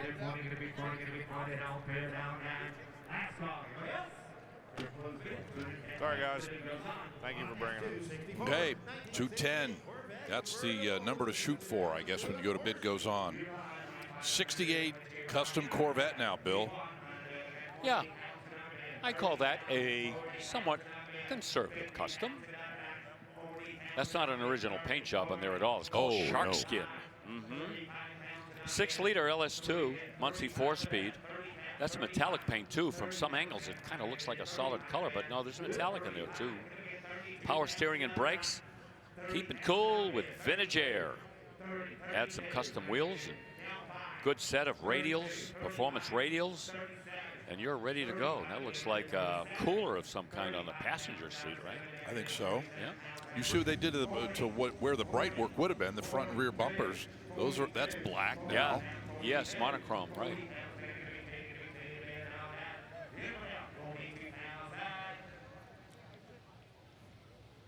Close bid at 40,000 to make goes on. 40,000.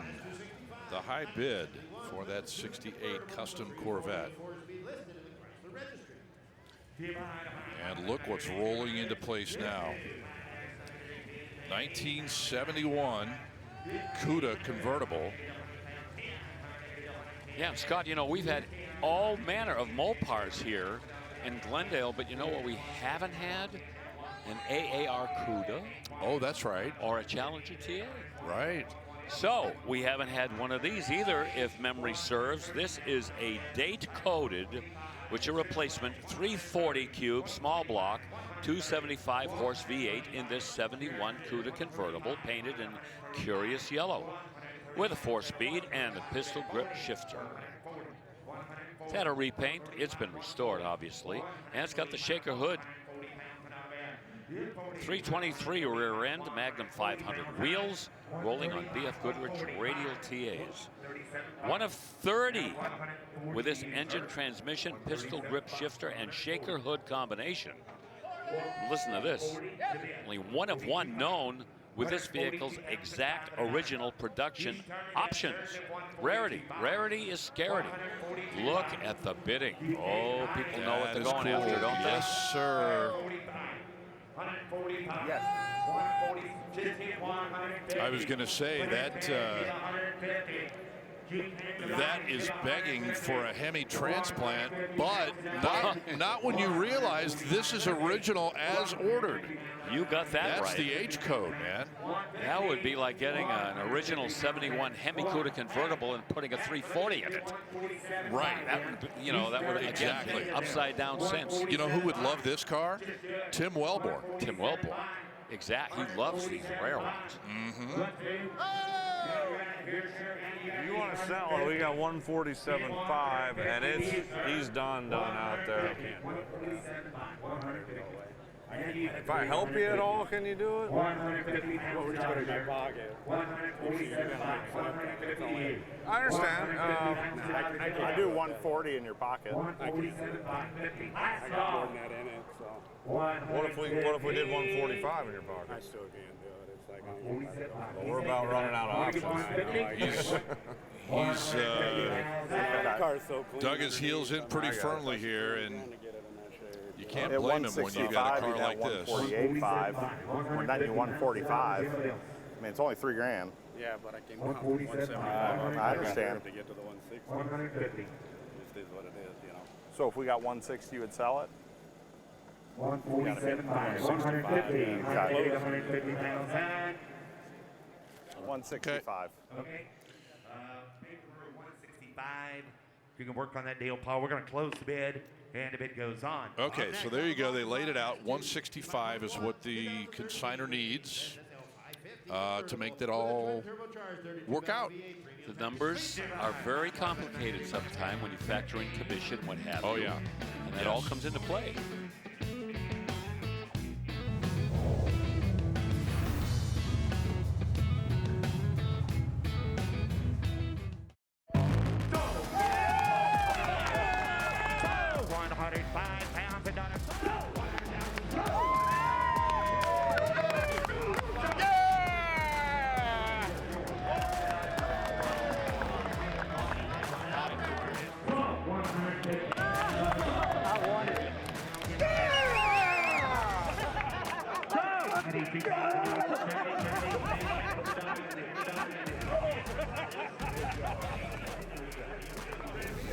Oh, man, what a great package of fantastic reactions to big sales. And that's kind of a potpourri of our State Farm moments of the day today. And one of our long-term sponsors, of course, State Farm. And they have great insurance value available for surprisingly great rates. Love to see those moments happen.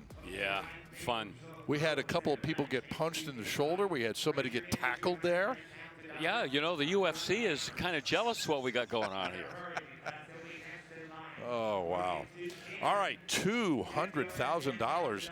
Can't overlook this bid, a potential State Farm moment of the day. I got to get through this really quick because I want to tell everybody about this car. The engine is signed by Mario Andretti. Why is that? The engine in this car was one of 10 ever produced for the Holman Moody program for Can-Am in a car called the 49er that was driven by Mario Andretti. 700 horsepower, 7,000 RPMs. That is a winder. And the car is known as the real thing. 494 cubes. That is some pretty cool history. I couldn't believe it when I read what this car has for a motor. That is insane. Okay, the high bid of $200,000. Danielle Trotta. Yes, Scott Hoke, coming your way to staging in just a matter of moments. This beauty, 1962 Mercedes-Benz 190 SL convertible. And they say that success is in the details. Well, this Benz has a lot of nice touches that makes it a 6-figure car all day. 120 horsepower, inline 4-cylinder engine. Dual carburetors, 4-speed manual gearbox, recently restored chrome gauges. A lot of these chrome touches throughout that you see here really makes it pop. The wide white wall tires, and I love the inside dash. So beautiful and chromed out as well. This steering wheel is absolutely beautiful. Brand new soft top black convertible here. And Bill, I think you were saying on yesterday's show that your lady has an SL. Is that correct? Well, she has an S-Class. Ah. And that's kind of a whole different ball game. But boy, you were so right about the quality of the restoration on the one we're looking at right now. Yeah, and the color is simply just called red. Are my eyes playing with me, or do you see kind of red with maybe an orange hint? It's definitely a different kind of red, not a cherry red by any means, or an apple red. Yeah, well, we've talked about the lighting in here. Kind of plays tricks on some of the paint jobs we're looking at. Hey guys, thank you, Danielle, by the way. Breaking news, the real thing, that Mario Andretti signed engine car that we just saw a little bit ago. Yep. Frank Mecum took off like a bullet after the consignor, and he was coming back right past the booth here, and with a thumbs up, that car sold $190,000. Oh, so glad to hear that. Breaking news. Oh, very someone cool. will cherish owning that car. Awesome.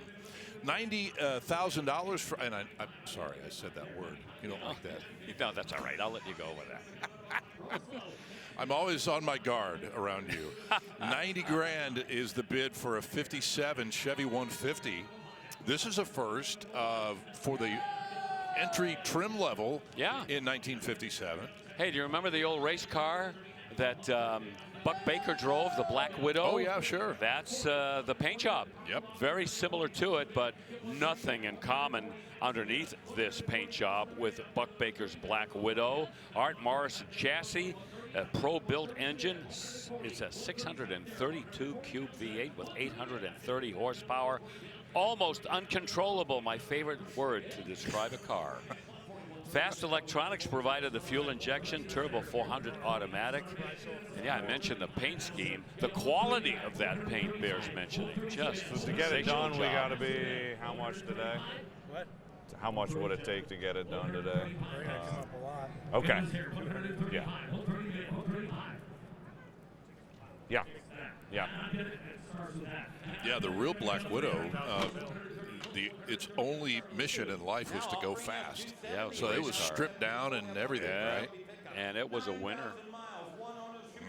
Yeah, that was a bad to the bone race car back in the 50s. Okay, you saw the consignor indicate it's going to take a lot more than $130 to buy this version, this Chevy 150 from 1957. So to 2017 F-150. This is a Shelby pickup truck. Yeah, a 750 horsepower Shelby pickup truck with a supercharged 5-liter. I'm going to take a little bit of a gamble here and say this is going to sell because people just love these trucks, the size, the power, the presence, and I wouldn't mind owning one myself. And of course, black, oh, can't beat that.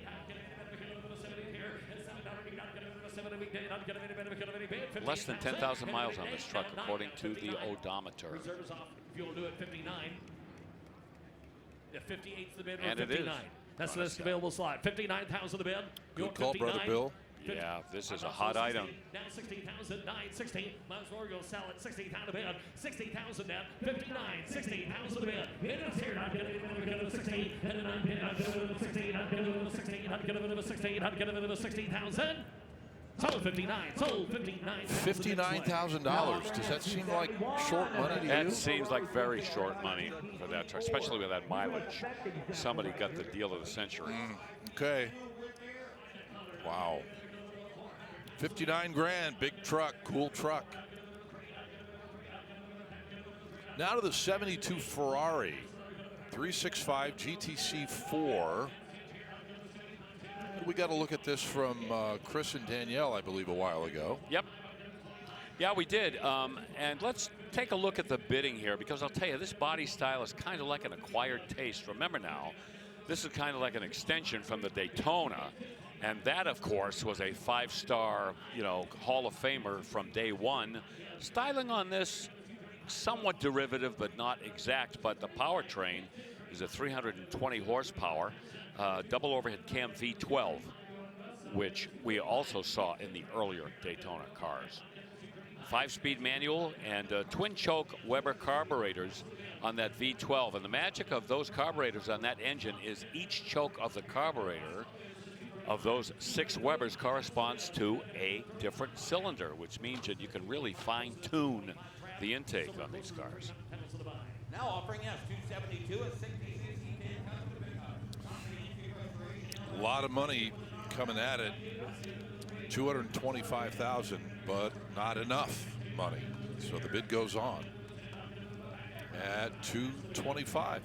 Let's take another trip over to the 303 staging lane, where Chris has been hanging out for much of the day today.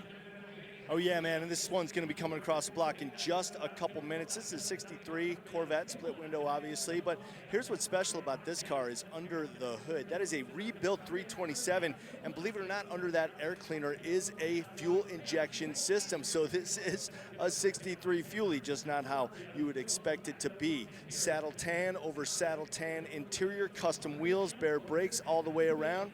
So yeah, got enough of the flavor of the 63 left over with a bunch of modern upgrades. You can see on the shifter ball there, it was a 5 there. So it's actually a 5-speed transmission behind that rebuilt 327 with the fuel injection. And like I said, guys, it's rolling up in just a matter of moments.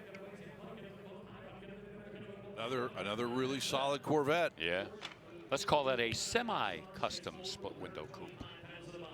Now offering us 273 and 82 Chevrolet. And 1982 K5 Blazer in another flavor on our auction block now. Done a little bit differently, as they all are. Not anything in the way of a revolution under the hood there with that 350, but it's nicely dressed. Automatic transmission. That looks like Hugger Orange. Oh, yeah. And inside, black and orange interior with houndstooth inserts. Beauty. Factory air. High-end, high-power custom stereo system in there. Good wheel choice there. How can I say this diplomatically? I'm so glad to see chrome polished wheels. The black wheels, I'm trying to like them more than I do, but I just think they pull something like this down a little bit. You don't have to agree with me. I'm just saying. Well, that's personal preference. No, I totally understand. And a lot of people love them. They're everywhere. Right, and I see your point. It's got to be, it's a case-by-case situation. You're right. If you had a set of black wheels on this Blazer, it's not going to work so much. But a set of black wheels on, pick something else, might be great. Okay. Kind of like a deep milk truck, maybe, or something. The what? A milk truck. Oh. Chocolate milk truck. Chocolate milk. Where are we going? We're going to check out this split window coupe, kind of, as you pointed out, Bill, kind of a semi-custom. Yeah, a lot of money's gone into it, too, and it went into the right places. It really hasn't sacrificed its classic look. It's a split window coupe. You really don't want to blow that. But it's a rebuilt 327, and as Chris mentioned, it's got one of those really slick Hawley EFI electronic fuel injection units that's been mounted under the open element air cleaner to kind of fool everybody. MSD ignition coils, transmission 5-speed, as Chris mentioned. That's a Tremec underneath there. Value of that is over $3,700. That's a good one. Saddle tan, metallic outside, and a saddle interior. Very popular color scheme for original split window coupes. Front suspension's been reworked along with the rear suspension from Detroit Speed. And some beefed up pieces on the suspension, steering, and the brakes. looking to crack maybe $100,000. There's Dana. He wants to see that fuel injection unit. Internet bid with the high mark right now at 100,000 even. 200. I think around 200, but Yeah, this is 110. Maybe there. Maybe. 110. 100,000 on 10. 120. 120. 120,000 a bid. 110. 120,000. 110, 120,000 a bid. 110 here, not get a bit of a 20 car off the block, get a bit of a 20 bid. 110, 120, last call, 110, 120,000, 120 bid, 120, not get a bit of a 20, close to 110, close to 110, over 150,000 a bid. 110,000 bucks. The high bid for that split window coupe, 1963. And we will take a timeout. Don't forget, a couple of big pickup trucks coming up before we leave the air the next 45 minutes. Stay with us.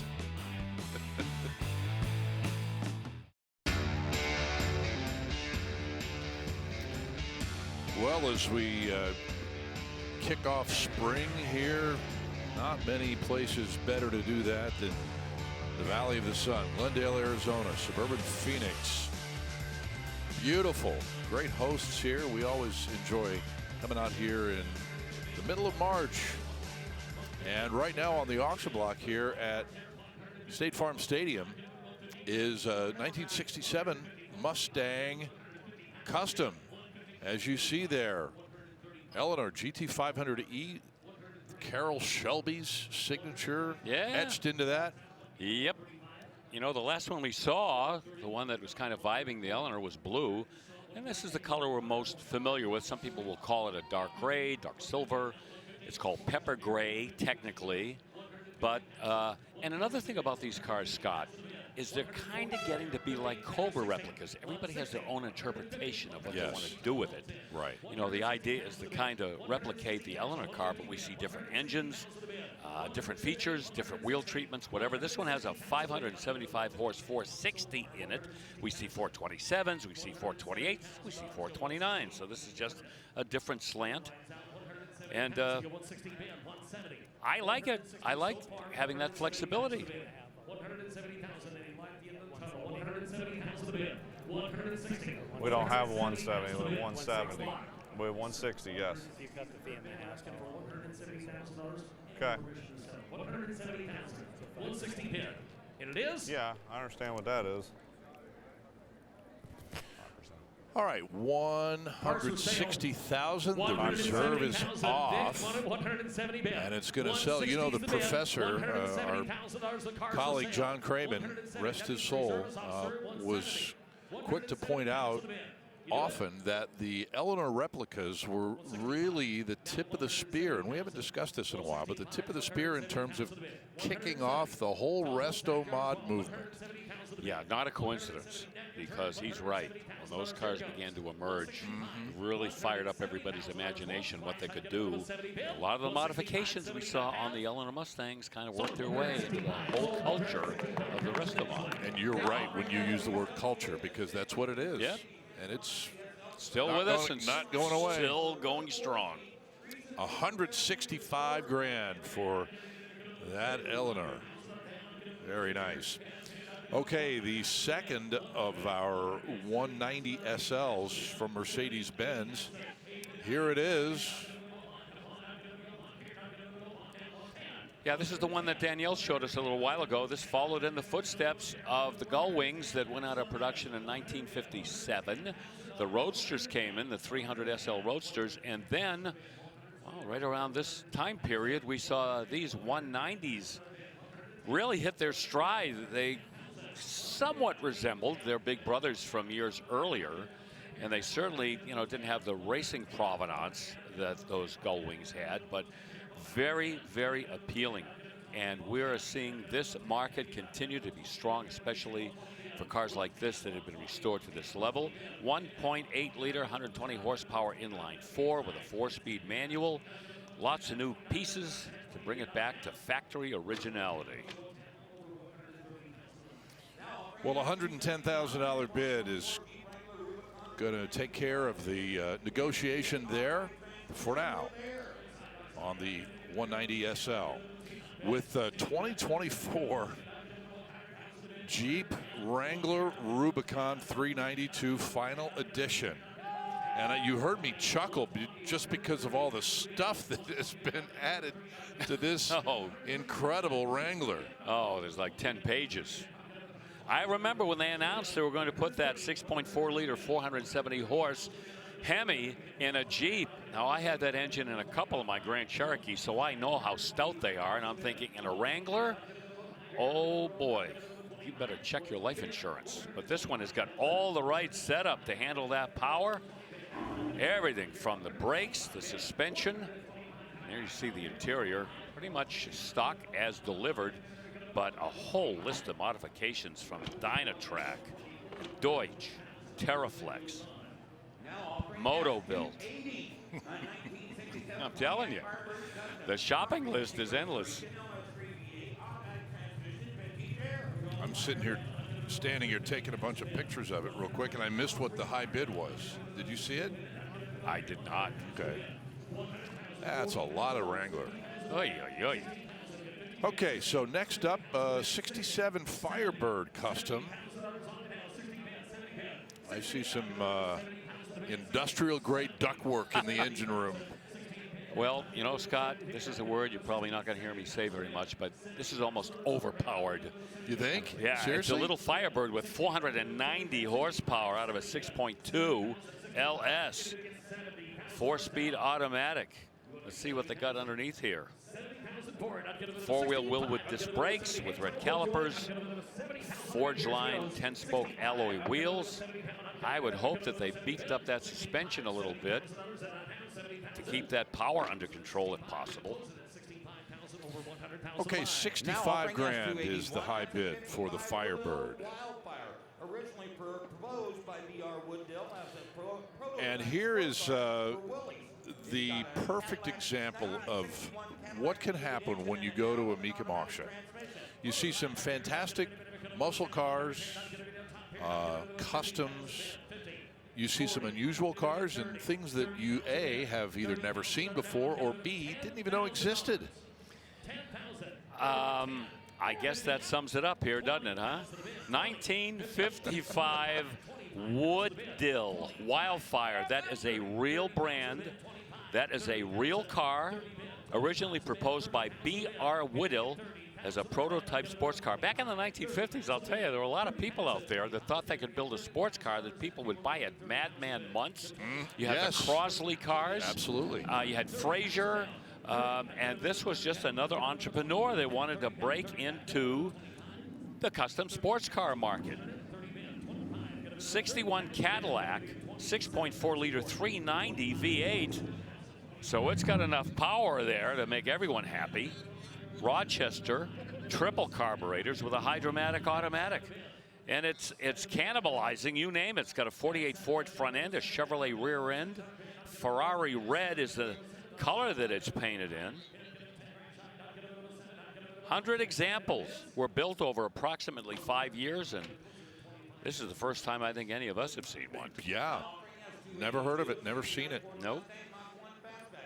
And the high bid on that one is $25,000. I think the front of that was designed by the same person who designed Gumby.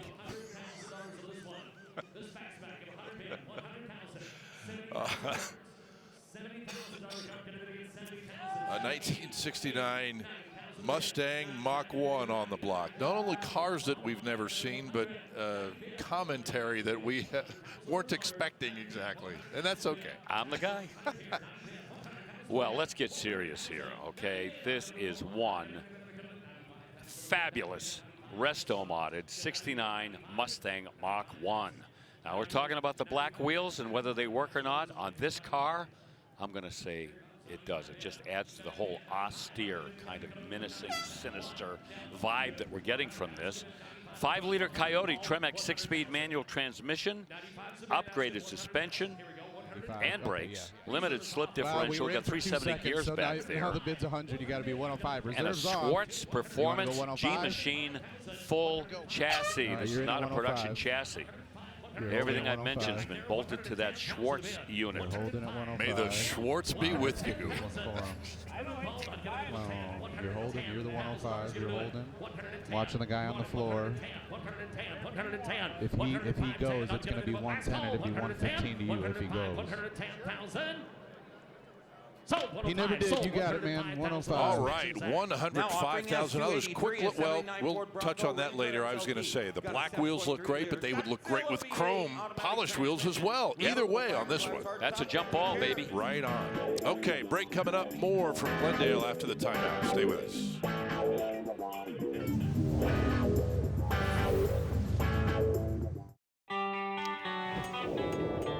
Welcome back to our coverage of Mecum Auctions here from Glendale, Arizona. And we still got about 35 minutes to go, so we thank you for sticking around. Wanted to show you this beautiful 1954 Corvette. Of course, the second year of production for the Corvette. Numbers were increased dramatically from the 300 that were produced in 1953 to over 3,600 that were produced in 54. They also offered a few more colors. This one is done in Sportsman's Red. Only 100 were done in this color. Second most rare color in 1954. There were only 4 black ones. Powered by that 235 inline 6 Blue Flame. 3-speed automatic transmission. 2-speed automatic transmission. Come around here to the back too. I want to show you the exhaust. This is one of the little tails of the 54. They extended the exhaust about 3 inches out of the body, and that was so the fumes coming out of the exhaust would not stain the paint on the car. Of course, the majority of the 54s were also white, just like all of the 53s. So there's little ways to differentiate between the two if you have a white 54. But obviously, this being red, you got the 54. One of only 100. It's going to be coming across the block very soon. Very, very clean Corvette, guys. I really like this one. All right, Chris, thank you very much, man. Always good to see a first or second year Corvette in our lineup. Well, I tell you what, just a couple of minutes ago, we had a heavy hitter on the block, Bill Stevens. 1957 Bel Air, equipped with a 6.6-liter Duramax LMM turbo diesel and a 6-speed transmission behind it, gabbled for $200,000. You want a wild powertrain in a 57 Chevy? How about that? Boy, that took some bravery, but yes, the quality of the car speaks for itself, and you can see by the selling price that somebody out there was willing to spend that kind of money for a car, unlike any other 57 I think we've seen in a long time. Right. Big money there. All right, the spot on the block now occupied by a Charger RT from 1969, and we're talking about $75,000 for it. Yeah, they've done a few things that takes it away from originality. It's an original matching numbers 440 wedge head engine, but it's got an upgraded 6-pack setup. Interesting. And they did some things to the interior of that engine. The internals have been beefed up. Crankshaft, connecting rods, main bearings, rod bearings, pistons. Yeah, nobody forgot to do anything when they rebuilt the motor with a 727 torque flight, upgraded with a B&M shift kit. So by itself, if we're all original, that would be a money car. But even with all those modifications, it's trading in the upper 5-figure category. Can we sell it? 79K? Is he there? He's supposed to be. Can we just sell it? Sell it at 79. Go ahead. Sell it? Yeah. Okay, that guy's a good sport. Can't get the official okay from the phone, but we're going to sell it anyway. And we'll discuss the details later, perhaps. Lot S286, a 67 Ford Mustang. Good deal. Once again, Jim Wicks with a thumbs up. $79,000 for that Charger. And here's a no reserve 67 Mustang. Wow, welcome to the first annual Glendale Custom Car Autorama here. As we have yet another full tilt boogie custom following that Eleanor theme. Power this time 302. I'm telling you, we see them across the board taking just about any displacement and dropping them in. High performance cam with MSD ignition with an aluminum intake and a 650 CFM Holley carburetor. 4-speed transmission, and the restoration pretty recent. Alcantara headliner and interior panels, plush interior with leather bucket seats. Whatever needed to be upgraded or replaced has been done. To a high level as well, and reflected in that price, $75,000 for the Mustang. All right, let's check in again with Danielle Trotta. Thank you, Scott Hoke. Take a look at this beauty. I absolutely adore it. 1991 Land Rover Defender, which was once owned by somebody very, very famous. I am talking a household name. At one time, Bill Stevens, world-renowned personal trainer Jillian Michaels once owned this car.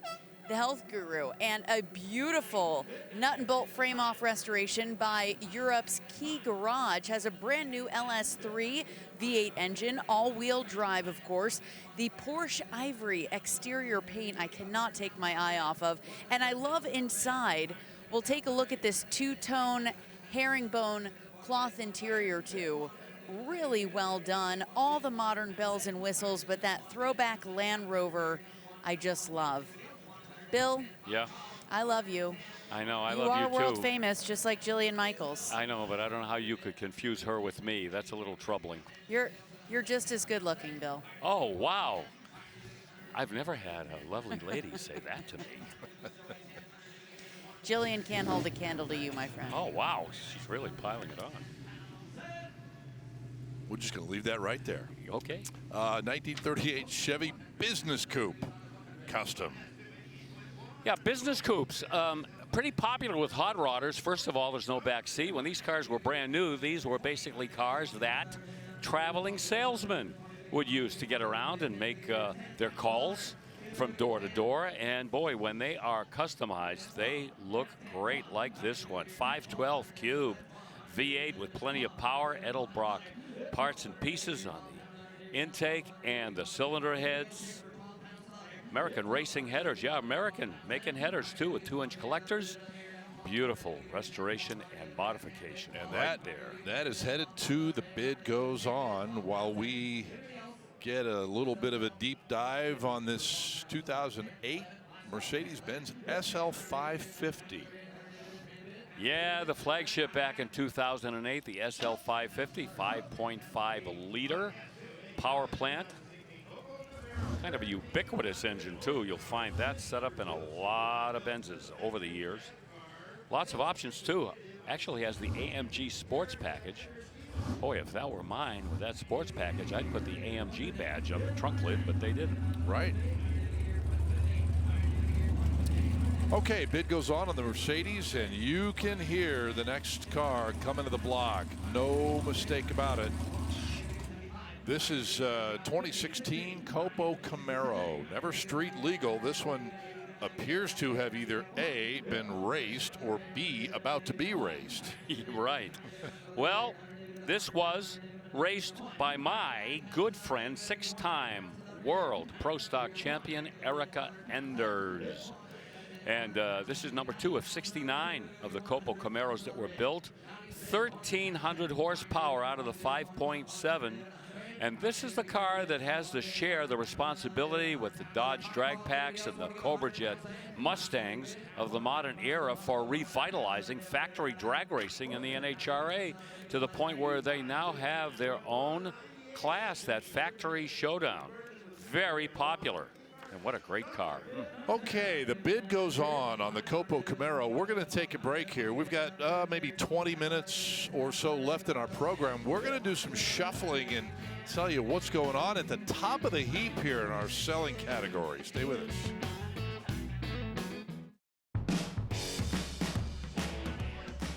Welcome back to State Farm Stadium. Scott Hoke, Bill Stevens, Chris Jacobs, Danielle Trotta, as we get set to think about winding down our coverage here today. We're off the air at 9 p.m. Eastern. 6 o'clock out here in the Valley on ESPN Plus with Houston coming up in a couple of weeks. Here's another third one we've had.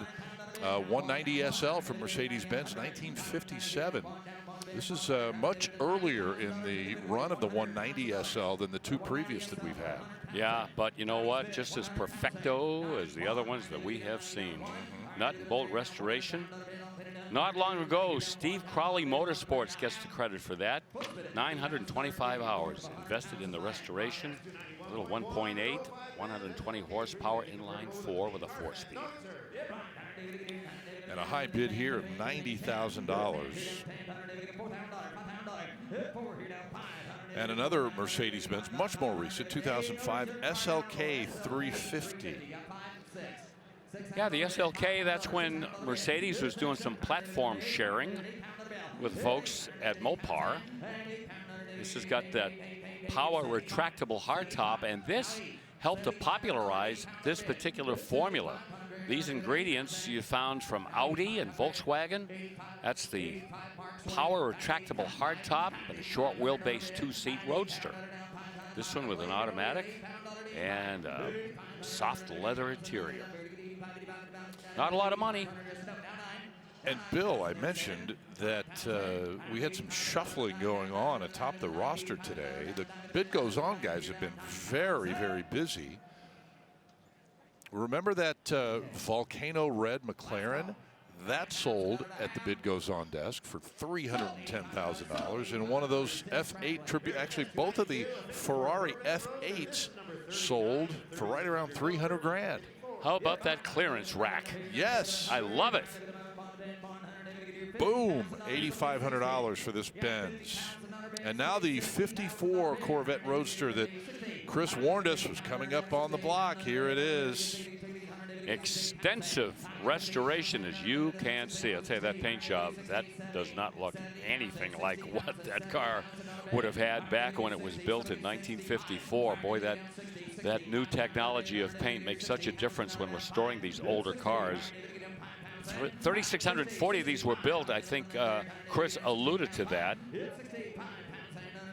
And back in 1954, it was still on-the-job training for Chevrolet as they were learning to work with fiberglass. They never had to do that before when building automobiles, and the quality of the fiberglass was improving by 1954. But again, during the restoration, this particular bodywork was brought back to just absolute pristine condition. And also the cut lines, the doors, the hood, the trunk.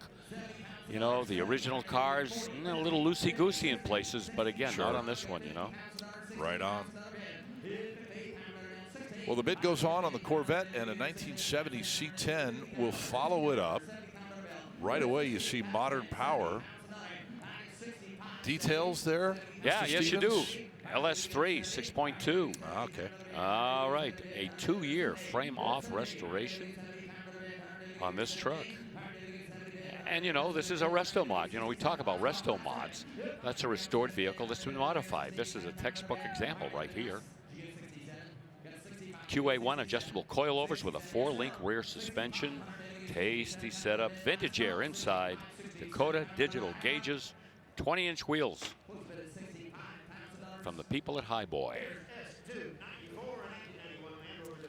And a high bid here at $65,000. Here comes your Jillian Michaels 91 Land Rover Defender 110. Whoa, I'm just looking at some of the things that were done to this for the restoration. No expense spared at all. And they dropped in an LS3 for a little extra pickup when Jillian hit the throttle. There you go. Yeah. A lot of custom pieces here, including the exhaust system, power steering conversion kit, a custom drive shaft, the pulley system, that's been modified. So have the brakes and suspension. So although it looks rather original on the outside, this is what we see sometimes. That is Porsche Ivory. Yeah, very subtle, understated.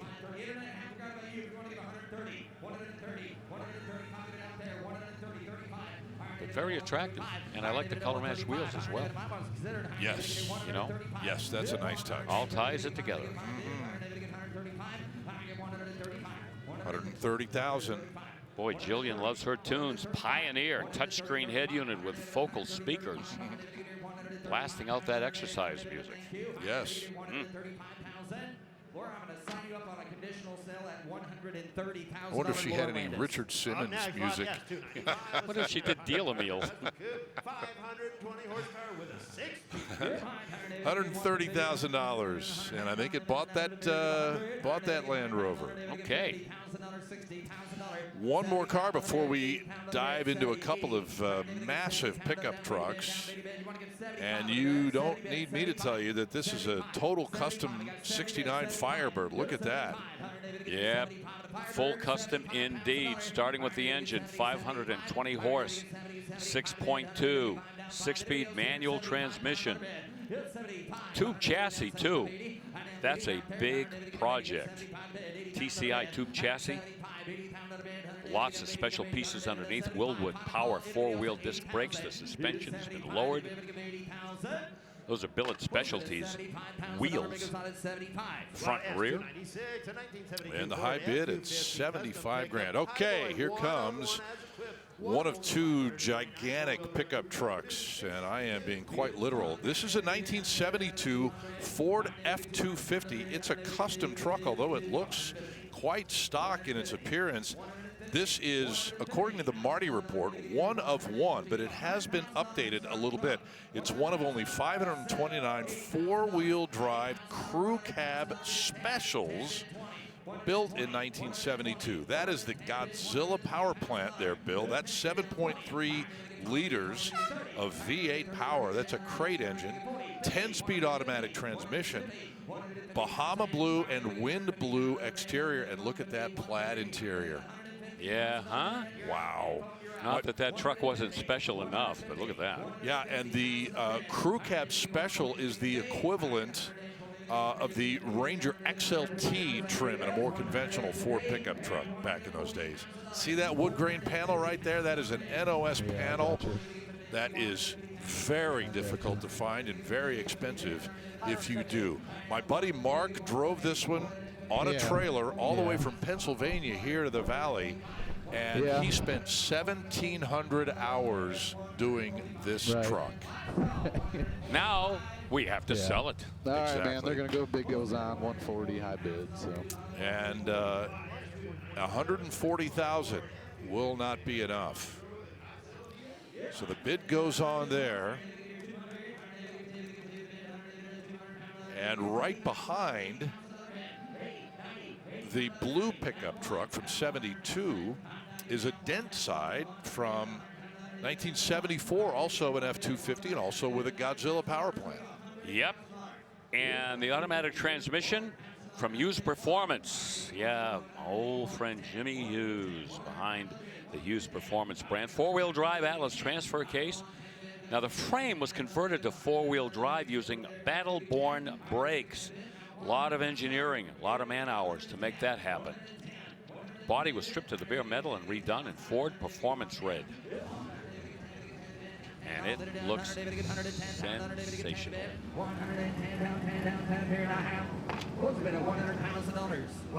Okay, 100 grand on that F-250. And with that, we will take our final timeout here on ESPN Plus for this day and this event. Back to wrap up the show in a moment.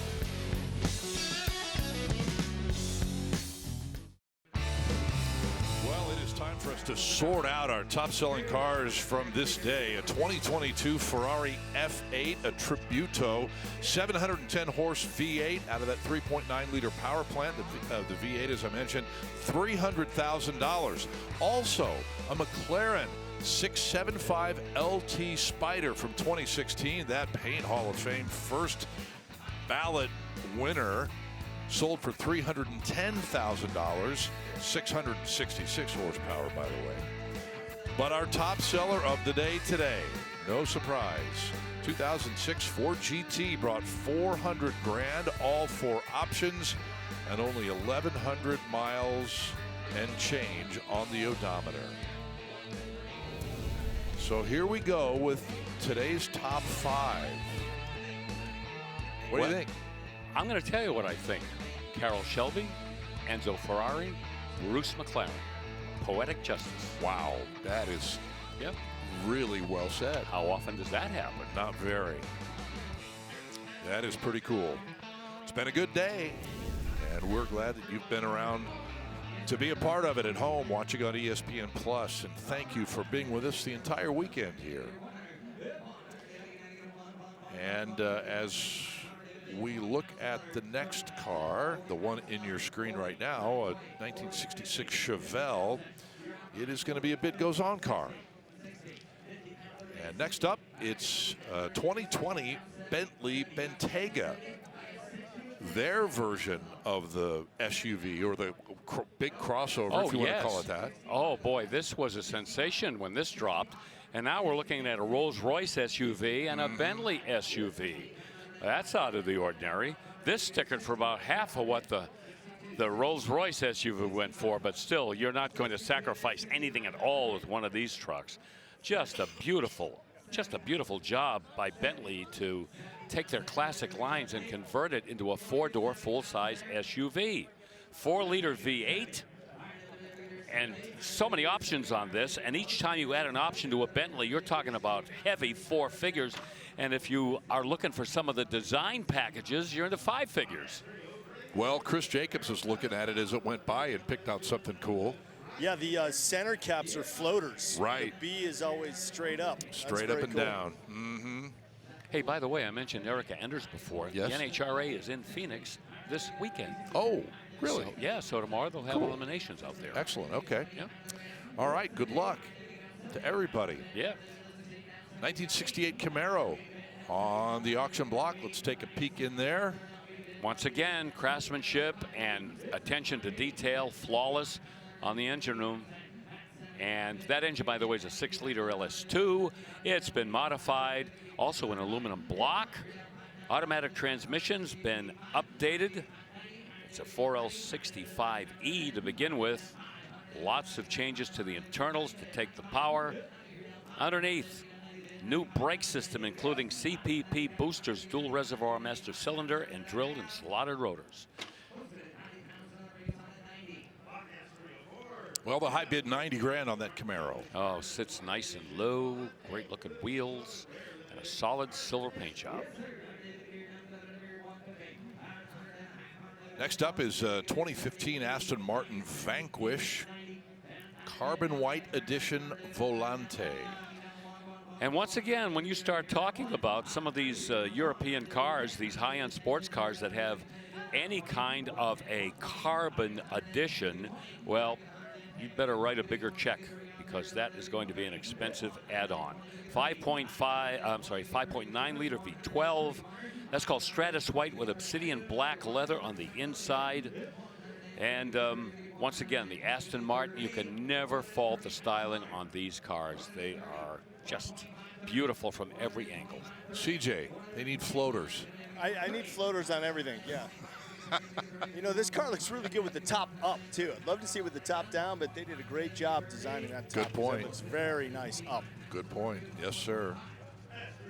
And, Bill, they've got your black and silver wheel deal. Yeah, right. Covered. Makes the black wheel, to me, a little bit more attractive with some of the bright work on it. All right, moving on from the Aston to 1939 Dodge Business Coupe while we have a couple of minutes left. Another business coupe.